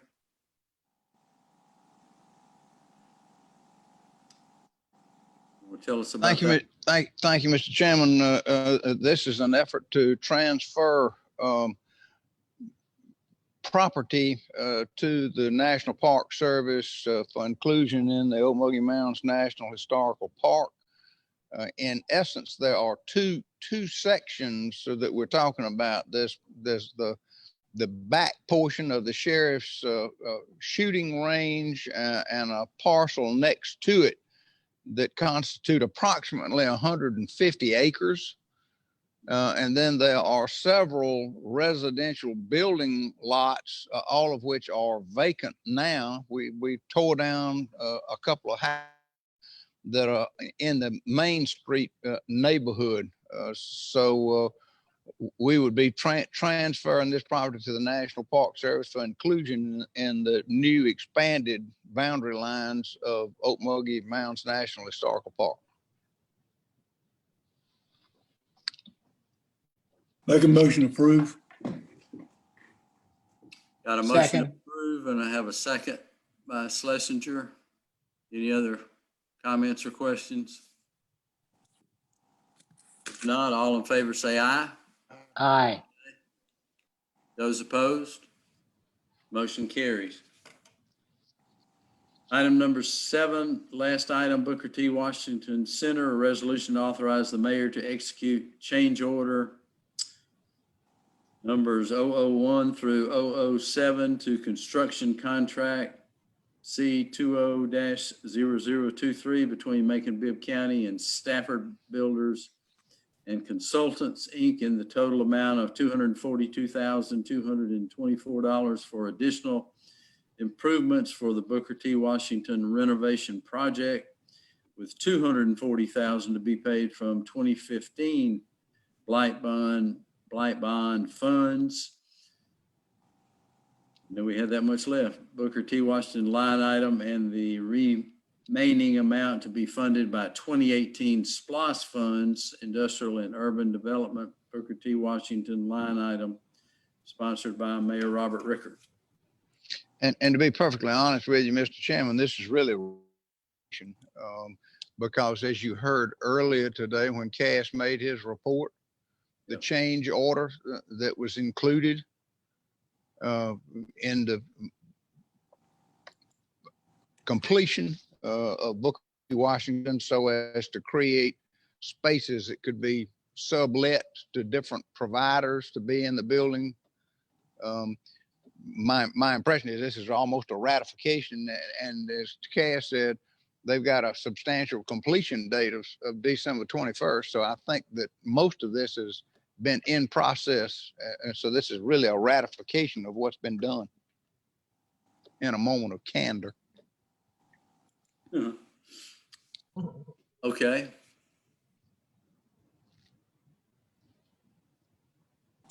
Any comments from anybody? Questions? Do I have a motion to approve? So Second. Got a motion by Allen and a second by Commissioner Schlesinger. Those in favor say aye. Aye. Aye. Those opposed? Motion carries. I think that concludes everything we had on facilities and engineering. We are hereby adjourned. That would take you then to Economic and Community Development Committee. Chairman Lucas, can we turn this over to you at this point? Oh, yes, sir. We'll go ahead and call this meeting of Economic and Community Development Committee to order. The members of the committee are Lucas, Schlesinger, Bivens, Shepherd, and Watkins. We do have 4 of the 5 members present and voting today. We'll entertain a motion to approve the minutes of the previous meeting. So moved. Second. All right, it's been motioned and second to approve the minutes. Any discussion on that? If not, all in favor of the motion say aye. Aye. Aye. Opposed? All right, the next one is an ordinance to establish a bicentennial celebration committee pursuant to section 11B10 of the Macon-Bibb County Charter. And this is sponsored by Mayor Rickard and Commissioner Valerie Wynn. Mayor? Thank you, Chairman Lucas. And basically speaking, this is to kick off the bicentennial celebration, which would be 2022 and 2023. Bibb County's bicentennial is 2022, the city of Macon 2023. So this would create a commission. But the important part is that it's the new administration that would populate the committee, not us. So we're just trying to get it jump started, so it'll give them something to look at next year to create a bicentennial commission and do it the right way. All right, we'll entertain a motion. Ms. Watkins, Commissioner Watkins, did you have? No, I was making a motion. Okay. Second. All right, it's been motion and second on that. Any further discussion? All right, if not, all in favor of the motion say aye. Aye. Aye. We get a third. Okay, all opposed? All right, so this is approved. I look forward to that. That really is appropriate. The bicentennial celebration. The next item is discussion of reappointments to the Martin Luther King Jr. Board. We looked at the membership of the MLK Jr. Board, and we discovered that a number of people's terms had expired. So we're in the process now of getting approval or the feelings of the board members as to whether they would like to continue serving on the MLK board or not. There are one or two who have not attended a meeting in years. So of course they would roll off, they would not be considered, but we're in the process and we will be bringing to this commission a list for approval of those folks who have given the thumbs up and saying that they wish to be reappointed. And Mayor will be getting that to you hopefully before your term ends. So anyway, that was just any further discussion or any questions about that. We just wanted it on the agenda to make mention that we were bringing that to you. Okay? That makes sense.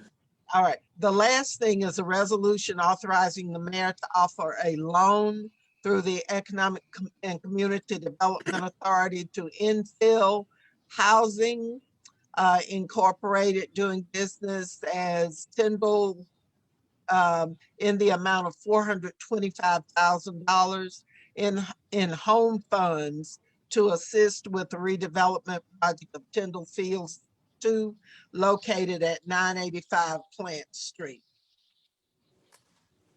All right, is Ms. Jackson? Okay, we've got a motion to approve. Second. And a second. Okay, Ms. Jackson, I assume that you are here since this Yes, is ma'am, a request of your department. Would you discuss this with us, please? Yes, ma'am. Thank you so much for allowing us to talk today with regards to this particular project. I also have on the line with me Kathleen Matthews, who is the Executive Director for Infill Housing. Mr. Mike Austin was here earlier, but she can actually talk a little bit about the project as well. This is a development that is a tax credit project that is being done off of Plant Street. This will have 65 units as far as this particular development is concerned. 25% of the units are very low income, and then the remaining fall up under the low income level, which is 60% of Bibb County's AMI. So this is this. I think you froze on us, Zena. I'm sorry. Go ahead, your thought. Oh, I'm sorry. I froze. Did you hear the part about the number of units? We heard part of it. Okay, I'm sorry. I apologize. So it's actually a 65 unit development that is being done. This is a tax credit project. 25% of those units are actually very low income, which falls within the very low income, which is 50% of Bibb County's area median income, and then the other portion of those units actually fall within the 60% Bibb County area median income as far as this particular development. This is an application that we received as a part of our home partnership application process, and we are recommending at this time the additional $425,000. This is again a loan that will be provided to the development for this particular project, and it will go toward the construction cost. Okay, most of you have just seen the transformation of Tyndall, from Tyndall Heights to Tyndall, what's its name, Fields. official name? Fields. Fields. And it is a wonderful transformation. And so this is what, the third part or the third phase? Yes, actually, there have been several phases. There was actually oh, I'm sorry. Kathleen, did you want to speak to that? Okay, so yes, you are correct. They did have a senior housing phase, and then they've also had another multi-unit development phase. This is the phase that we're in currently. So yes, ma'am, you are correct.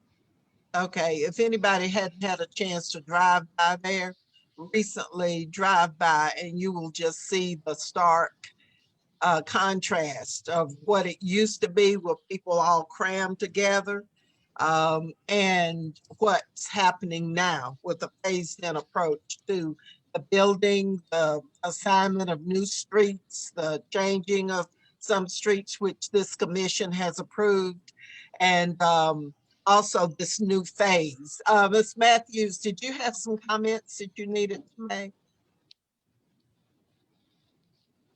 We can't hear you. Are you? Nope.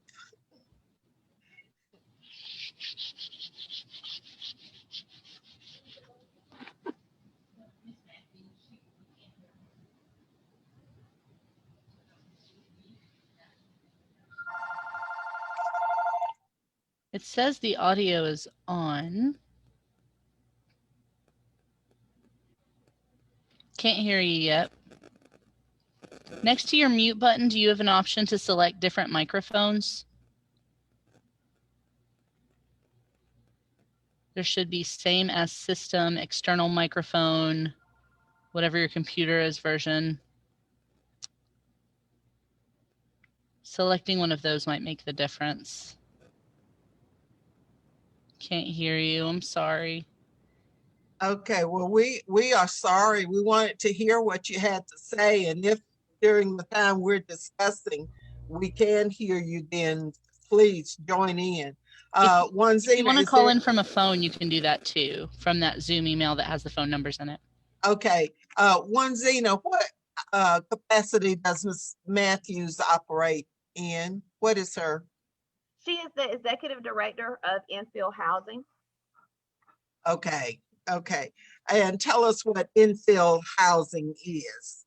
So infill housing is actually the development arm. They are an agency that has done several different tax credit projects throughout Macon-Bibb County. Some of their latest tax credit properties have been Hunt School development. They've also done Baltic Park was one of their earlier ones. They also did 2009 Vineville.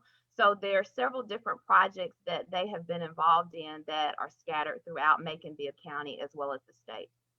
Okay, so these folks have a track record with Yes, us, and they have had loans through our community development department in the past, and loans are paid back. Yes, so did we get a motion on this? Janice, did we get a motion? Got a motion and a second. Further discussion, Commissioner Watkins? Oh, I have none. I think it's a great Oh, project. okay. I to see it happen in space. Well, I guess I do have one question. I'm sorry. Okay. Hey, is this the actual award, or are we applying for an application for low income tax credits, or is this 100% project? No, this is the actual 100% project at this particular time that they have received the award of tax credits, and with everything involved, once they finally received the final award, there was a $425,000 difference. So that's where we are at this particular point, and that's why they're requesting those particular funds. So this is the final award that is going toward the actual development itself. And just so I think we have Kathleen on the phone now, by the way. Okay, this Matthews, are you there? Can you all hear me now? Yes, we can hear you now. Oh, I'm so sorry about that. So yes, this is the the third of the 4 phases that we have for the Tyndall Heights redevelopment. We actually applied for the tax credits in 2017 and were successful. But we knew that construction costs would create a gap. And so we had applied for the $500,000 back in, I believe, the end of 2018. And so this time came around, we've had some additional expenses.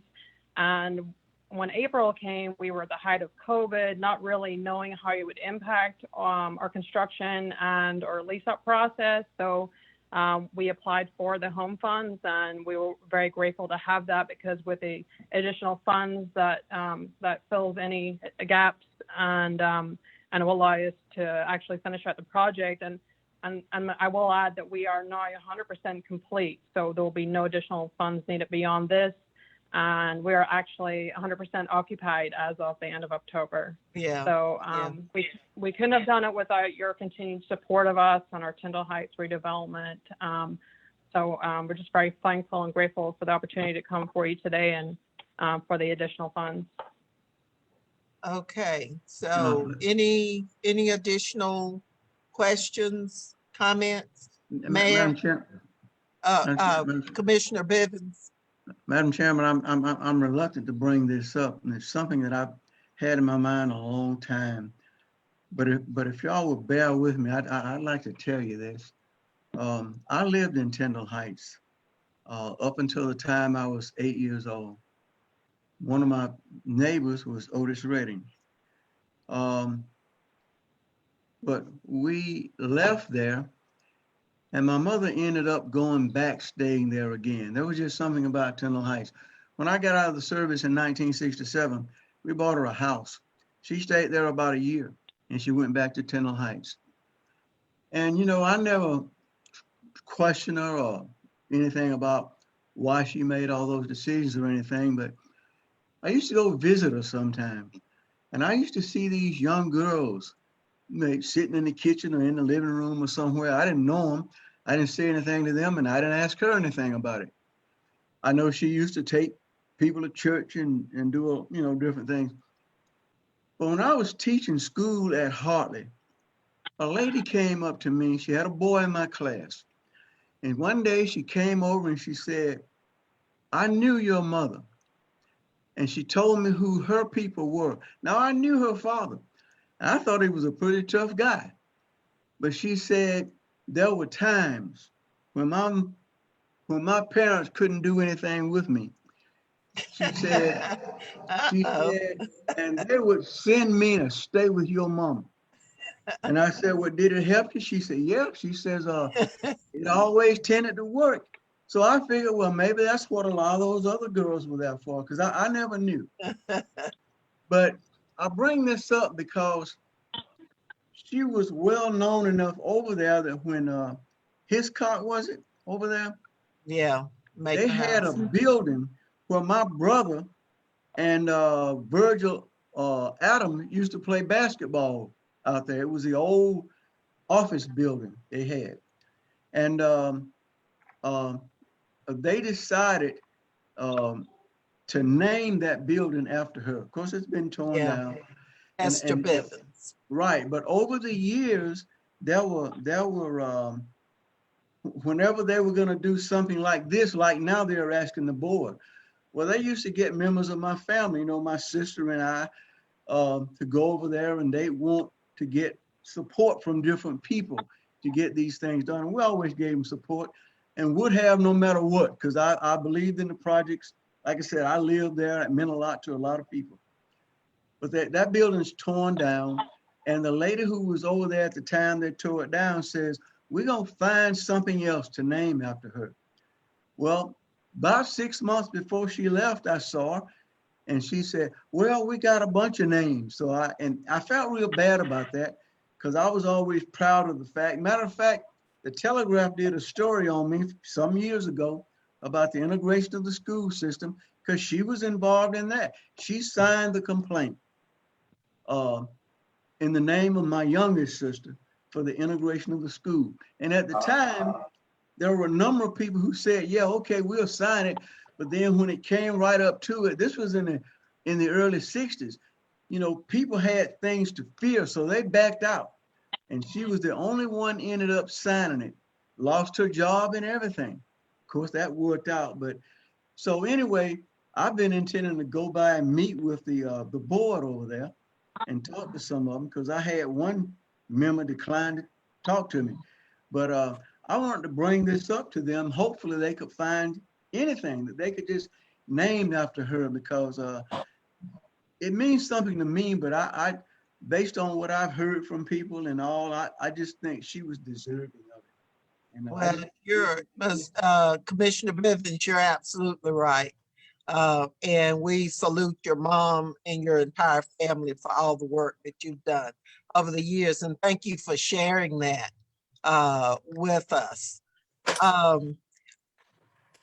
Commissioner Watkins, did you impression? Yeah, I was under the impression some time ago that we were going to be naming a community center once built in her honor. I don't know about that. That would be Housing Authority. Original conversation. I know a lot of people have moved on between Hitchcock and I guess if Bruce Garrett was here, they could remind us of that. But like I said, I know a lot of people moved on, but I do remember. Yeah.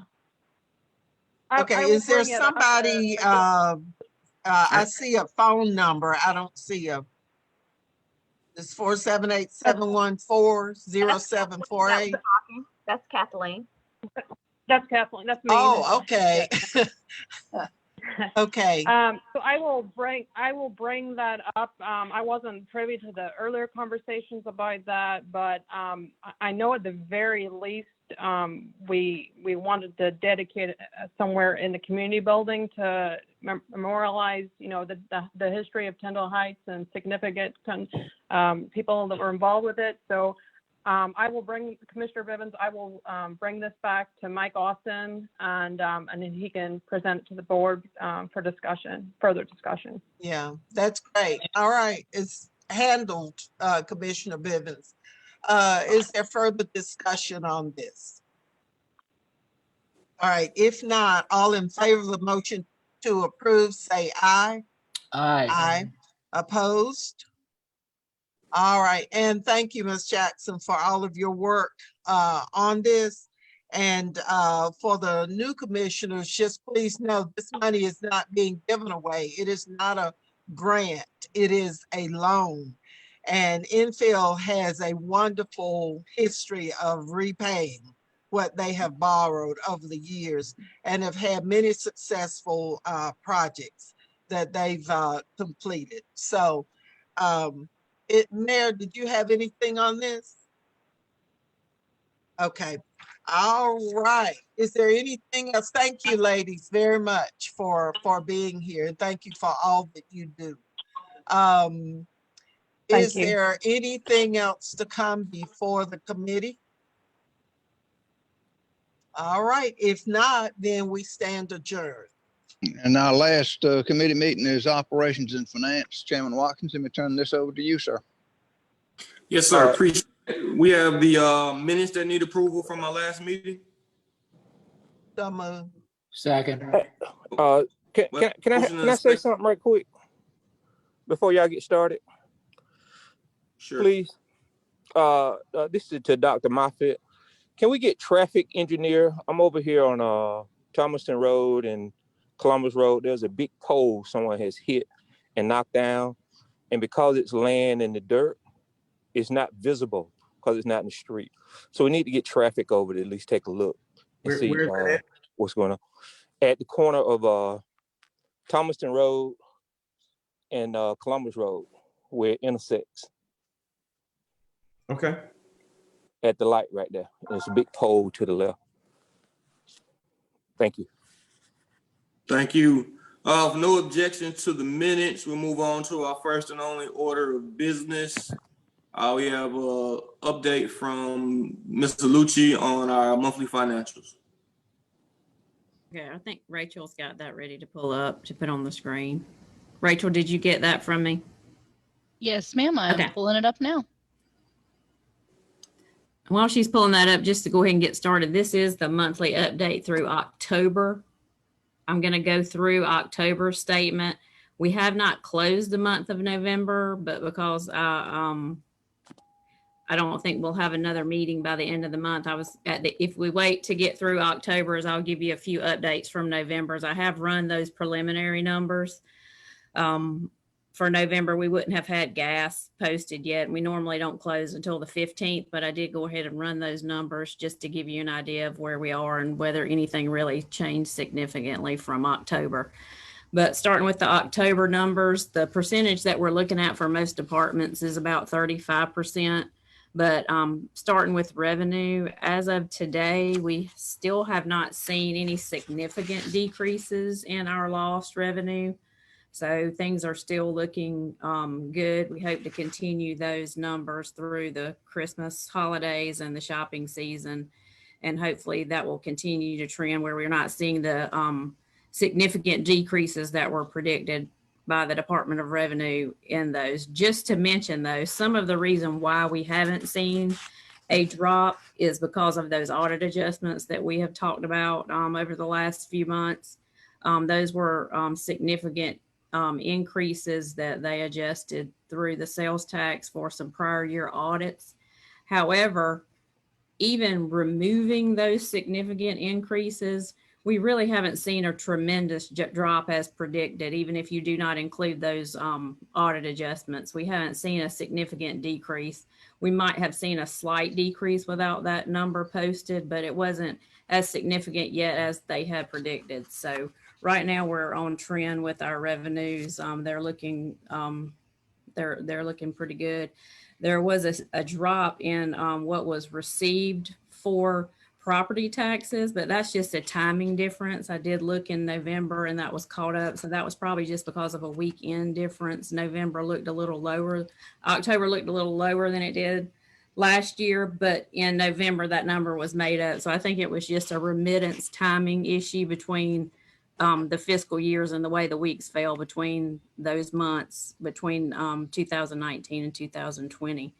Going down to the bottom of the report, we do have a few departments that are a little bit higher. Going back to prior months, I don't believe that any of these that are over the number, except for maybe one, I'll have to remember which one that is, are any different than the ones that have been reported prior. As you can see, Board of Elections, that one's been trending high, but that's obviously because of the getting ready and preparing for the elections. Information technology, same thing. That was the maintenance contracts that were paid early. Risk management, that's the insurance contracts that are paid early. Small business affairs, that's due to the Operation Hope payment that's made. The general administration fees, a lot of that's for the Christmas lights that we've already made our contributions for, and the payment to Newtown Macon is made in September. Clerk of Superior Court, that was some small equipment, but that's right now, that had been trending higher because of those payments. It's right at the number that it needs to be. So I anticipate probably next month that one might fall off. Probate court was the new one for this month, and it's right at the number that it needs to be. And that was due to some part-time salaries and some dues that were paid. Coroner is the same. It's trending high because of the pauper burials. Emergency management, because of the contracts and river gauges and county sirens that we pay earlier in the year. The health category is due to having paid that Navicent in a lump sum, which kind of makes it trend a little bit higher in the beginning of the year. Community service is due to Museum of Arts and Sciences, Tubman and Arts Alliance being paid out at the beginning of the year versus being paid out every 12 months. Let's see, industrial and urban development is due to the industrial authority, the contract that's paid out at the beginning of the year. And debt service is mainly just a timing issue related to some payments that are due at the beginning of the year. So that being said, November, based on preliminary numbers, continues to trend about the same. I believe the only department right now that is above the percentage is Board of Commissioners, and that's just because of the audit payments. The payments to the auditors were trying to wrap that up this month. So we've made some payments on their contract, and that happened last year as well. So when we pay those fees earlier in the year, it puts that a little bit higher. And I think that was it for those 2 months. So November right now is not looking significantly different than this month. I had a question on the debt. On that debt payment deal. Mm-hmm. I think is at 1.2 for the year now? What debt? What 20? The second to last line item. Debt payments. No, we're anticipating 1.9 and we've only made 703,000. 1.9, I'm sorry. Remind me, what's occurring with our debt upcoming next year? Like, I know sometimes when we talk to Matthew, and it's been a while, he would always remind us of upcoming debt. Do we have? Hold on 1 second for me. I've got something here.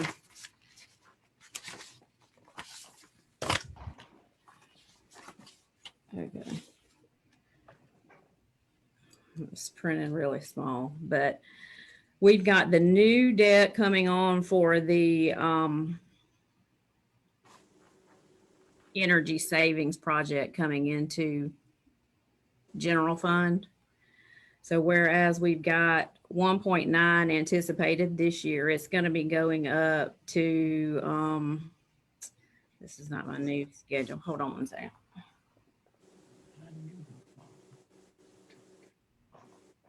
She said.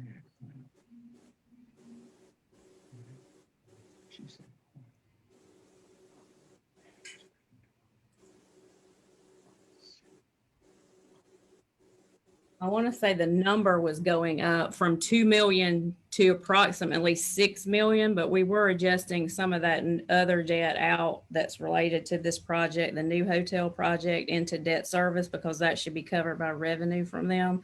So I can't remember what the final number was, but it was about a $4 million increase, not going to 4 million, increase to 4 million, but I'm trying to find my. Yeah, 2 + 4 = 6. Yeah, I just redid this. Hold on 1 second.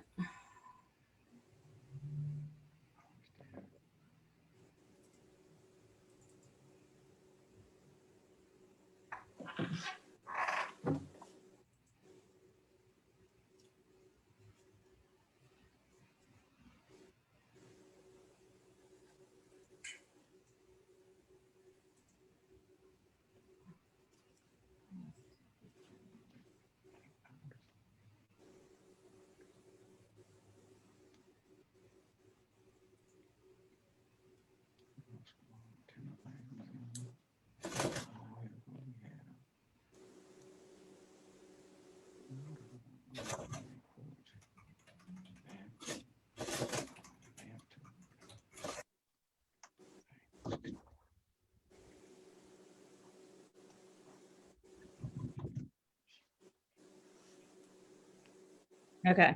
Yeah, it's about that much. I've got it going up almost from the 1.9 to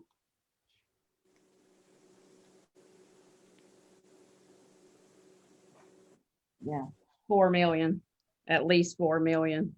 We're still rearranging some debt because some of the old SPLOST money has fallen off because it will be expended. So I can get you a final number for that, but I know that that's the base number if it's not more than that number. So roughly looking at that number to be 6 million next Or year. a little bit higher, depending on what has the leftover debt that we had in the 2 SPLOST that will be expended, the 12 SPLOST, that debt will be exhausted this year. Right. So whatever is left over, and that has to go into general fund. But you still put that somewhere in the increase of 4 to 5 million. I think it might be a little bit more than that, but I'll have to send you that number. All right, we can do that later. Yeah. All right. There's only and then we're about to finish it in FY22. There's only about $500,000 left in debt there. out of the total that was given to that fund, which was about $13 million per the resolution for the SLOST, and anything that was being paid out of that fund also has to go into general fund. And by how much is that total? What was paid out last? I'm gonna have to, I'll give you that workup. I've Okay. got it worked up. I just can't locate that spreadsheet right now, but it's gonna be an additional 4 at least. Sounds like fun. Yeah, we had about, I mean, we had a large number of debt. We had a large number of debt that could have gone into the SPLOST, but then remember, we only voted, that was only voted to put about 13 or 14 million in there to pay off the debt. Mm-hmm. But there was a much larger number available of debt that could have been voted to be put in the SPLOST at that time. And 13 million, 14 million was the number that was allocated for debt. So once all the funding sources through the older SPLOST and the new SPLOST is exhausted, that debt does not have any other funding source. It has to come out of general fund. Right. But I can get you those final numbers and we can present that at a later meeting. That way you've got that. Please, It is different. I did present that at an earlier meeting, but it has changed since we've added that ESCO debt and we've done the new debt on the hotel across from the auditorium. Mm-hmm. Further questions from the committee? Members of the commission?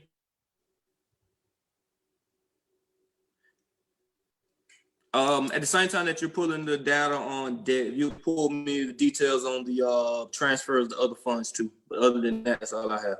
On the what? The transfers to other funds. I'm curious about how vehicle maintenance and Bowden have been doing. Okay. Yeah.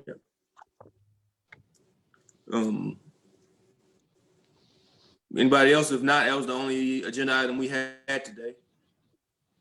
And we are adjourned. I turn this back over to you. Thank you, Chairman Watkins. Yours was the last committee meeting scheduled for today. I've only got one additional announcement to make. I was just notified that they have finalized the arrangements for the dedication of the Reverend Jacob Parker Park at the corner of Elm Street and Telfair. And that will be this Friday at 11 a.m. So if you are interested, Friday at 11 a.m., they'll be dedicating, cutting the ribbon on the Reverend Jacob Parker Park, Elm Street at Telfair. Mr. Mayor. Yes, ma'am. I know all of you are aware that Ms. Sarah Hunt passed away. Her services, I know the attendance will be limited. I believe the memorial service will be Sunday at 2:00 at New Fellowship Baptist Church, where Reverend Terry was pastor for a long, long time. Reverend J.L. Bumpus is the new pastor there, but those services in honor, memorial service in honor of Ms. Hunt. Now, you know, Ms. Hunt gave us all the devil from time to time, but Ms. Hunt's heart was certainly in the right place. She loved this community and she did what she thought was right to advocate on behalf of the underserved in the community. So I would like for all of us to send a message to the family, just thanking them for allowing her to serve this community. And so I just wanted to mention that for those who had not heard. All right. Thank you, Commissioner Lucas. Any other points of personal privilege? Mr.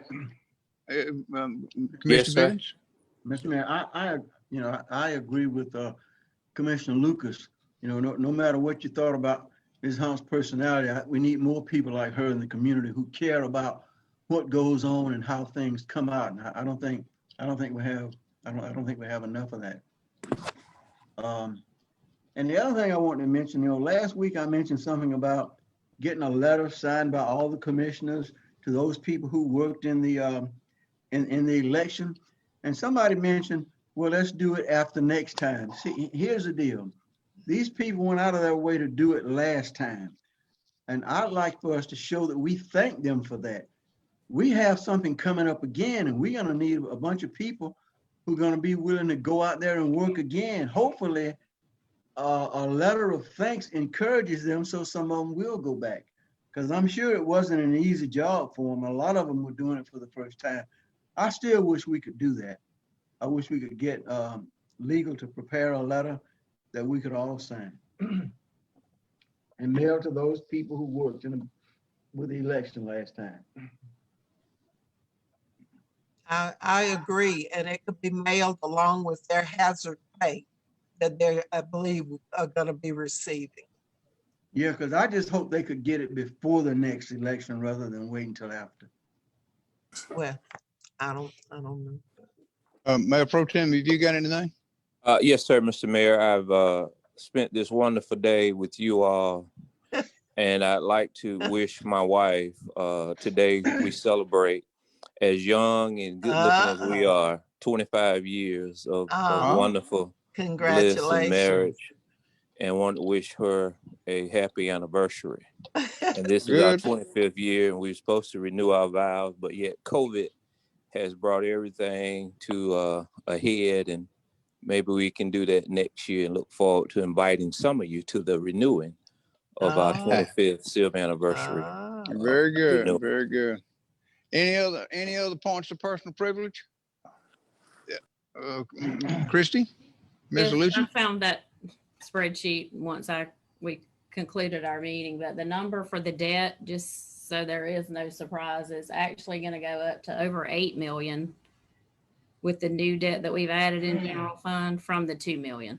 So instead of a 4 million increase, it's a 6 million increase based on numbers that we've got right now. Great. Thanks for ending us on a high note. You're welcome. I'm sorry. You have our sympathy too, Christy. We know what you've been dealing with. That's right. So we're sorry. That's exactly right. Other points of personal privilege? If not, can I get a motion to adjourn? We don't want to leave. Yeah. We don't want to leave. Two or three late motions without objection. We are adjourned. Thank you very much.